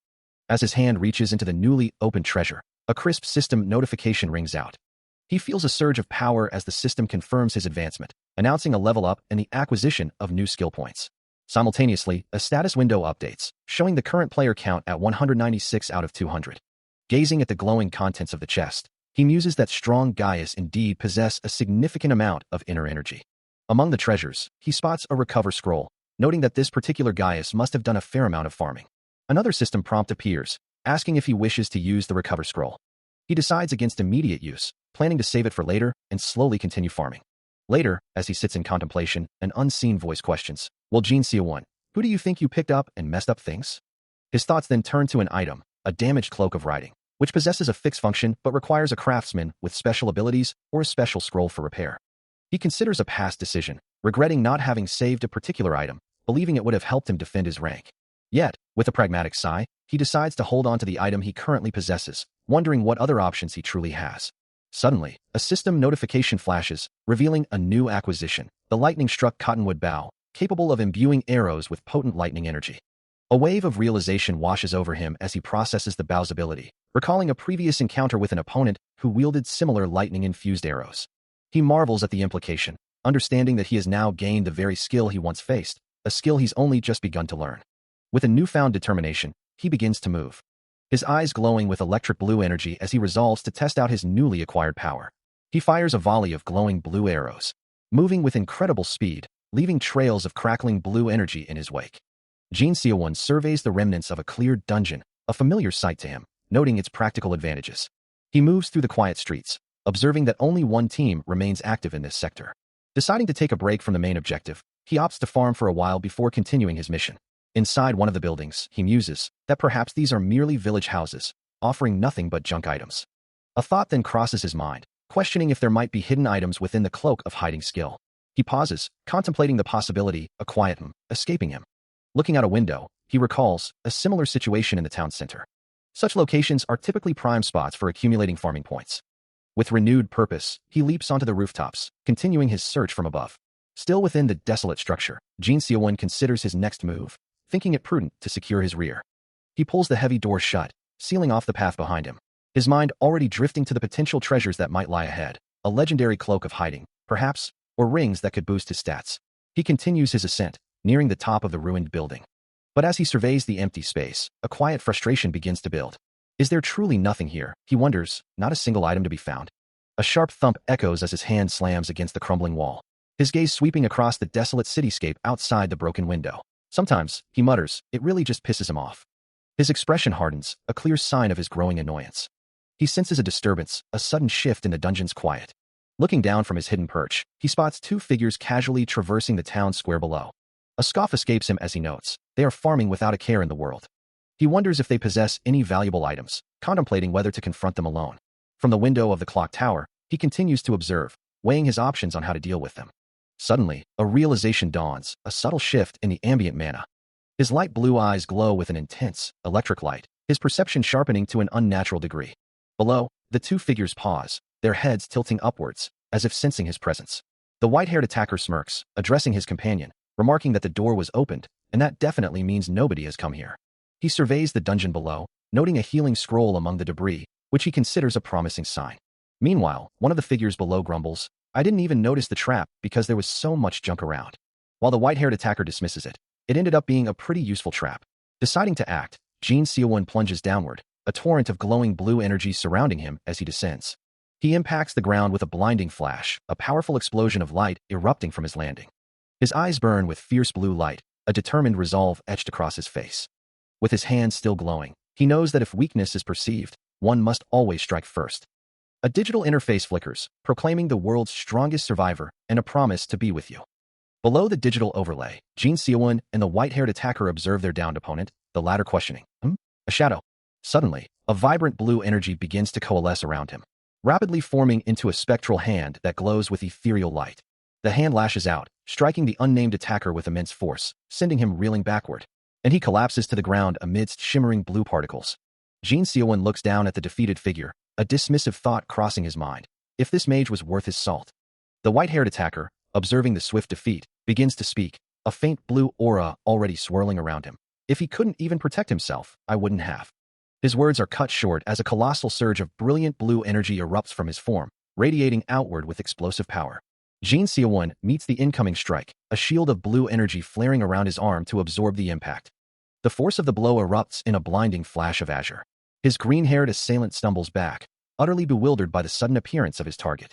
Jin Seowon's eyes narrow with fierce determination, blue particles swirling around him as he vows to finish the confrontation with his next attack. Gathering his strength, he ignites his hand with a searing orange flame, invoking Escrow's flame. His gaze intensifies, the power of his technique reaching its peak. The blazing hand connects with brutal force. His opponent is sent spiraling backward, disappearing into the dark void below. He unleashes a devastating fiery attack, a torrent of orange and yellow energy erupting from his form. The inferno surges forward, a blinding wave of heat and light. It crashes into its target, exploding in a shower of sparks and debris. From the side, a voice cries out in disbelief, demanding to know what he thinks he's doing. The white-haired attacker stands over a figure with green hair who lies injured on the ground, accusing Jin Seowon of hitting the wrong person. TJ was aiming for him, not you. The green-haired man, TJ, struggles to rise, his face contorted in pain as the white-haired attacker glares at Jin Seowon. Looking at the injured TJ, Jin Seowon questions the situation, wondering if he truly came alone or if an ally would have attacked alongside him. A sharp intake of breath escapes him, the realization dawning. With TJ now incapacitated, the white-haired attacker decides to change tactics, declaring that they should simply kill him. Despite the sudden appearance of the white-haired attacker, Jin Seowon's focus remains on his immediate opponent, delivering a powerful, descending kick. The force of the blow sends the unnamed attacker reeling, his body twisting from the impact. As Jin Seowon presses his advantage, the unnamed attacker snarls, cursing him as a slippery bastard. His face contorted in rage, the attacker vows, "I'll kill you." But his threats are met with another swift, brutal kick from Jin Seowon, driving into his midsection. The impact sends the unnamed attacker flying backward, his body a blur against the red-streaked background. A sudden, brutal impact rocks the air, sending a spray of crimson across the dark ground. His eyes widen in shock and pain, a bewildered "huh" escaping his lips. He struggles to comprehend the situation, demanding to know, "What are you doing?" Jin Seowon stands over him, a faint green aura shimmering around his form, as the attacker lies defeated on the ground. Still reeling, the downed fighter protests, "And no, I didn't do that on purpose. That bastard dodged my attack." Jin Seowon simply looks down, a calm understanding dawning on his face as he replies, "I get it. You're the one that hit me." In the background, TJ watches the exchange, his expression unreadable. With a sudden, powerful motion, Jin Seowon delivers a crushing strike, his leg wreathed in vibrant blue energy, sending his opponent flying through the air. As the dust settled from his previous assault, he calmly remarked, "Thanks for letting me get the last hit." His eyes, glowing with a faint blue energy, held a steely resolve, his face showing the strain of battle but his will unbroken. Below him, the unnamed attacker, battered and bleeding, could only manage a guttural, "This fucking." A heavy boot pressed down on his chest, the weight of it forcing the air from his lungs as Jin Seowon declared, "Chest off." Despite the pain, the attacker's eyes flared with defiance, his voice raspy as he challenged, "You dare mock me?"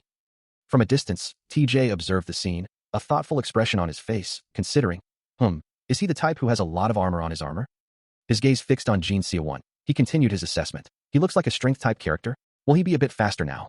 Before the attacker could react, a devastating blow struck him, a blur of red and black impact. The impact tore through him, leaving a gruesome trail of blood and destruction. He delivers a devastating kick, a crimson aura flaring around his leg as it connects with brutal force. The unnamed attacker screams, his face contorted in agony from the impact. Jin Seowon looks down, acknowledging the effectiveness of his straight kick. Another kick, wreathed in crackling blue energy, sends the attacker's body twisting violently through the air. He collapses to the ground, bruised and seemingly unconscious, a guttural sound escaping him. Lying battered and bruised, the attacker remains motionless.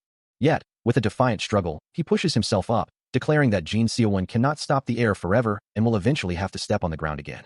Jin Seowon's eyes glow with an intense, electric blue, his expression hardening at the defiance.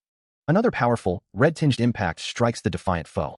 Jin Seowon's powerful kick descends, imbued with a vibrant red aura, connecting with the unnamed attacker with bone-shattering force.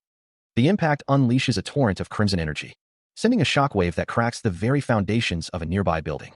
As the attacker collapses, he can only concede that the power displayed is truly remarkable, his body momentarily overwhelmed. Jin Seowon stands firm, the last vestiges of his crimson energy dissipating around his feet.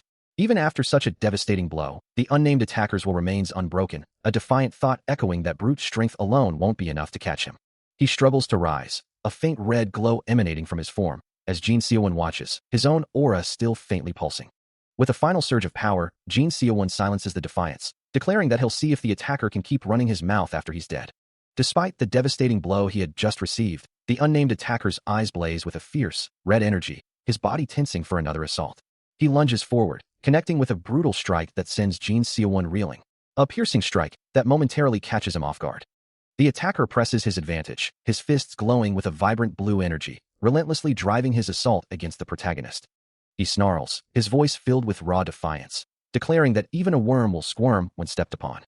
But Jin Seowon, regaining his footing, delivers a swift counterattack that sends the man hurtling backward, crashing violently into the stone wall behind him.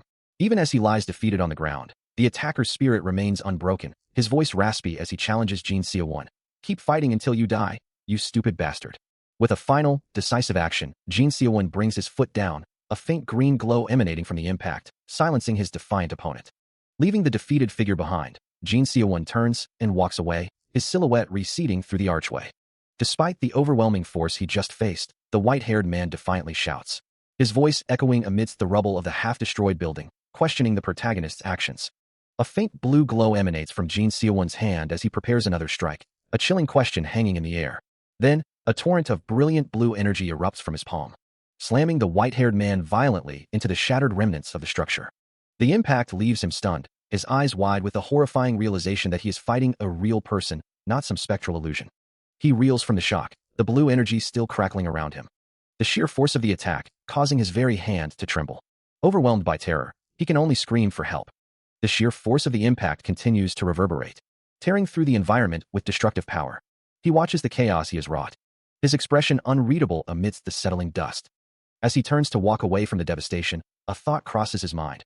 Wait, who gets the kill if I do this?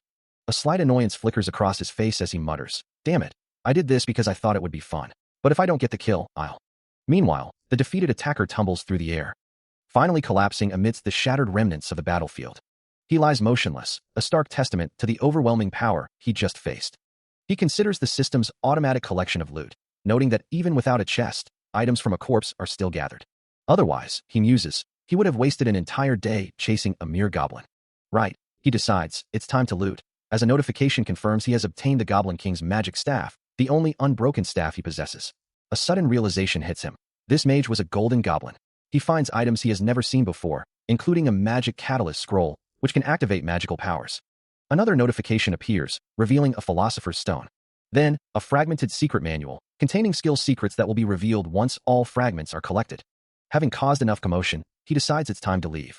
A final notification confirms the acquisition of a magic bag, capable of storing items without weight or volume restrictions.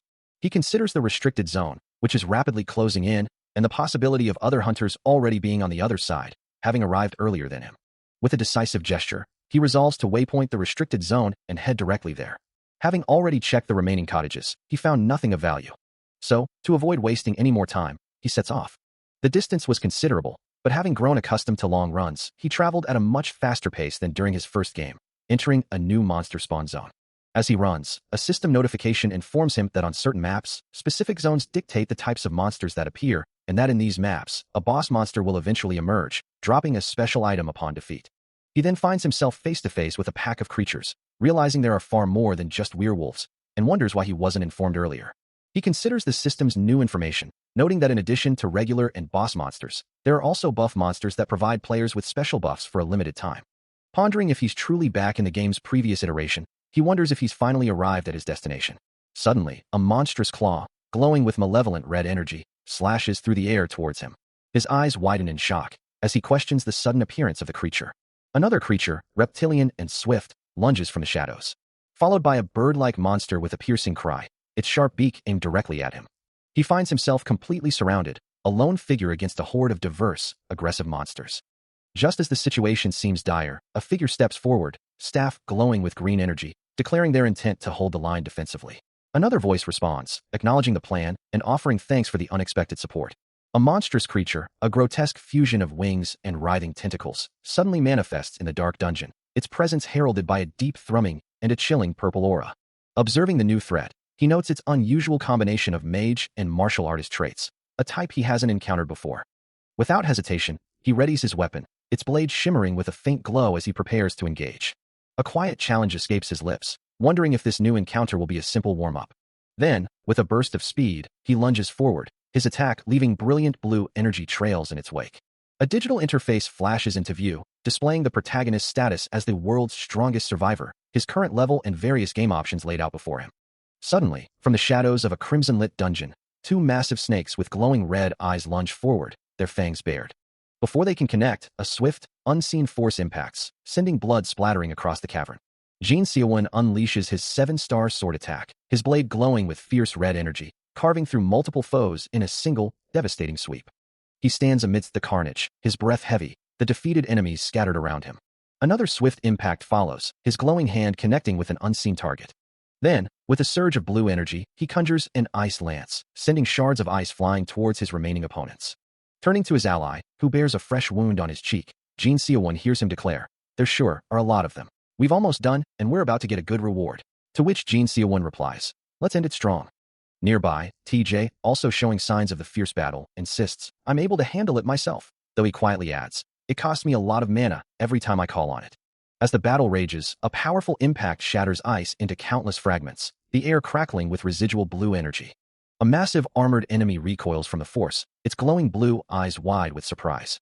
The creature's voice booms, revealing a new threat. "There's an American guild targeting us." Nearby, the dark-haired attacker argues for a change in tactics. "We should fight them instead of trying to get the reward." Jin Seowon, however, remains focused on their current objective, dismissing the suggestion with a firm, "No, we're almost done." TJ echoes his sentiment, urging everyone to maintain their focus. "We're about to get the reward. Everyone focus. We need to win now." A subtle smirk plays on Jin Seowon's lips as he considers the unfolding situation, wondering if he should provoke the new arrivals a bit more. Another surge of blue energy erupts, a powerful attack tearing through the reddish landscape. A surge of frigid blue energy erupts, signaling the continuation of a fierce battle. Suddenly, a frantic voice warns, "Another one is coming." Ignoring the new threat for a moment, the blue ice magic intensifies, cracking through the air with renewed force. Jin Seowon, cloaked in his own icy aura, channels the power, a focused determination etched on his face as the spell culminates. The blast connects, and a monstrous creature cries out in agony, its form engulfed by the freezing impact. As the ice dissipates, unnamed attacker A turns, urging TJ to act, insisting he cast another barrier immediately. A new, hulking armored monster emerges from the shadows, its voice dripping with contempt, mocking their escape-style barrier. Unnamed attacker A questions the wisdom of their current strategy, wondering if they should finish up quickly before moving. Jin Seowon, now radiating a faint purple aura, dismisses the idea of retreat, declaring that such a risk is too great and they must finish their objective quickly. A frustrated curse escapes the attacker as the defensive barrier, shimmering with purple energy, begins to crack. The protective wall, once a solid shield, explodes into countless fragments of light and energy. The escape-style defensive wall is no more, leaving them exposed. Looking up at the gaping hole, the attacker can only utter a stunned, "Huh?" The impact continues to reverberate, sending debris raining down. TJ watches the destruction unfold, a question forming on his lips. "What are you doing?" Beyond the shattered remnants of their defense, the vast, open sky now looms. TJ considers the situation, realizing that the breach, though dangerous, might actually be to his advantage. More debris continues to fall, a stark reminder of the wall's complete destruction. Instead of wasting mana on casting barriers, a more direct approach is needed, ensuring that the enemy can no longer pinpoint their location. However, the other man notes, they shouldn't be able to cross the wall ahead. TJ, however, questions his companion's efforts, asking if he's truly trying to help their enemies, and suggests that if the wall disappears, they'll simply part ways. A surge of crimson energy flares from TJ's hand, a silent, potent threat. He reiterates his warning, stating that if his companion insists on foolishness, their alliance will end, and they will go their separate ways. The red energy continues to pulse, emphasizing the gravity of his words. A blue aura now emanates from the attacker, who simply acknowledges the situation. TJ demands, "Can't you get rid of this immediately?" The other man replies, "It will take around 5 minutes." He holds a glowing magic scroll, its purple energy pulsing faintly in his grasp. With a surge of blue aura, he activates the magic explosion scroll, a system prompt appearing before him, asking if he wishes to use it, which he does, initiating a 10-second countdown before detonation. As the environment around him glows with a dangerous red, the numbers tick down, he draws his sword, preparing for the inevitable blast. With only moments left, he leaps into the air, putting distance between himself and the scroll's target. The scroll detonates with a deafening crash, a blinding flash of light engulfing the area. As the blue aura around him flares, he glances back at the fading remnants of the explosion. Below, a glowing purple object descends from the sky, the final numbers of the countdown fading into nothingness. Landing gracefully, he stands ready, sword in hand, surveying the aftermath. He unleashes the stored power as a cataclysmic explosion erupts, forcing him to brace against the sheer force of the blast. A surprised exclamation escapes him, realizing the scroll's power far exceeded his expectations. Amidst the fiery chaos, a monstrous cry echoes, revealing a massive reptilian creature, its eyes glowing red. Jin Seowon, seeing his opportunity, is already moving to strike the injured beast with his blade. The landscape around them is utterly devastated, the creature now a broken heap of scales and flesh amidst the rubble, letting out a final, guttural gasp of agony. The aftermath of the explosion is stark, with a sword hilt resting on bloodied leaves as he mutters, "Ugh, that dumbass," his gaze fixed on the devastation, thinking he almost died a dog's death just now. Elsewhere, the red-haired mage's eyes widen, glowing with shock, as she gasps, "W-chwa." Back in the ruins, Jin Seowon takes an aggressive stance, his sword glowing with power, challenging the unseen. "What's up?" A smirk plays on his lips as he adjusts his glasses, confident in his strategy, knowing he'll be eating well thanks to the mana that's only caging his opponent up, having caught him deep in his trap. Meanwhile, the unnamed attacker, a faint wound on his cheek, reflects on his choices, realizing he needs to pick good allies and that he has a long way to go. Jin Seowon's eyes blaze with electric blue energy, blood splattering around him as his power surges. Nearby, TJ lies broken amidst crackling green energy, clearly incapacitated. Jin Seowon observes the immediate reactions of the others, concluding that TJ had probably died in the explosion earlier. He observes the system's notification, confirming that the explosion has successfully cleared the perimeter of the force field. A scoff escapes him, realizing that despite the success, the items recovered are proving useless. The system continues to report on the explosion's aftermath, reiterating that most of the retrieved items hold no value. Standing amidst the debris, a faint green aura begins to emanate from him. Kneeling down, he discovers a glowing magic stone nestled within the rubble. A triumphant grin spreads across his face as he clutches the stone, ready to move forward.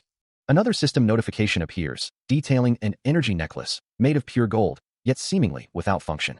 He examines the necklace, the system identifying it as an unknown item that could be useful for his learning. His attention is suddenly drawn upward, a small, multi-legged creature scurrying away into the shadows.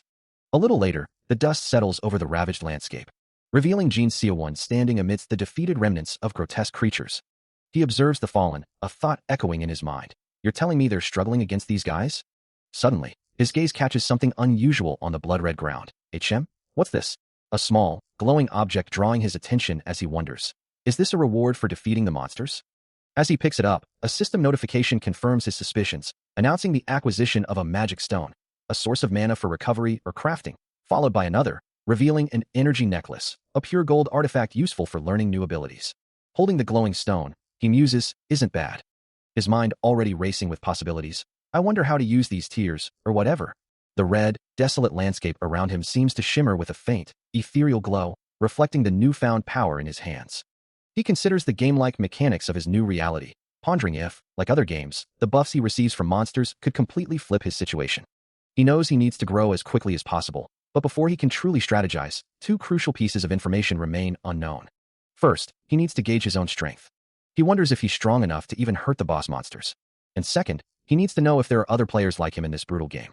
As the system displays Cloyd Survival, Day 2, and a player count 139/200, he muses that he only got 8 kills, so it's not too bad for his first day.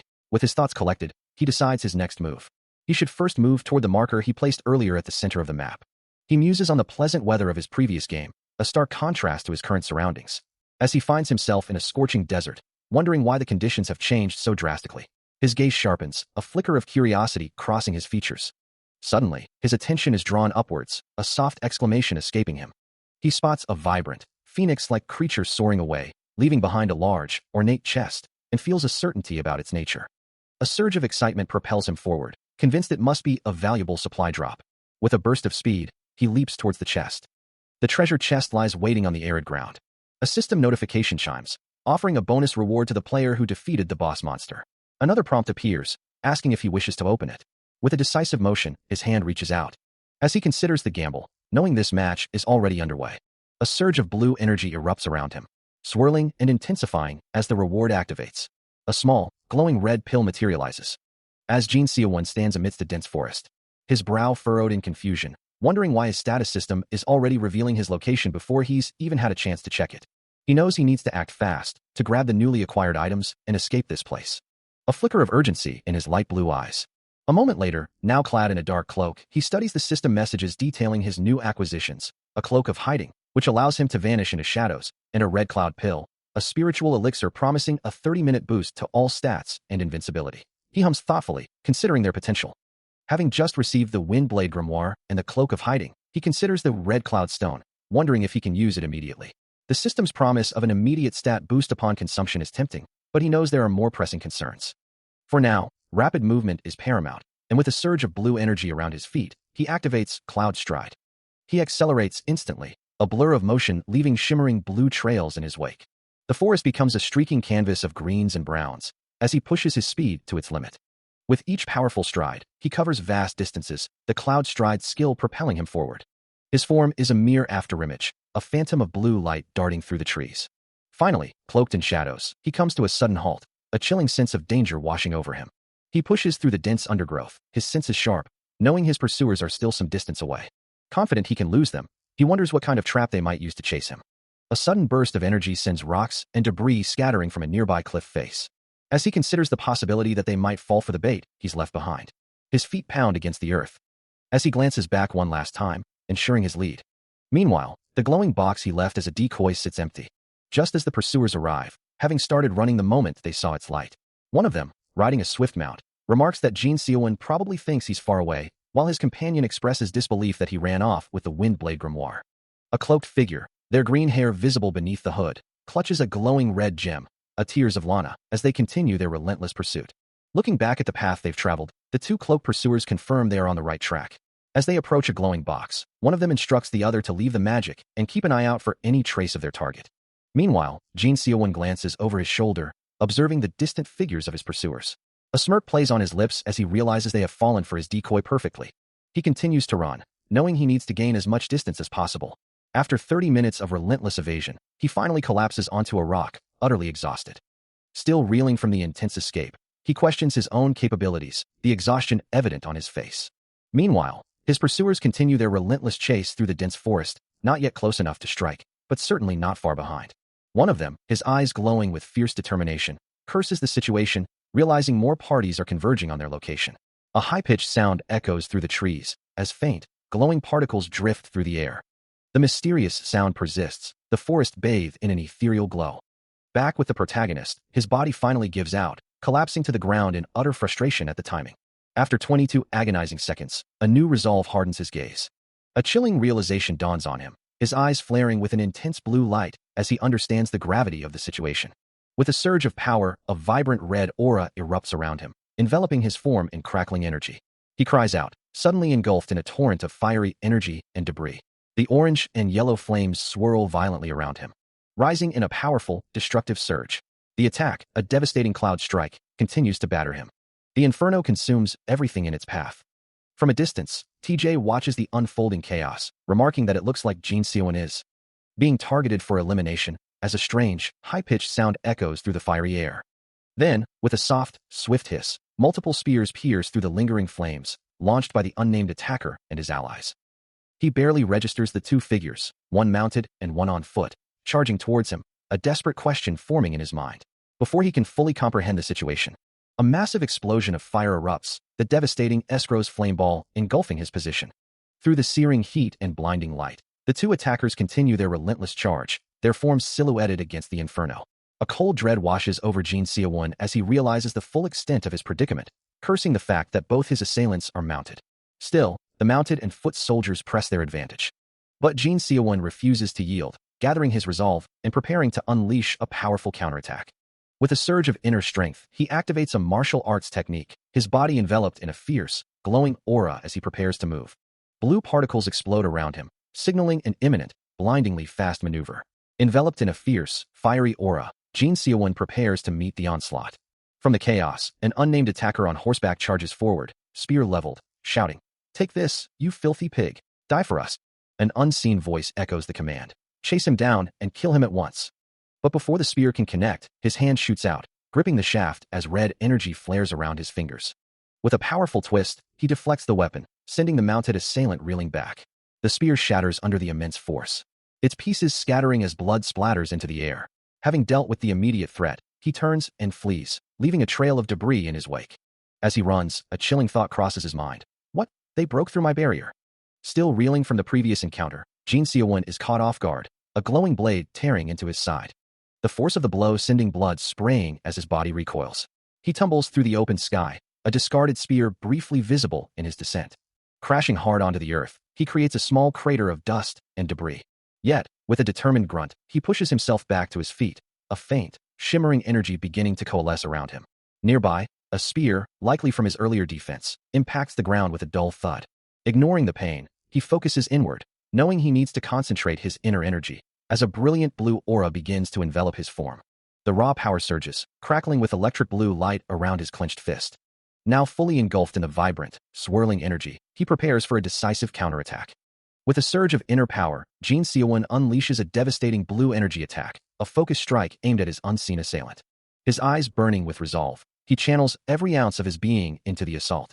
The vibrant blue energy trails behind him, a testament to the speed and force of his counterattack. It expands rapidly, engulfing the space before him. The surge of power connects. And the hooded figure, the unseen attacker, is violently thrown back, blood erupting from the impact. The force lifts him off his feet, sending him hurtling through the air. He crashes hard onto the ground, a crimson spray marking his impact. His hand lies limp, blood pooling around it. Still reeling from the previous encounter, he grips his bloodied sword, a frustrated sigh escaping him at the sheer cost of this prolonged battle. Meanwhile, from horseback, the green-haired man warns his companion to be cautious, recognizing their opponent as formidable. His companion, observing the distant figure, agrees, noting that he appears ready to confront the elder. Unaware of their conversation, the protagonist strides across the desolate, sandy expanse, the two riders following his path from a distance. Suddenly, his senses sharpen, his light blue eye glowing with an intense, almost electric energy as he perceives something unseen. A silent alarm blares in his mind, confirming a presence he hadn't noticed before. He pauses on a rocky outcrop, a crimson symbol glowing faintly beneath his feet as he surveys the horizon. Before he can react, a volley of arrows, trailing streaks of red, hurtles towards him from the distance. The impact sends a shockwave through him, forcing him to recoil as the projectiles strike. Arrows pierce him, their impact marked by sharp blue flashes. And a spray of crimson erupts from his body. Another volley finds its mark, striking one of the charging horses, pinning him against a gnarled tree as he lets out a pained, guttural cry. He curses the sudden ambush. Surrounded by figures on horseback, one of the attackers exclaims in disbelief, wondering how he could still be alive. Despite the arrows embedded in his shoulder and back, Jin Seowon's eyes burn with an unyielding resolve. With a sudden, desperate surge of power, he retaliates, sending a horse crashing to the ground, its rider thrown amidst a spray of blood. TJ cries out in dismay, lamenting the loss of the animal. As the dust settles, a brilliant, star-like glow erupts from Jin Seowon, his latent power beginning to awaken. High above, an arrow is expertly notched, the metallic click echoing the hunter's grim determination. Two hooded figures, their forms silhouetted against the pale sky, draw their bows, their aim unwavering. Below, Jin Seowon plummets down the sheer rock face, a desperate fall from the ambush above. One of the hooded figures maintains their deadly aim, ensuring no chance of escape. As he looks up, a single word escapes his lips, a raw acknowledgement of his dire predicament, the attacker's chilling declaration echoing in his mind. Damn it, there's no escape. As the system updates his status, Jin Seowon's current level is displayed as 23, with his skills and attributes detailed below. Meanwhile, the trio continues their journey through a barren, rocky expanse, their cloaked figures moving with purpose across the desolate terrain. The landscape offers little cover, forcing them to remain vigilant as they press deeper into the unknown. The air grows heavy with an ominous presence, a stark reminder that getting caught off guard in such a place is the gravest mistake. Their eyes scan the horizon, searching for any sign of movement amidst the sparse, twisted trees. Suddenly, unnamed attacker A speaks up, observing that it looks like the monsters are swarming in. TJ turns to his companion, asking what their next move should be. Jin Seowon, already moving ahead, declares that he doesn't have time for this, urging them to hurry. He knows they're already too late. He observes the path ahead, his companions close by. At this point, the scarred warrior states, his voice low. Jin Seowon's eyes widen, a grim realization dawning on him. The only option left for their enemies is death.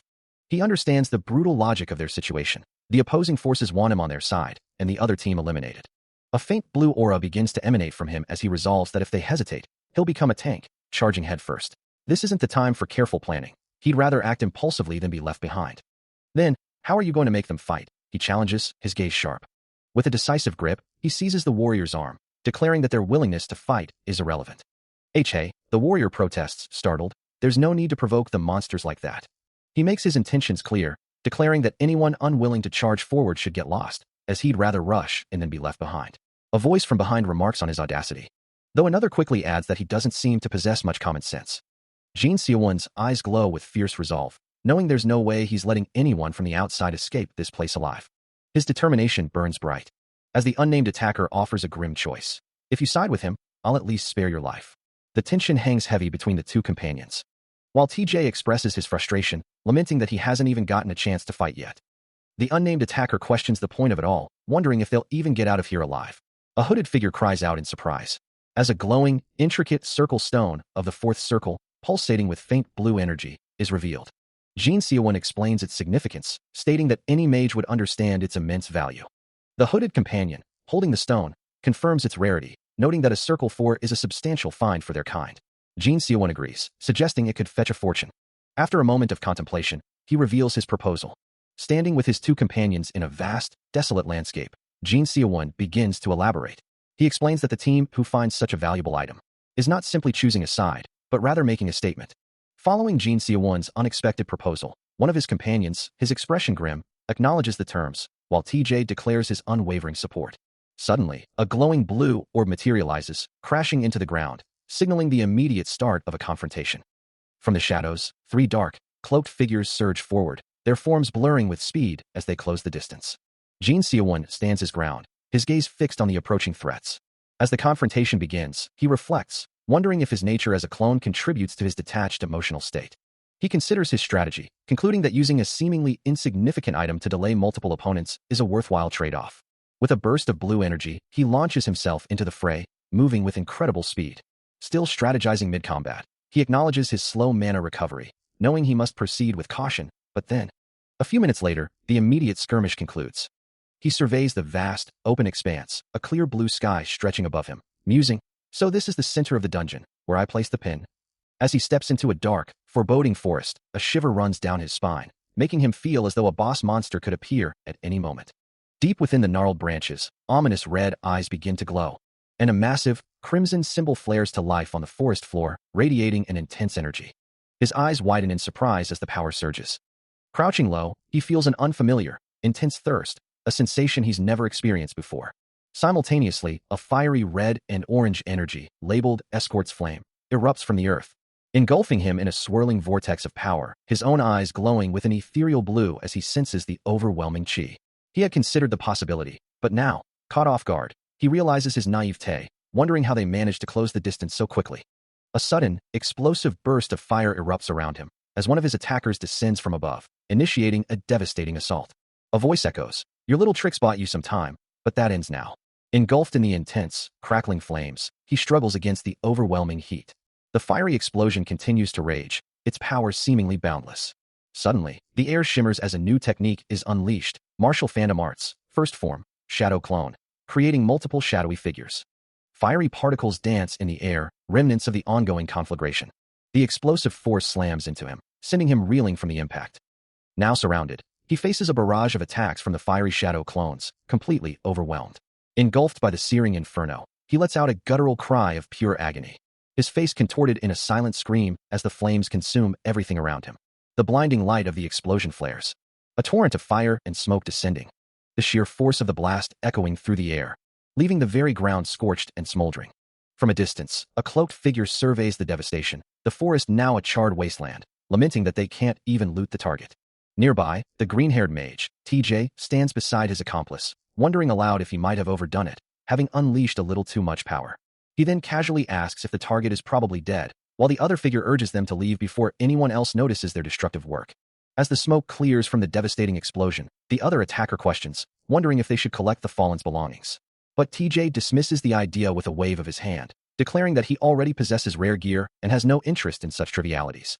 The memory of the explosion still fresh, a powerful blast that had engulfed the entire forest, leaving nothing but charred remains and a single figure lying motionless on the ground. The other attacker voices his concern about the guild's reaction to their actions. TJ remains unfazed, assuring him that he will handle any repercussions. He confidently states that he will simply figure it out. Then, with a stern warning, he tells his companion that he will be left behind if he falls. As TJ begins his descent into a deep, glowing pit, a rope secured around his waist, he muses about the immense mana emanating from below. His eyes gleaming with ambition, he declares his intent to claim whatever treasures lie within. The other attacker expresses his doubt, but TJ simply tells him to have faith. As he continues his descent into the abyss, TJ effortlessly maintains his position, a subtle gravitation spell keeping him aloft, a feat only a handful of high-ranked mages are capable of while simultaneously casting other spells. This isn't just the mark of a high-ranked mage, but of a genius among geniuses, his control over mana absolute. Looking up at the distant opening, he calmly announces, "We're almost there." Behind him, the unnamed attacker struggles, his voice strained as he complains, "Easy for you to say. My head is spinning even."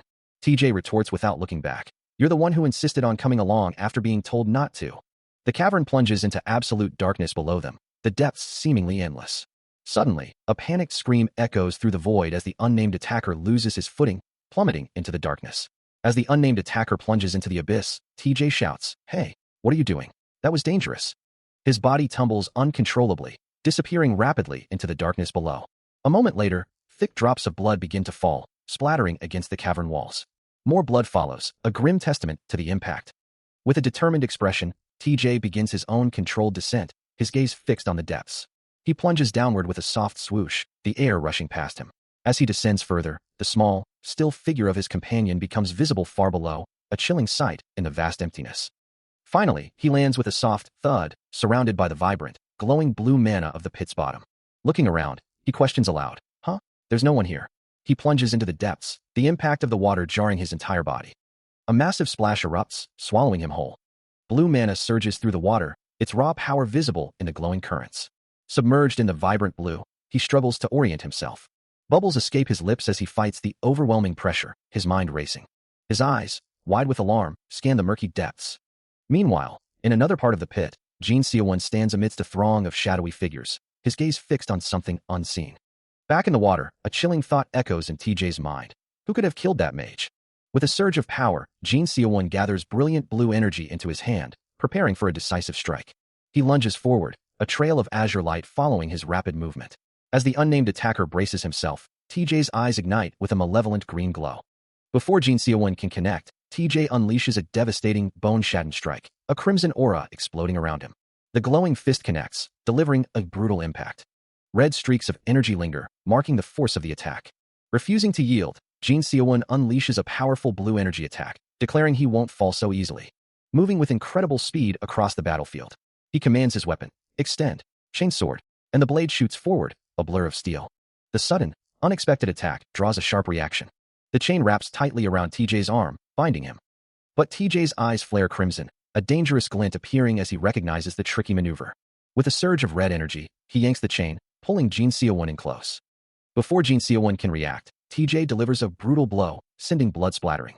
Jin Seowon's chain sword, infused with vibrant blue energy, lashes out, finding its mark with a sharp impact. The binding wraps around TJ, who recoils as the blue energy constricts him. The chain tightens, drawing blood from his arm, but TJ's grip remains firm. With a sudden, powerful surge, he yanks the chain, pulling Jin Seowon off balance and towards him. Jin Seowon flies through the air, blue energy trailing behind him as he's reeled in. TJ's hand glows with a menacing red aura, coiling for a strike. The red-infused fist connects squarely with Jin Seowon's face, his eyes widening in shock as the blue energy around him shatters. "Whoa!" TJ exclaims, his voice dripping with contempt. "If you think you can kill me." Despite the devastating blow, Jin Seowon's eyes blaze with a fierce, crimson glow, surrounded by crackling red particles. As the world around him blurs into a chaotic rush of red and pink particles, TJ defiantly declares that his opponent shouldn't have come. But his words are cut short as he plunges into a dark, churning abyss. The impact sending ripples across the surface and light blue energy bursting around him as he descends rapidly. The blue energy trails his fall, illuminating the murky water as he sinks further. Bubbles stream past him, rising towards the distant surface as he continues his uncontrolled plunge. More and more bubbles surround him, a silent testament to the speed of his descent. His form, now a dark silhouette, is swallowed by the deepening gloom, the bubbles his only companions. Still, he falls, his body tumbling through the endless blue, deeper and deeper into the unknown. Meanwhile, deep beneath the surface, he struggles against an unseen force, a desperate plea to be released echoing through the murky depths. A monstrous, clawed hand grips his arm tightly, its power binding him within the watery prison. But as Jin Seowon unleashes his own power, the creature lets out a gurgling cry of pain, its hold beginning to falter. Another pained gasp escapes the monster, as blue energy crackles around the struggling arm. Finally free, Jin Seowon plunges deeper into the abyss, surrounded by swirling energy and dark particles. He emerges, gasping, into a shallow, swampy area, his skill water binding now released, leaving him momentarily disoriented. Nearby, two ancient wooden chests float in the murky water, their unexpected weight prompting a curious question from him. Considering the recent ordeal, he resolves to avoid any further underwater confrontations. As he approaches, one of the chests begins to glow with a vibrant green aura, hinting at the treasures within. As the water binding skill activated in the direction he threw it, a system notification confirmed his prowess score was grade E, indicating its effectiveness was directly tied to proximity to the target. He considered the recent battle, realizing it hadn't been a particularly difficult fight, as he hadn't been entirely defenseless while waiting. His gaze then fell upon a peculiar weapon, a whip-like sword unlike any he had seen before. Another system notification chimed, confirming the activation of his water-binding skill once more, with the same grade E prowess score. He remained silent, deep in thought. His attention shifted to the ground, searching for any trace of the pillar of light he remembered. Meanwhile, two figures moved through the desolate landscape, one remarking that they appeared to be a bit late. Nearby, a wooden chest lay partially submerged, emitting an ethereal green glow that pulsed with hidden power. As he surveyed the cavern, a companion beside him wondered aloud, maybe, there's something left? But the other dismissed the thought, certain that nothing valuable remained. Suddenly, a faint blue glow emanated from his hand, a soft shing sound accompanying the activation of a skill. His companion looked up, startled by the sudden energy, muttering, "What is this?" Before he could react, a devastating blow struck him from behind, sending a crimson spray across the dark cavern as he recoiled from the impact. His hooded ally watched, eyes wide with surprise, as the impact continued to ripple through the air. Yet, despite the ferocity of the attack, the companion remained unfazed, calmly stating, "As for me, I'm barely taking damage." A few hours later, the scene shifted to a tranquil forest. A system notification appeared, announcing that the final position would now be displayed. Breathing heavily, his green hair glowing faintly, TJ exhaled, "Huh. A system alert rings out, confirming the presence of survivors amidst the glowing, monstrous forms. Another notification follows, indicating a count of 101 out of 200 entities remaining. Below, Jin Seowon watches the scene unfold, faint blue particles swirling around him, his gaze fixed upwards with a determined intensity. From a rocky perch above, TJ and his companion observe the protagonist, one of them remarking on his distinct presence. His companion, unnamed attacker A, questions if this is the same individual who had fled earlier. A slight smirk plays on Jin Seowon's lips as he acknowledges their presence, understanding the confrontation has begun. Before he can react, a sudden, brutal impact slams into him from the darkness, his face contorting as blood splatters from the force of the blow. He plummets through the air, blood spraying around him, the system confirming only one survivor remains. Landing hard, he observes the faint green glow of magic particles, realizing his attackers were more numerous than he'd thought, a grim acknowledgement of his terrible luck.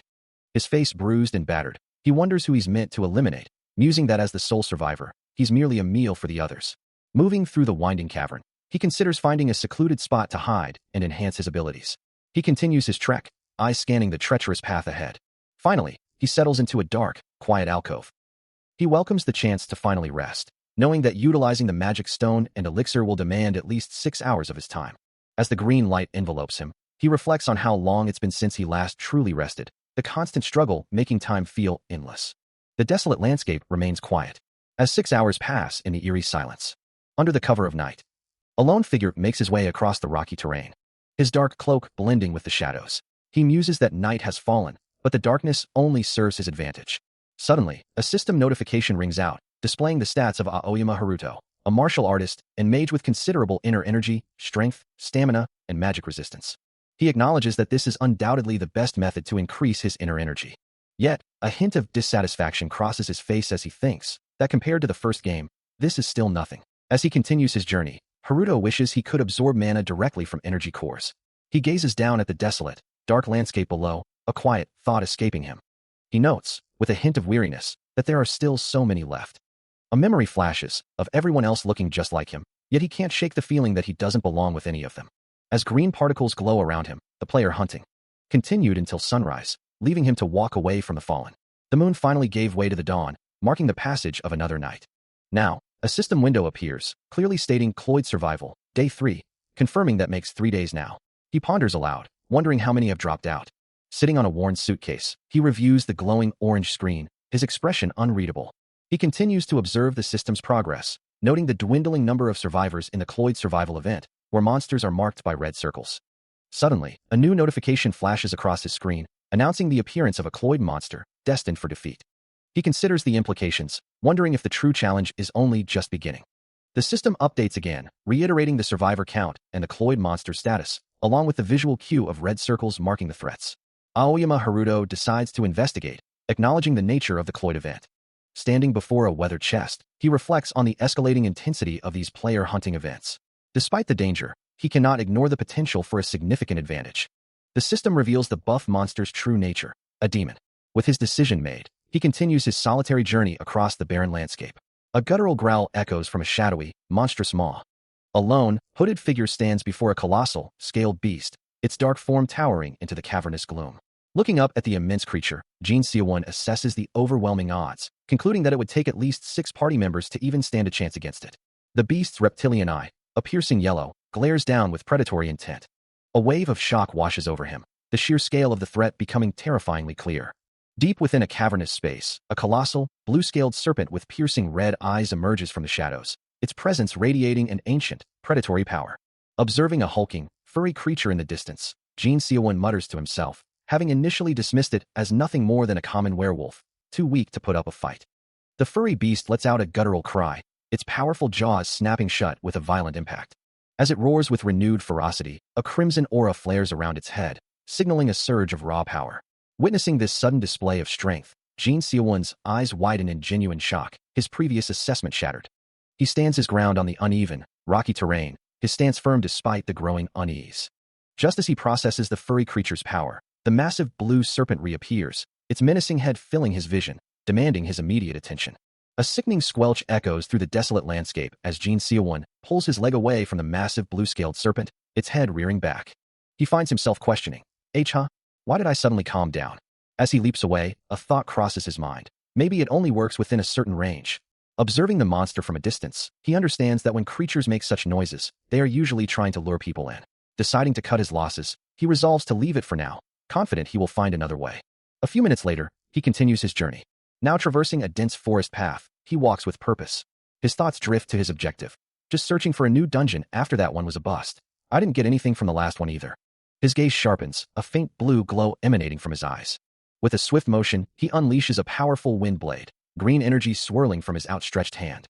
The emerald blades slice through the air, accelerating towards their unseen target. They continue their rapid trajectory, impacting something just beyond sight. Suddenly, the spell dissipates, and he recoils, a gasp escaping him as the green energy bursts around him. The remnants of his attack scatter, leaving only faint trails in the air. A child's voice cries out, startling him, his eyes widening in disbelief.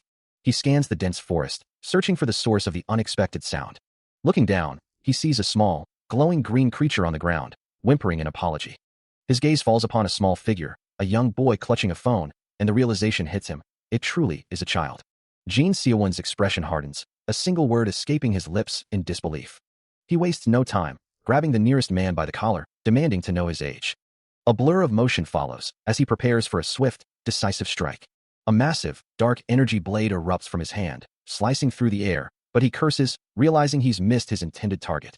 Before the dreadlocked man can react, Jin Seowon's fist connects with his face in a brutal impact.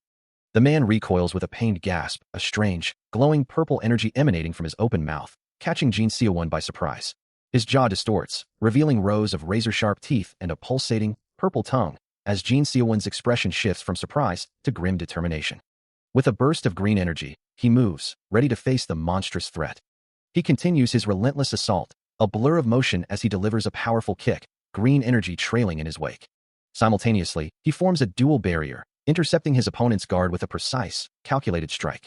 A memory flashes of TJ confronting another man, who groans in pain, recalling how TJ had met him in a game. Another fragment of the past shows Jin Seowon, younger, tending to a wounded child, whose body, covered in injuries, was healed by his scrolls.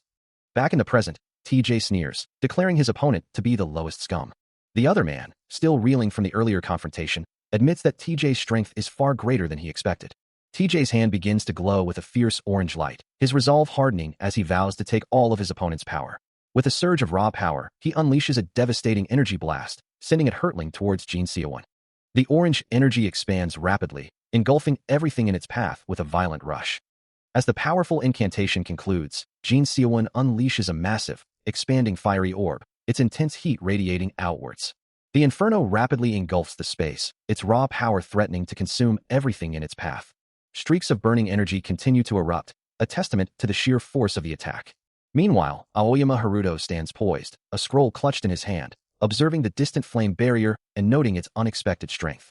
TJ watches him, a sneer twisting his lips, questioning if he relies on such items due to a lack of skill. Aoyama Haruto, undeterred, simply states that if his opponent thought it was over, they were mistaken. The unnamed attacker, enraged by the taunt, can't believe such a simple spell could be so effective. Before he can finish his thought, Aoyama Haruto strikes, landing a swift, impactful blow that sends the attacker reeling. With a firm grip on his collar, Aoyama Haruto holds the defeated attacker, who cries out in pain, begging him to stop.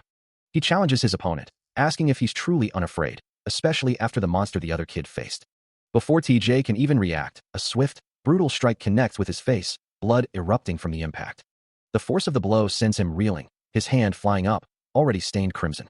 More blood splatters violently as the attack continues its relentless assault. Aoyama Haruto delivers a final, decisive slash, his weapon cutting through the air with deadly precision. Later, a young boy crouches alone in a dense forest, his eyes wide with fear. A voice calls out to him, asking if he's all right, and the boy, startled, can only manage a timid, "Why yes?" Aoyama Haruto stands over him, inquiring about what happened, but the boy struggles to form a coherent response. His small face contorts with worry as he tries to explain, "I'm 9, so my name is Yuam." He considers the boy's predicament, wondering if it's good or bad to be alone at such a young age. Looking down at the small figure, he asks if this is his first time in such a place, to which the boy quietly confirms. Aoyama Haruto extends a hand, unable to simply abandon him, offering assistance. Noticing the glowing blue orb the boy holds, Aoyama Haruto questions what they are, as a system interface reveals the boy is dying and possesses a jerky bag. He explains his ready class prevents him from healing directly, but reassures the boy he'll provide healing potions instead of mana stones. However, the young boy, turning away, declines the offer, insisting he's fine. His face, however, betrays a deep distress as he clutches the glowing orb. As they begin to walk together, the boy finally manages a hesitant, heartfelt thank you. Aoyama Haruto reflects on the encounter, realizing he wasn't much different from that frightened child just 2 months prior. He stands at the edge of a dense forest, his thoughts drifting to Jang Doughton, wondering how he fares, as a system message flashes, indicating a boss monster has been abandoned. Beside him, a companion reflects that without him, he would have perished long ago in the cloud survival. A flicker of concern crosses his face, his gaze sharp and questioning. Another system message appears, naming Hayami Run as a rude dog, and reiterating the abandonment of the boss monster. His companion's eyes widen slightly, muttering the name, Hayami, Ren. Elsewhere, a man in a crisp suit looks down, offering a calm assurance, "Don't worry." Back in the forest, the system declares that dog escaped from the dungeon, and that if they had finished the fight, they would have grown stronger. Walking deeper into the trees, he vows, "I'll finish them when I've recovered." The dense canopy of the forest looms overhead, swallowing the last vestiges of daylight. His boots crunching on the forest floor, Haruto and his companions near their destination, confident they are in the right place. But as they arrive, a lone cloaked figure is already kneeling over something on the ground, a quiet declaration of their presence. The small, glowing insectoid creature, clearly the boss monster they had sought, lies defeated, prompting a disbelieving question from the group. The cloaked figure rises, standing over the massive, fallen beast, as Haruto and his companions confront them, anger simmering over the stolen kill. An older man from the group steps forward, his voice laced with indignation, reminding the cloaked figure of their agreement to split the loot from the boss area. The cloaked figure, their face still hidden in shadow, offers a slight smirk, unfazed by the accusation of stealing the final blow. Another warrior, his hand on his weapon, expresses his disgust for those driven solely by greed, lamenting to Haruto that they should never have trusted such individuals. The cloaked figure, however, remains dismissive, retorting that talk of honor is cheap when it serves one's own interests. With that final, cutting remark, the cloaked figure turns and walks away, leaving the enraged group behind. He stands amidst his frustrated companions, the air thick with tension, as one of them demands to know what truly matters if not their victory, and if the loot will be split. The cloaked figure, however, remains unyielding, his voice cutting through the silence as he declares that no one will take his hard-won spoils, and he certainly won't be sharing. A chilling resolve settles over him, his gaze hardening as he states there's only one way forward now. With a sudden surge of green energy, he extends a hand, a silent command to show echoing in the air. His eyes glow with a fierce red light, a dark aura flaring around him, as he declares that from this moment on, he will kill them all. The red energy intensifies, his voice unwavering as he vows to eliminate them with everything he has. Standing with his back to the group, the cloaked figure continues to emanate power, the green glow still visible as he repeats his command to show. From a distance, Jin Seowon observes the unfolding chaos, his brow furrowed as he questions why the others aren't preparing, and what exactly they mean by hurt. Back in the clearing, The cloaked figure's eyes glow with a dark, ominous light as he calls out to anyone who can hear him, demanding that the countless reveal themselves. A sinister grin spreads across the cloaked figure's face, his eyes glowing with an eerie green light. Meanwhile, TJ watches on, a look of utter disgust twisting his features as he mutters, "What a disgusting bastard." Two figures stand in a desolate landscape, their backs to the viewer. As one, cloaked in shadow, addresses the other with a chilling question, "Aoyama Haruto?" Haruto, clutching a glowing purple orb, looks up with a pained expression, his voice laced with desperation as he reminds his accuser. "You promised me you'd help me when I needed you most, didn't you? Don't tell me you're going to betray me too." From a hidden vantage point, Jin Seowon observes the scene, his gaze sharp as he deduces the cloaked figure's true intentions. He's bluffing. He's only doing that barking for my name like that. A faint blue aura begins to coalesce around his hand. While nearby, two other figures, one with a scarred cheek and the other with green hair, watch the unfolding drama, one remarking, "Is that what it's like?" and the other adding, "With that, we could easily buy a castle." Seowon's eyes glow with a determined light as he concludes, and he's deliberately playing them by offering a huge reward against them. The cloaked figure, having delivered his chilling ultimatum, declares his departure, leaving Aoyama Haruto and the others to their fate. He confirms his part of the bargain is complete, his words devoid of any remorse as Aoyama Haruto kneels, clutching the glowing purple orb. From a distance, a group of onlookers watches in horror, one of them crying out in disbelief that their protector would abandon them, while another tries to calm the rising panic. The cloaked figure's eyes glow with an eerie green light, a silent testament to his cold resolve. TJ observes the unfolding disaster, remarking on the unfortunate turn of events and suggesting they first deal with the vulnerable people.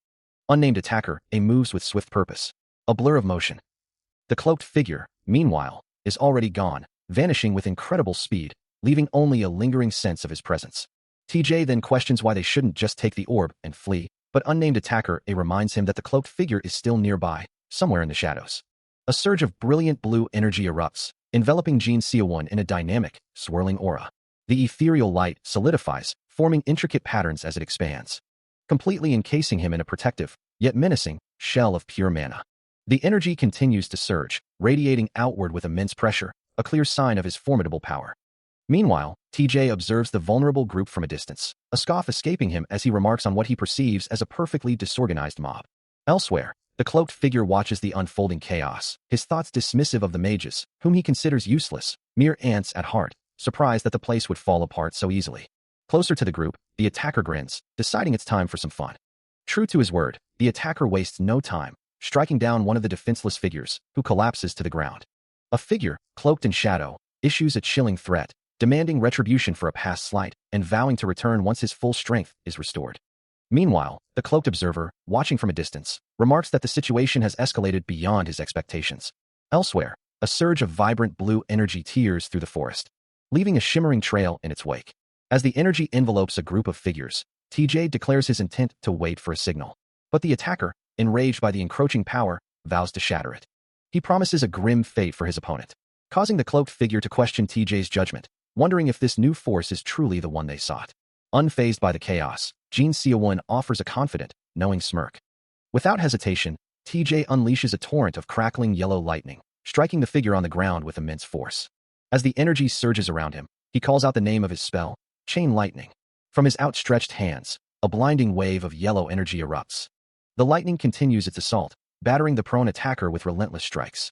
A powerful surge of energy erupts with a loud, expanding SHWH, spreading rapidly across the area. The blinding yellow light expands further, consuming the surroundings. The force of the expanding lightning impacts with a sharp gang, completely overwhelming the dark environment. As the destructive storm of energy rages on, the air still crackles with residual energy, a testament to the sheer power he had just unleashed, suppressing his opponent with a single devastating spell. He muses, almost to himself, that such widespread destruction came from just one spell. Then his attention shifts, and he calls out, "Yo, lady," warning her, "If you hadn't gotten in the way, you're the one who'd be hurt." But before he can finish, a blur of motion erupts, and the unnamed attacker closes the distance, delivering a powerful, glowing red punch with a resounding smash. The impact reverberates through the space. TJ retaliates instantly, his hand glowing with frigid blue energy as he conjures a counterspell.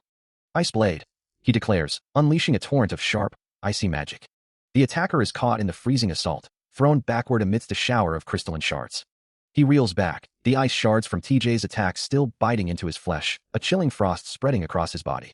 Meanwhile, TJ sneers, demanding to know how his opponent dares to use such a cowardly technique. Yet, Even as the ice threatens to consume him, the unnamed attacker plants a foot firmly on the ground.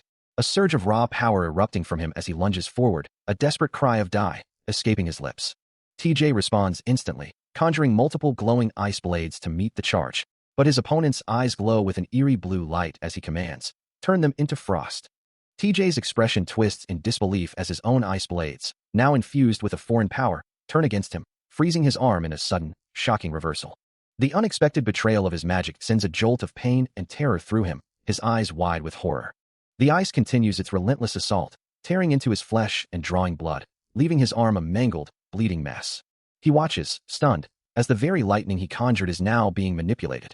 From above, the unnamed attacker descends, enveloped in a crackling yellow aura, the raw energy of the lightning bending to his will. He lands with controlled force, redirecting the surge of electricity directly into the ground. A scoff escaping him as he remarks on the futility of trying to redirect the electricity into the earth, and how he never expected his opponent to possess the ability to manipulate his own magic. He explains his technique, coating his body with inner energy and carefully controlling the flow of chi, allowing him to redirect the electricity into the ground with ease. TJ looks on, a flicker of surprise in her eyes, before asserting that such advanced inner energy control is nothing difficult for her. She declares that her opponents underestimate her skills. Standing over the fallen TJ, the attacker's expression hardens as he vows, "I'll eliminate you myself." TJ unleashes a torrent of green energy. As chain lightning erupts from her, tearing through the air. The sheer power of her mana is incredible, as she channels the raw electricity directly into a nearby tree. Aoyama Haruto watches, astonished, having never witnessed such precise manipulation of magic before. But the unnamed attacker, his eyes now glowing with an eerie green light, prepares his own counter. Unleashing a wave of purple energy that slams into TJ, sending her reeling. He moves with blinding speed, closing the distance in an instant. TJ lunges forward, his sword arcing through the air with deadly intent. But before his attack can land, a shadowy figure with glowing purple eyes appears, startling him. "A man who uses magic arts," he exclaims, caught off guard. His eyes widen in disbelief, as a system message flashes, revealing that an ally named Pike has been defeated by Aoyama Haruto. The news of another fallen comrade only fuels his resolve. With a grimace of fierce determination, he turns to face the unnamed attacker, who closes the distance with terrifying speed. A swift, brutal strike from the attacker's sword connects, sending a spray of blood into the air. TJ recoils, clutching his wounded side, his face contorted in pain. The unnamed attacker stands triumphantly over the fallen warrior. "Damn," he mutters, acknowledging the decisive victory. He stands over his defeated opponent, his voice cold as he declares his patience has reached its end. Having been forced to unleash his full power, he vows retribution against the man who dared to push him so far. But a sudden, unseen shift in the air causes his eyes to widen in surprise. As two figures emerge from the shadows, swiftly restraining him, he struggles against their grip, demanding to know what's happening, only for one of the guards to mock his surprise attacks. Meanwhile, a cloaked figure sits regally on a makeshift throne, surrounded by shimmering blue energy, their presence radiating immense power. Standing now, the figure addresses the captured combatants, their voice laced with disdain for anyone who would dare invoke their name. With a staff in hand, the cloaked individual surveys the scene, both the attacker and his former opponent now subdued and helpless on the ground. The figure's voice echoes with authority, reminding them of the consequences of challenging their power. Finally, their gaze sharpens as they issue a direct command. They demand the ant's heart. He reveals his strategy, explaining that he had already given the item to them to use as a decoy. Meanwhile, TJ, bound and gagged, struggles against his restraints, his muffled thoughts screaming a question about the cloaked figure's proximity. The cloaked figure simply looks down at him, a silent challenge in his gaze. Suddenly, the unnamed attacker, bow drawn, confronts the cloaked figure, scoffing at the attempt to fool him with a mere empty bait. With eyes glowing green, the cloaked figure dismisses the threat, declaring he will kill the attacker and confirm the truth himself, while the attacker defiantly warns against underestimating a bow user. Red energy crackles around the attacker's bow, power building for his shot. As the attacker draws his bow fully, the cloaked figure retorts, proclaiming that a bow user like you is easy prey for me. Before the arrow can fly, the cloaked figure moves with impossible speed, a blur of blue energy catching the attacker completely off guard. A sharp, cutting sound echoes, the blue trail of his movement lingering in the air. Lying on the ground, the unnamed attacker struggles to recover from the cloaked figure's swift counter, who remarks on his opponent's speed despite his perceived weakness. Standing over the stillbound TJ, the cloaked figure coldly states that the attacker's efforts only bought him more time. Meanwhile, the unnamed attacker stirs, a low groan escaping him as he slowly pushes himself up. The cloaked figure, ignoring the recovering fighter, turns his attention back to TJ, questioning how many times he has failed him. His voice dripping with disdain, he presses TJ further, asking how many battles he has lost. Now fully upright, the unnamed attacker mutters to himself, a new resolve hardening his features as he declares Cloyd survival, and notes this is his second attempt. A brilliant yellow aura flares around his fist, drawing a surprised "huh" from the cloaked figure. Enveloped in crackling yellow energy, the unnamed attacker charges forward, prompting the cloaked figure to scoff at the display, finding it unbelievable to witness such a spectacle in his presence. His glowing fist surges with power, ready to unleash a devastating chain lightning attack. A heavy thud echoes through the dark space as the cloaked figure stands over a fallen opponent, blood staining the ground. He muses, his voice a low murmur. Perhaps I was a bit too cold, considering I finally met someone from the same world. A system notification chimes, confirming the grim reality. Aoyama Haruto has been killed by Hayami Run, struck down by a bow. Enveloped in a vibrant green aura, a figure stands, their form indistinct within the swirling energy. The green energy intensifies around him, as he muses internally about someone's wounded pride, acknowledging a spirit far greater than he had anticipated. He had dismissed them as merely a mage. But now, with his hands clasped, the green light pulsing around him, he realizes their martial prowess is equally formidable. Elsewhere, cloaked in shadow, Jin Seowon looks down, a sense of dread washing over him as he thinks there's no way he could run into him again, wishing he had chosen to go out at night instead. Suddenly, his eyes widen in shock, a gasp escaping him as he questions what just happened, what they just did, as a golden box materializes before him, a rare item, a legendary weapon that only drops from high-ranking monsters. He recalls a past encounter, a chilling memory of a formidable foe. No doubt, that opponent would have killed him, no matter how desperately he tried to flee. It was a stark reminder that survival was always a matter of the fittest, and now, holding the glowing golden box, he muses, poor guy, but I'll gladly make use of it. As if responding to his intent, the golden box begins to pulse with an intense light, expanding rapidly and floating majestically in the air. Its brilliant radiance momentarily blinding. He stares in awe, a gasp escaping his lips as he realizes, Teach this is. A system message confirms his suspicion, announcing that he has obtained the legendary weapon, the golden box. He wonders, is this a luck? As if to answer, a dazzling array of swords, axes, and spears materializes around him, making him question his own assessment of his fortune. I guess I really am not my lucky. With the golden box now transformed into a small, glowing orb, he decides to simply store it away for the moment. But as he holds the radiant sphere, a voice echoes, questioning his identity, and he can only respond with a bewildered, what the? Before him materializes a towering, blue-skinned figure with glowing green eyes and massive horns, who declares, to think you pulled me, the great Hammett, you must be incredibly lucky. Ignoring the dramatic entrance, Jin Seowon glances at a system window, confirming a closed barrier skill, a small right escaping his lips. He then turns his attention back to the imposing figure, asking, Hammett, are you going to fight for or protect this creepy piece of scrap metal? The towering demon's eyes narrow in indignation, demanding to know who dares call the legendary weapon scrap metal. He continues, lamenting the ignorance of those who covet the weapon without knowing its true design or name, describing it as a weapon that can be used as a full-fledged tool or for repair. Jin Seowon, however, remains unimpressed, simply stating that he doesn't really use weapons. This revelation causes Hammett's eyes to widen in disbelief, uttering a shocked, what? A bare-handed fighter. As the golden box transformed into a glowing gauntlet, Jin Seowon pondered its purpose, wondering if such weapons were truly meant for hunters like him. He then addressed the towering demon, Hammett, asking, how is this your true design, and not just a formless orb? Hammett's voice boomed, describing the gauntlet as a golden gauntlet that can pierce through any weapon and shatter anything with its might. Despite the impressive description, Jin Seowon remained unimpressed, deciding, I see, you don't like weapons. I'll just keep it in my inventory then. Hammett, still hopeful, expressed his honor, if you're willing to use me to match your prowess. He continued to extol the gauntlet's virtues, emphasizing its precision, maneuverability, and technique, allowing it to adapt to any weapon.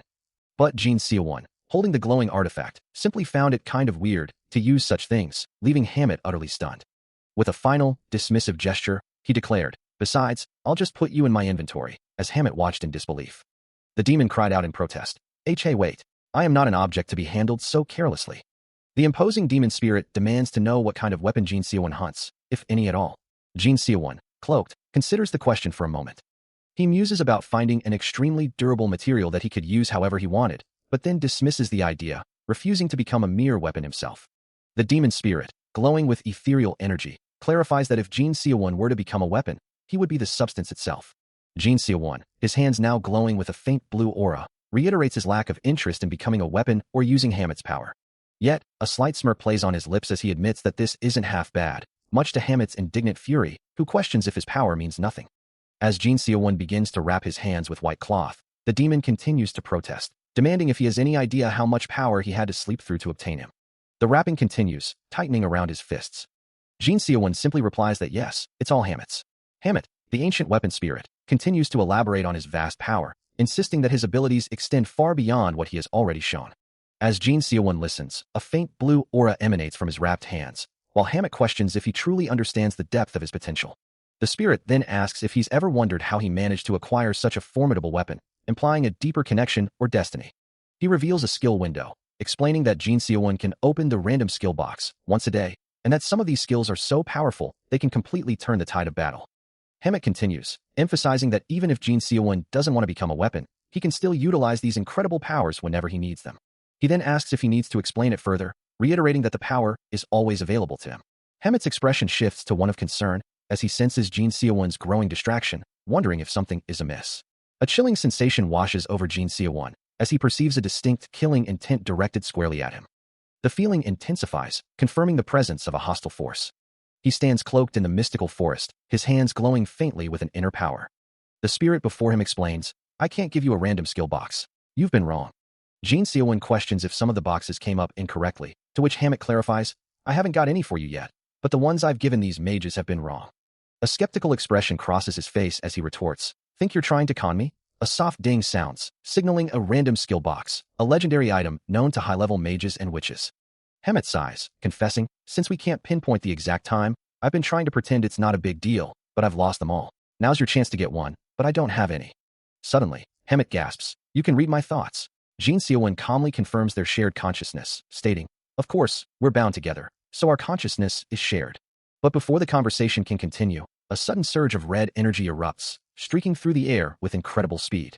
The energy coalesces into a distinct arrow-like form, its trajectory unwavering. His eyes widen in surprise as the glowing red arrow flies directly towards him. He cries out as the glowing red arrow, launched with deadly precision, strikes him squarely, sending a spray of blood into the air. Having delivered the initial blow, the cloaked figure lands lightly, the red arrow still visible in its wake. A cruel smirk plays on their lips, their green eyes glinting with malicious satisfaction. Without hesitation, the attacker begins to channel more power, a vibrant, fiery aura erupting around them as they prepare another devastating strike. With a surge of energy, a massive, glowing red projectile is hurled forward. The fiery orb streaks through the air, a crimson blur closing the distance to its helpless target. It connects with a violent explosion, engulfing him in a blinding flash of red light. The force of the blast sends him flying backward, crashing through the trees and landing hard amidst the foliage of a dense forest. Injured and defeated, he lies motionless on the forest floor as the cloaked figure looms over him, their victory absolute. Lying defeated on the forest floor, Jin Seowon remains motionless as the cloaked figure stands over him, a faint blue aura still clinging to their form. Yet, as the cloaked figure observes the scene, a disconcerting thought crosses their mind. The kill log isn't showing up. Nearby, a female mage with long, dark red hair and a purple glow emanating from her hand wonders if he could still be alive, urging a quick search, before realizing his mana is completely gone, confirming his demise. A male archer with spiky green hair, TJ, stands ready, ordering detection magic to be deployed, just in case. With a practiced motion, he draws his bow, an arrow nocked and ready. His eyes widen slightly, a flicker of surprise crossing his face. A smirk plays on his lips as he lets out a soft "heh," and with a sharp "pa" sound, the arrow is released. The projectile streaks through the air, a blur from his outstretched hand. With a wet "do" sound, it impacts something furry, splattering blood across the scene. The blood from TJ's arrow splatters, but Jin Seowon stands firm, the impact absorbed. TJ stares in disbelief, realizing his arrow, meant to be lethal, was blocked by bare hands.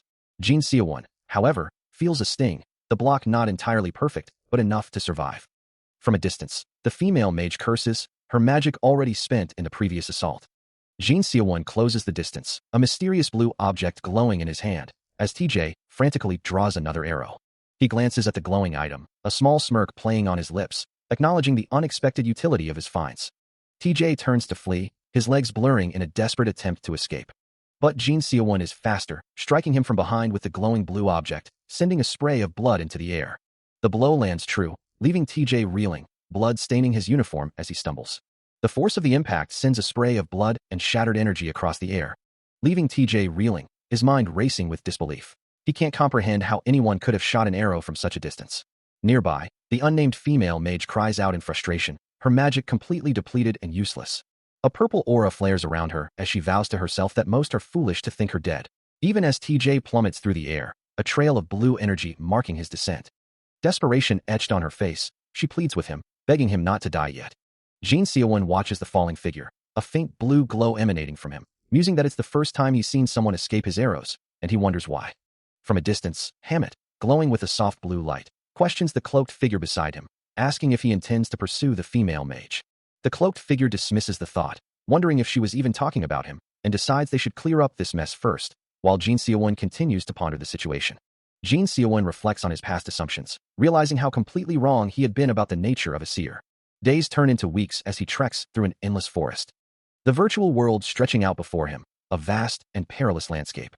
A system notification confirms the grim reality. Only 12 out of 200 survivors remain. His jaw aches from the constant chewing of dry jerky, a meager sustenance that has sustained him for a month. Alone in the desolate expanse, he wonders where everyone else has gone, unable to find a single soul. The system confirms the passage of time, marking his 20th day of solitary survival. Hammett offers a loyal sentiment to the cloaked figure, who stands before him in the dense forest. The cloaked figure sighs, lamenting that he has no other choice, as the humans are only bringing about their own demise. A hand, shrouded in dark fabric, makes a swift, almost imperceptible gesture. As the cloaked figure moves through the canopy, considering how many more days he has left to hunt. A faint blue aura surrounds him as he glides through the trees, the search proving to be a significant challenge. He pauses, looking down at the forest floor, frustrated that after 10 days of scouring the area, there is still no sign of them. His green eyes glow with an intense light as he calls out, "Hey, Hammett." Hammett's spectral form appears behind him, and the cloaked figure asks if his companion has had any luck tracking down the elusive humans. Hammett reports that they seem to have gone into hiding, causing the cloaked figure to ponder the accuracy of his mana sensing. The area they traversed was a labyrinth of dense foliage, yet still, there were no traces of humans to be found. Hammett sighs, a low sound escaping him as he asks, where the hell are they? The cloaked figure, his green eyes glowing faintly, responds, "By the Iron Monster, do you really think I'm so bad that people can disappear if I just look away for a second? We'll catch them, eventually." He continues to move forward, his footfalls soft on the forest floor, thinking to himself, "Think about it a little." The cloaked figure, looking down, mutters, "We'll catch them, but it'll take too long. Even if we catch them, it'll be a waste of mana." He considers the strategy. "I need to reduce their numbers before they regroup." Hammett, walking beside him, offers a different perspective. "Then perhaps you should think about how to reduce their numbers." As they stand before a dark, cavernous opening, the cloaked figure acknowledges the challenge. "It's a fine suggestion, but there are no humans in this area." He continues, his frustration evident. "You mean that I'm so bad at tracking that there's no way I can find them alone?" Hammett, his expression thoughtful, replies, "I couldn't find them either, so it must be true." Still searching the dense forest, the cloaked figure's frustration boils over, demanding to know why Hammett is only now suggesting a change in strategy. Hammett, appearing as a spectral image beside him, calmly explains that he believed the cloaked figure was intentionally saving the humans to use as bait, given his known disposition. The cloaked figure turns, his green eyes narrowed, seeking confirmation that Hammett is truly certain of his assessment. As they continue their fruitless search, the cloaked figure laments the sheer waste of time this entire endeavor has become. With a burst of energy, he leaps from a towering tree, glowing blue particles trailing behind him as he descends, leaving the forest behind.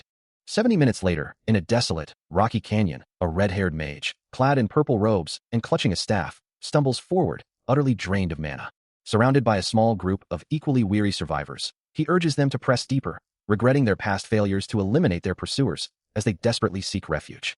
Deep within a rocky chasm, a colossal serpent-like creature, its fangs dripping with venom, lets out a guttural growl, its body already impaled by several swords. With a violent surge of power, it unleashes a devastating red energy burst. The monstrous head looms over two tiny figures below, their forms dwarfed by its immense scale. One young man, his orange-brown hair disheveled, stares up in disbelief, uttering a desperate cry of "What then? No way."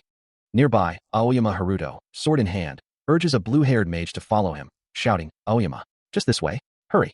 High above the chaos, the cloaked figure observes the unfolding scene, a cold assessment escaping his lips. Looks like the protection magic passed no one's attention. Standing atop a precarious floating rock formation, he simply states, "Yeah, I know." Then, a glowing red object drops from his position, plummeting rapidly towards the ground below. As his foot lands with a soft thud, he muses, "If anything, they're probably panicking now that I'm here." A system message flashes, indicating the presence of 10 enemies.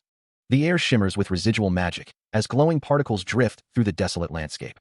A blue-haired mage lets out a soft gasp, her expression one of quiet alarm. Another system message updates the grim reality, confirming 11 remaining players, excluding oneself. TJ clenches his teeth, a purple shield held defensively, wondering why he always ends up ganged up on at the very end. Before he can react, the cloaked figure strikes, delivering a swift, powerful kick that sends TJ reeling. The cloaked figure watches the chaos unfold, his gaze sharp and calculating. A mysterious red orb pulses with energy, emitting a low, resonant hum. Suddenly, Hammett appears, bringing a massive, glowing weapon down on TJ, demanding he just die already. A flurry of sharp, white projectiles continues its relentless assault, tearing through the verdant foliage with crackling blue energy, striking TJ squarely in the chest, sending a spray of blood into the air. Despite the impact, he clenches his fists, a fierce yellow aura erupting around him, his resolve hardening. The golden light intensifies as he lets out a guttural cry, channeling his power. Surrounded by the cloaked figure, Hammett, and the unnamed female mage, TJ stands his ground, the white projectiles still raining down upon him. Meanwhile, a monstrous reptilian head emerges from the shadows, its jaws dripping with blood as a deep rumble echoes through the forest. Elsewhere in the dense woods, a voice laments, "It's Aoyama Haruto. Had I known that, I wouldn't have been so rough on him." Aoyama Haruto, standing beside the unnamed female mage, looks up with concern, reminding himself that if they fail, everyone will be wiped out. Kneeling alone, his staff planted firmly in the earth, Aoyama Haruto wishes he could see the situation unfolding. Though Aoyama Haruto had been contemplating their dire situation, elsewhere, the cloaked figure, his blue eyes sharp, scanned the dense forest around him. A faint, shimmering blue energy coalesced before him, accompanied by a soft, metallic hum. He stood poised, a dark silhouette against the verdant backdrop, his bow strapped securely to his back. The target was using stealth, he realized, his ghost detection failing to pinpoint their exact location. The priority was clear: eliminate them immediately. A slight frown creased his brow, the opponent was a sharp one. He decided to end this quickly, his gaze hardening. With fluid motion, he drew his bow, knocking an arrow. The arrow glowed with a potent yellow energy as he pulled the string taut, releasing it with deadly precision. It streaked through the air, a golden blur, as a surprised voice exclaimed, "Whoa, he's got a skill shot." The forest canopy stretches out, serene and unsuspecting, until a sudden, powerful impact rips through the air, causing TJ to recoil in shock as the cloaked figure stands poised behind him. Golden energy surges around the cloaked figure, radiating an immense, building power, which then erupts from the ground in a blinding flash, cracking the earth beneath. The cloaked figure gazes upward, their form silhouetted against the rising light, as the energy continues to spiral skyward. The light intensifies, consuming everything in a brilliant, golden explosion, from which a dark, ominous orb descends. And from the very ground, a monstrous, shadowy form begins to tear its way free, fully manifesting with a guttural roar, its sharp teeth and glowing red eyes illuminated by the overwhelming golden aura. He stands silhouetted against a vibrant, glowing backdrop, the air around him shimmering with residual energy. Meanwhile, a group of adventurers in a clearing react with sudden confusion, one of them exclaiming, "Wait, did I get it?" Another, a burly man in a horned helmet, demands to know, "Who got the buff?" Their confusion mounts as a system message pings, announcing Black Argon, prompting another to wonder, "Which team, do I check it now?" The adventurers exchange bewildered glances, their faces etched with surprise. Then, a definitive ding echoes, followed by a clear "Congratulations" system message. Far from the group, Aoyama Haruto, still cloaked, crouches low, a thought forming in his mind. For the real. His expression shifts to one of intense focus as another ding confirms the news. Aoyama Haruto has acquired Black Argon for 10 days. High above, a brilliant, glowing orb materializes in the sky, as a voice declares, "There he is." He stands his ground in the forest, surrounded by unseen threats, as a voice from the shadows urges, "It's only a few of them. We can take him. Don't hold back." Suddenly, a magical projectile slams into the earth before him, sending blue energy particles scattering. Another cloaked figure, emerging from the trees, shouts orders to their comrades, "Take him alive. He's our grimoire." Two more attackers close the distance, lunging at Aoyama Haruto with drawn weapons. The voice from before insists, "Don't hold back. He's alone." But Aoyama Haruto is far from helpless, a shimmering blue shield erupting to deflect an incoming magical assault, as another attacker screams, "Blast him to pieces." His hand glows with potent blue energy, and a bewildered voice questions, "But how is he still able to cast magic?" With a surge of power, he unleashes a wide burst of blue energy, sending multiple attackers reeling back. A close-up reveals his hand, still radiating power, adorned with a distinctive, intricate ring. Unleashing a powerful spatial strike, Aoyama Haruto channels a torrent of blue energy. He propels himself forward, a blur of motion enveloped in a vibrant blue aura. Two concentrated bolts of magic streak through the air, aimed at his unseen foes. With a sharp, decisive movement, he gathers more energy, preparing for another strike. A guttural cry escapes him as he unleashes a powerful, expanding wave of blue force. Then, amidst the forest's quiet, he stands defiant, challenging his attackers to come closer.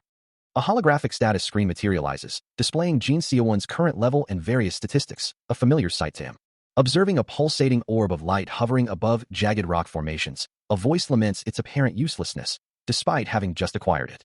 Below, Jin Seowon stands among a small group of figures, all gazing upwards, as if acknowledging the presence of the orb and its new owners.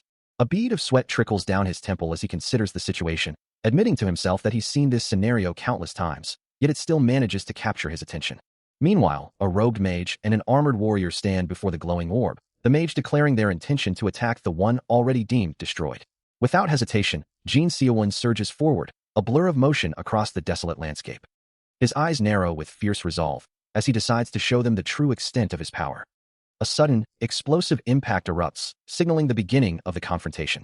As the confrontation begins, the bodyguards surrounding the orb declare their unwavering resolve, vowing to protect it with their lives. Meanwhile, a blur of motion closes the distance. As the cloaked figure shifts, preparing for the impending clash, the green-haired man dismisses the others, telling them to get out of the way, while the cloaked figure protests, accusing the attacker of destroying the orb and causing the chaos. Observing their unexpected alliance, Jin Seowon scoffs, a vibrant blue aura flaring around him as he prepares to engage. He surges forward, a whirlwind of blue energy, effortlessly tearing through the ranks of the defending bodyguards. A thought crosses his mind, damn annoying bodyguards. Without hesitation, he strikes, his powerful blow connecting squarely with the cloaked figure. The impact sends the cloaked figure reeling, a gasp of surprise escaping him as the sheer force of the attack registers. He moves with blinding speed, his kick connecting with a guard, a thought flashing through his mind, enough to escape my eyes. Executing the chasing dragon flash technique, Jin Seowon surges forward, leaving a trail of vibrant yellow energy in his wake. This sword technique, described as surging forward like a dragon, feels incredibly swift, yet he muses, it's fast, but not fast enough. A determined glint in his light blue eyes, he reaffirms his internal challenge, enough to escape my eyes. Surrounded by a shimmering blue aura, he continues his relentless, high-speed advance. His form a streak of motion, he closes the distance with incredible momentum. But before he can land another blow, the previously cloaked figure, now unmasked with long, tied-back hair and a blue scarf, moves to intercept, drawing a sword with chilling precision. A flash of vibrant green energy erupts from the blade, as the opponent unleashes a swift, powerful slash. Jin Seowon recoils from the unexpected counter, a new realization dawning on him. That cure is the only weapon he's using. He knows that sometimes, the best defense is a swift counterattack. So he unleashes a flurry of blows, his leg arcing with powerful orange energy, driving another forceful kick into the cloaked figure. The sheer impact of his rapid assault sends a shockwave through the air. Yet, as he observes the resilience of his opponent, a chilling thought crosses his mind. Are they truly trying to kill me? With a final surge of power, he sends the cloaked figure hurtling backward. Meanwhile, surrounded by a new group of dark, hooded assailants, Hammett questions their true intentions, wondering aloud if they are after the cure. Jin Seowon, his attention now drawn to the new threat, calls out to his ally. He presses his assault, challenging his foe to reveal their true power. Can you change for me now? He demands. Do you want me to change my form to match you, monster? The cloaked figure scoffs, dismissing his words as mere child's play. But the next moment, a powerful blue impact slams into them, followed by a swift, brutal slash from his blade that draws blood. He closes the distance, a relentless blue aura surrounding him, landing another devastating blow that wrenches a pained cry from the figure. With a final, shattering impact, the cloaked form crumbles into a storm of black particles. He stands amidst the dissipating remnants, his blue energy still crackling around him. Looking down at the fading dust, a grim realization settles upon him. 8 lives left. The blonde mage observes Jin Seowon, noting that his mana is truly something else, far exceeding what she had anticipated, while the dark-haired mage adds that his mana is still rising. Hammett, the white-haired demon, then remarks that it's no wonder the cloaked figure was so desperate to defeat him, as Jin Seowon stands amidst the group, unaware of the full extent of their discussion. The blonde mage, however, expresses her concern, stating that Jin Seowon's power is too dangerous to be left unchecked, a sentiment echoed by the dark-haired mage, who agrees that he is indeed a problematic existence. With a determined expression, the blonde mage raises her staff, a surge of blue energy erupting from her hands as she declares, "Dispel all." The spell slams into Jin Seowon, his body flaring with a brilliant blue aura as he cries out in surprise, "WH what?" The dark-haired mage watches, commenting that it's a good thing they prepared for this, while Hammett adds that they can't just let him be, as a narration box clarifies that all of Jin Seowon's lives are now merged into one being. The blonde mage, looking distressed, laments that she should have dealt with him from the start, her breath coming in ragged gasps. Jin Seowon lies on the ground, weakened, yet he still manages to assess his own state, realizing he's even weaker than he was before he got the buff. Meanwhile, from a shadowy vantage point, Aoyama Haruto observes the scene, a glowing orb in his hand, contemplating. Now, will we get a chance to finish him off? He finds himself immediately under attack, a monstrous figure lunging with razor-sharp claws, but he raises a glowing shield to meet the assault. The creature snarls, declaring its intent to claim him, but he glares back, refusing to be an easy target. With a sudden burst of speed, he becomes a mere blur, closing the distance in an instant. A powerful blue energy erupts from his form, striking the monster and sending it reeling. From a hidden vantage point, Aoyama Haruto watches the exchange, deciding to intervene himself, seeing the weakened state of his target as a prime opportunity, and steeling his resolve with a grim, internal command. Unaware of the new threat, Jin Seowon maintains his intense focus, his eyes sharp and unwavering. He delivers a final, devastating kick, shattering the monster into a shower of red particles. As the dust settles, he stands victorious over the vanquished foe, while Aoyama Haruto continues his silent observation from afar. With a chilling declaration, Aoyama Haruto begins to conjure a powerful fire spell, his hand engulfed in vibrant orange flames. The massive fire spell engulfs Jin Seowon, its raw power manifesting as a torrent of mega strikes. He cries out, clutching his head as the impact throws him back. The force sends him tumbling through the air, surrounded by residual magical energy. From a distance, Aoyama Haruto observes the scene, wondering what is wrong with this guy, so weak yet still standing, but if he's so weak, then he must be eliminated. Battered and bruised, Jin Seowon realizes he's only able to focus his defenses outside the barrier, rendering his 50% buff useless, acknowledging that if he hadn't managed to get away, his body would have been shredded. Aoyama Haruto, his hands glowing with arcane energy, resolves to finish the job, believing he must kill him first and break the curse. Meanwhile, the cloaked figure watches, musing on the clone's unexpected power and the potential threat it poses if left unchecked, deciding to switch to his clone's body to manipulate its mana for close combat. Jin Seowon curses his opponent's speed, regretting not using his full power from the start. The cloaked figure continues to observe, questioning why his target is out here by himself. He watches the young man below, remarking to his companion that such a small body shouldn't possess so much mana, wondering what kind of being he truly is. His cloaked ally, Aoyama Haruto, agrees, noting that the boy's mana is indeed beyond anything he's ever seen, even for a clone. The cloaked figure then declares that this body is merely a vessel for his mana, and with a surge of power, unleashes a devastating Stone Edge attack. Simultaneously, Aoyama Haruto prepares his own assault, a crimson energy gathering in his outstretched hand. Below, Jin Seowon is caught off guard as sharp, jagged stone shards erupt from the ground, tearing through the air towards him. The relentless barrage striking his body with brutal force, each impact driving him further back, until he is forced to his knees by the sheer intensity of the assault. The ground around him explodes in a chaotic storm of rock and dust. And as the final blow lands, he cries out in pain, realizing he can't block it all. He stares ahead, eyes wide with a mix of pain and disbelief, a single thought echoing in his mind. Am I? Meanwhile, the cloaked figure, standing with sword drawn, barks a command. Stop, Haruto, as a system notification appears, indicating Lyle and Zephyrina are now attacked with magic. A searing pain rips through him, forcing a guttural scream from his lips as sharp, crimson energy engulfs his form. The sheer force of the impact sends him tumbling, his body violently thrown to the ground. He lands hard, the red magical shards still swirling around his prone figure. The cloaked figure looms over him, a silent testament to his overwhelming defeat. Undeterred by the command, Aoyama Haruto channels his power, unleashing Escrow's wind blade with a focused intensity. As the magical assault continues, Lyle, a blonde-haired mage, stands ready with his staff, a blue aura flaring around him, also noted as being attacked with magic. Nearby, Zephyrina, a green-haired woman in blue robes, reacts with a look of profound surprise. A system notification flashes, confirming that the debuff has been removed and all status effects will return to normal. His eyes widen in disbelief, a soft gasp escaping him as the sudden change registers. Meanwhile, the cloaked figure watches Aoyama Haruto move away, a surprised exclamation escaping him at the sight. He stands over Jin Seowon, who remains on the ground, his gaze fixed on the retreating form of the young mage. Jin Seowon pushes himself up, his mind racing, wondering how the debuff could have vanished so abruptly. The cloaked figure, still bewildered, questions Aoyama Haruto's presence and actions. As Haruto continues to walk away, the cloaked figure offers a quiet plea for his success. Elsewhere, Lyle and Zephyrina are suddenly engulfed in a magical attack, a system notification confirming the assault. Witnessing this new development, a violent surge of anger wells up within Jin Seowon. He had honestly believed he wouldn't care so deeply, but he was mistaken, all because of the boy. What he had done, the cruelty he had inflicted, still resonated within this game world, a pity for all types of souls. He was the one who had taken so many lives, yet he was still alive. He was the one who had taken so many, and now he walked away. What he did, the sheer cruelty, still lived within this game, a pity for all types of souls. He was alive, though those three were supposed to have died in the previous battle, a stark contrast to the desolate landscape around him. And he found that the only thing he could rely on in this battlefield was the faint, glowing magic beneath his feet. It was Aoyama Haruto, alone. A system message appears. Cloyd's survival has ended. A clear, resonant chime signals a system message, announcing, "Congratulations. You have emerged as the final survivor. You are now qualified to participate in the next game." A sudden, unsettling thought crosses his mind, making him question the reality of his situation. He mutters, almost to himself, that he couldn't possibly be the one who lost, not when he had clearly won. But a new, more urgent realization dawns on him. As the system's message begins to register, the game is ending. Surrounded by shimmering green particles, he cries out, protesting that he still hasn't found his family.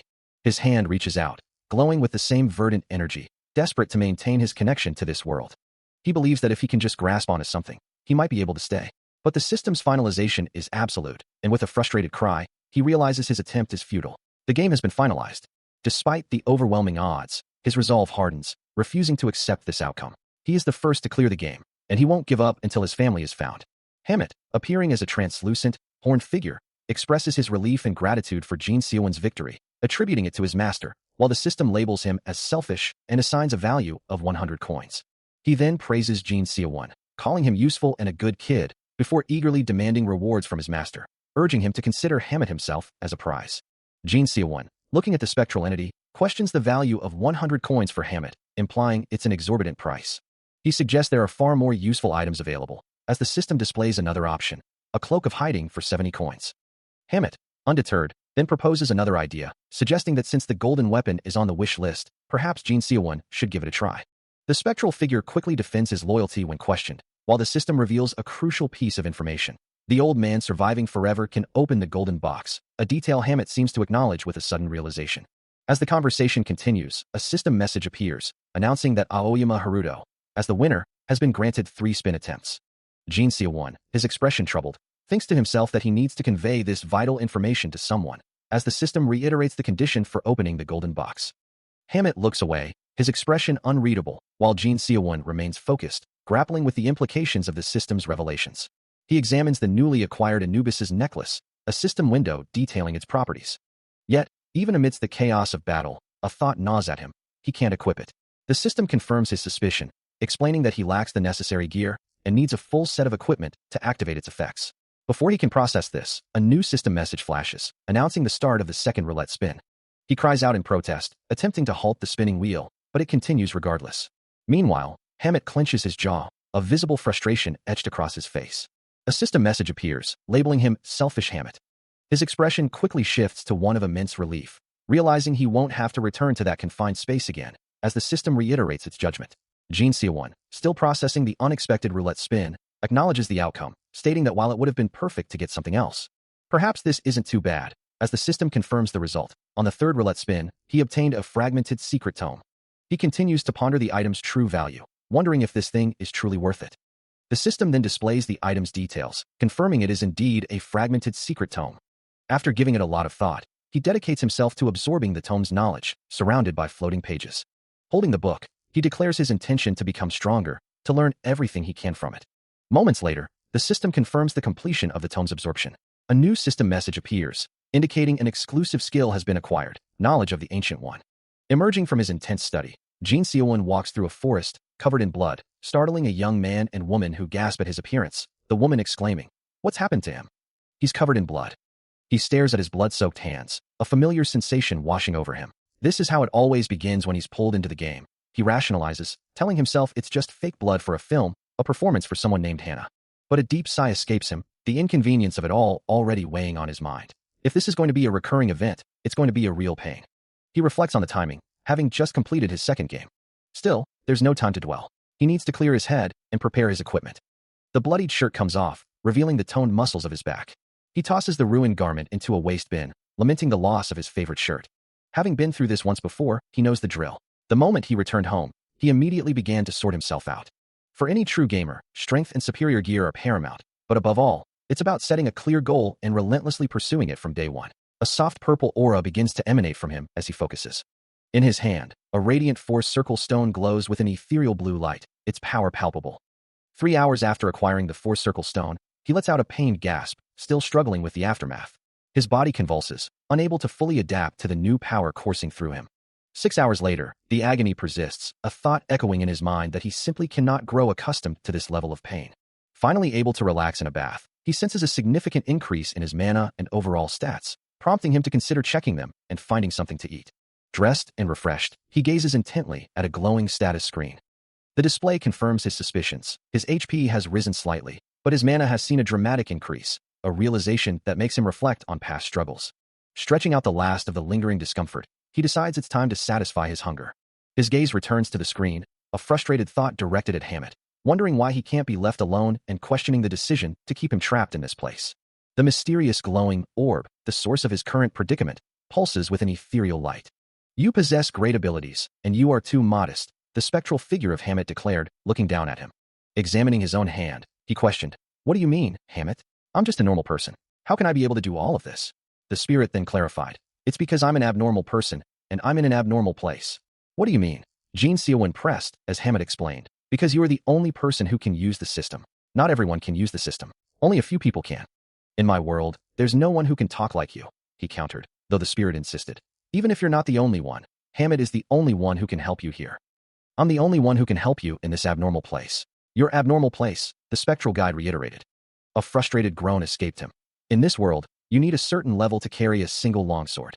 "So what should I do with this?" he demanded, looking up at the translucent form. "I am the only one who can help you," Hammett stated, then added, "I am the only one who can help yourself. If I walk around and talk about the system, people will think I'm weird," Jin Seowon lamented, then asked, "So how? How can I help myself?" Still, he finds it illogical that he must shield his body in this strange space. A dismissive humph escapes him, clearly annoyed.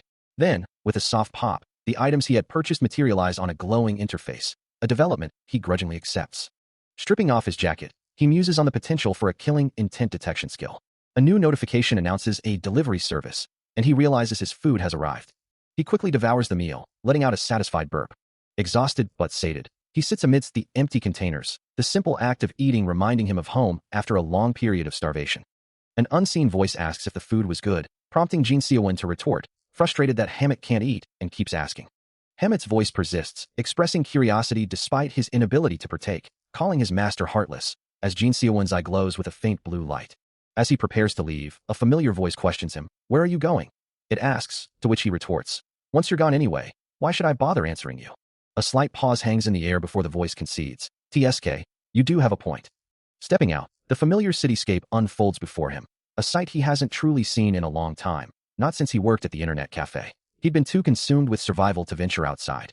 His thoughts drift back to that time, a period spent preparing for the unknown, a time when the outside world felt distant and irrelevant.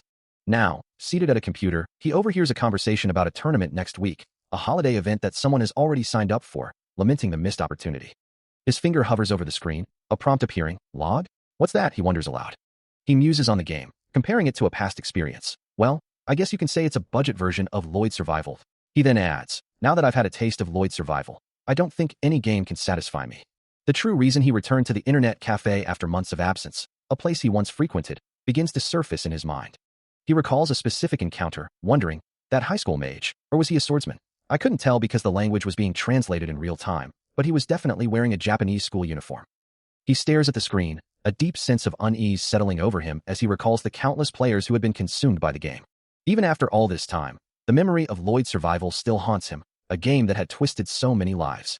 From what he'd seen, it seemed most players were either scammers or deep-seated fraudsters, and he had looked up enough to connect his computer to the game's server, ready to dive back in. He scrolls through a mental gallery of faces, recalling the cheap-looking scammers and fraudsters he'd encountered, each one a reminder of the dark side of the game. On the screen, the survivor's message board appears, but amidst the many posts, one banner catches his eye. His gaze sharpens as he reads the glowing text, a single word echoing in his mind, "Log." The screen shifts, displaying a stark question, its red letters demanding a response. The word survivor glows ominously, a silent challenge presented before him. With a final, decisive prompt, the choice is clear, yes or no. He stares, eyes wide with disbelief, as a cold sweat breaks out on his brow, a single question escaping his lips.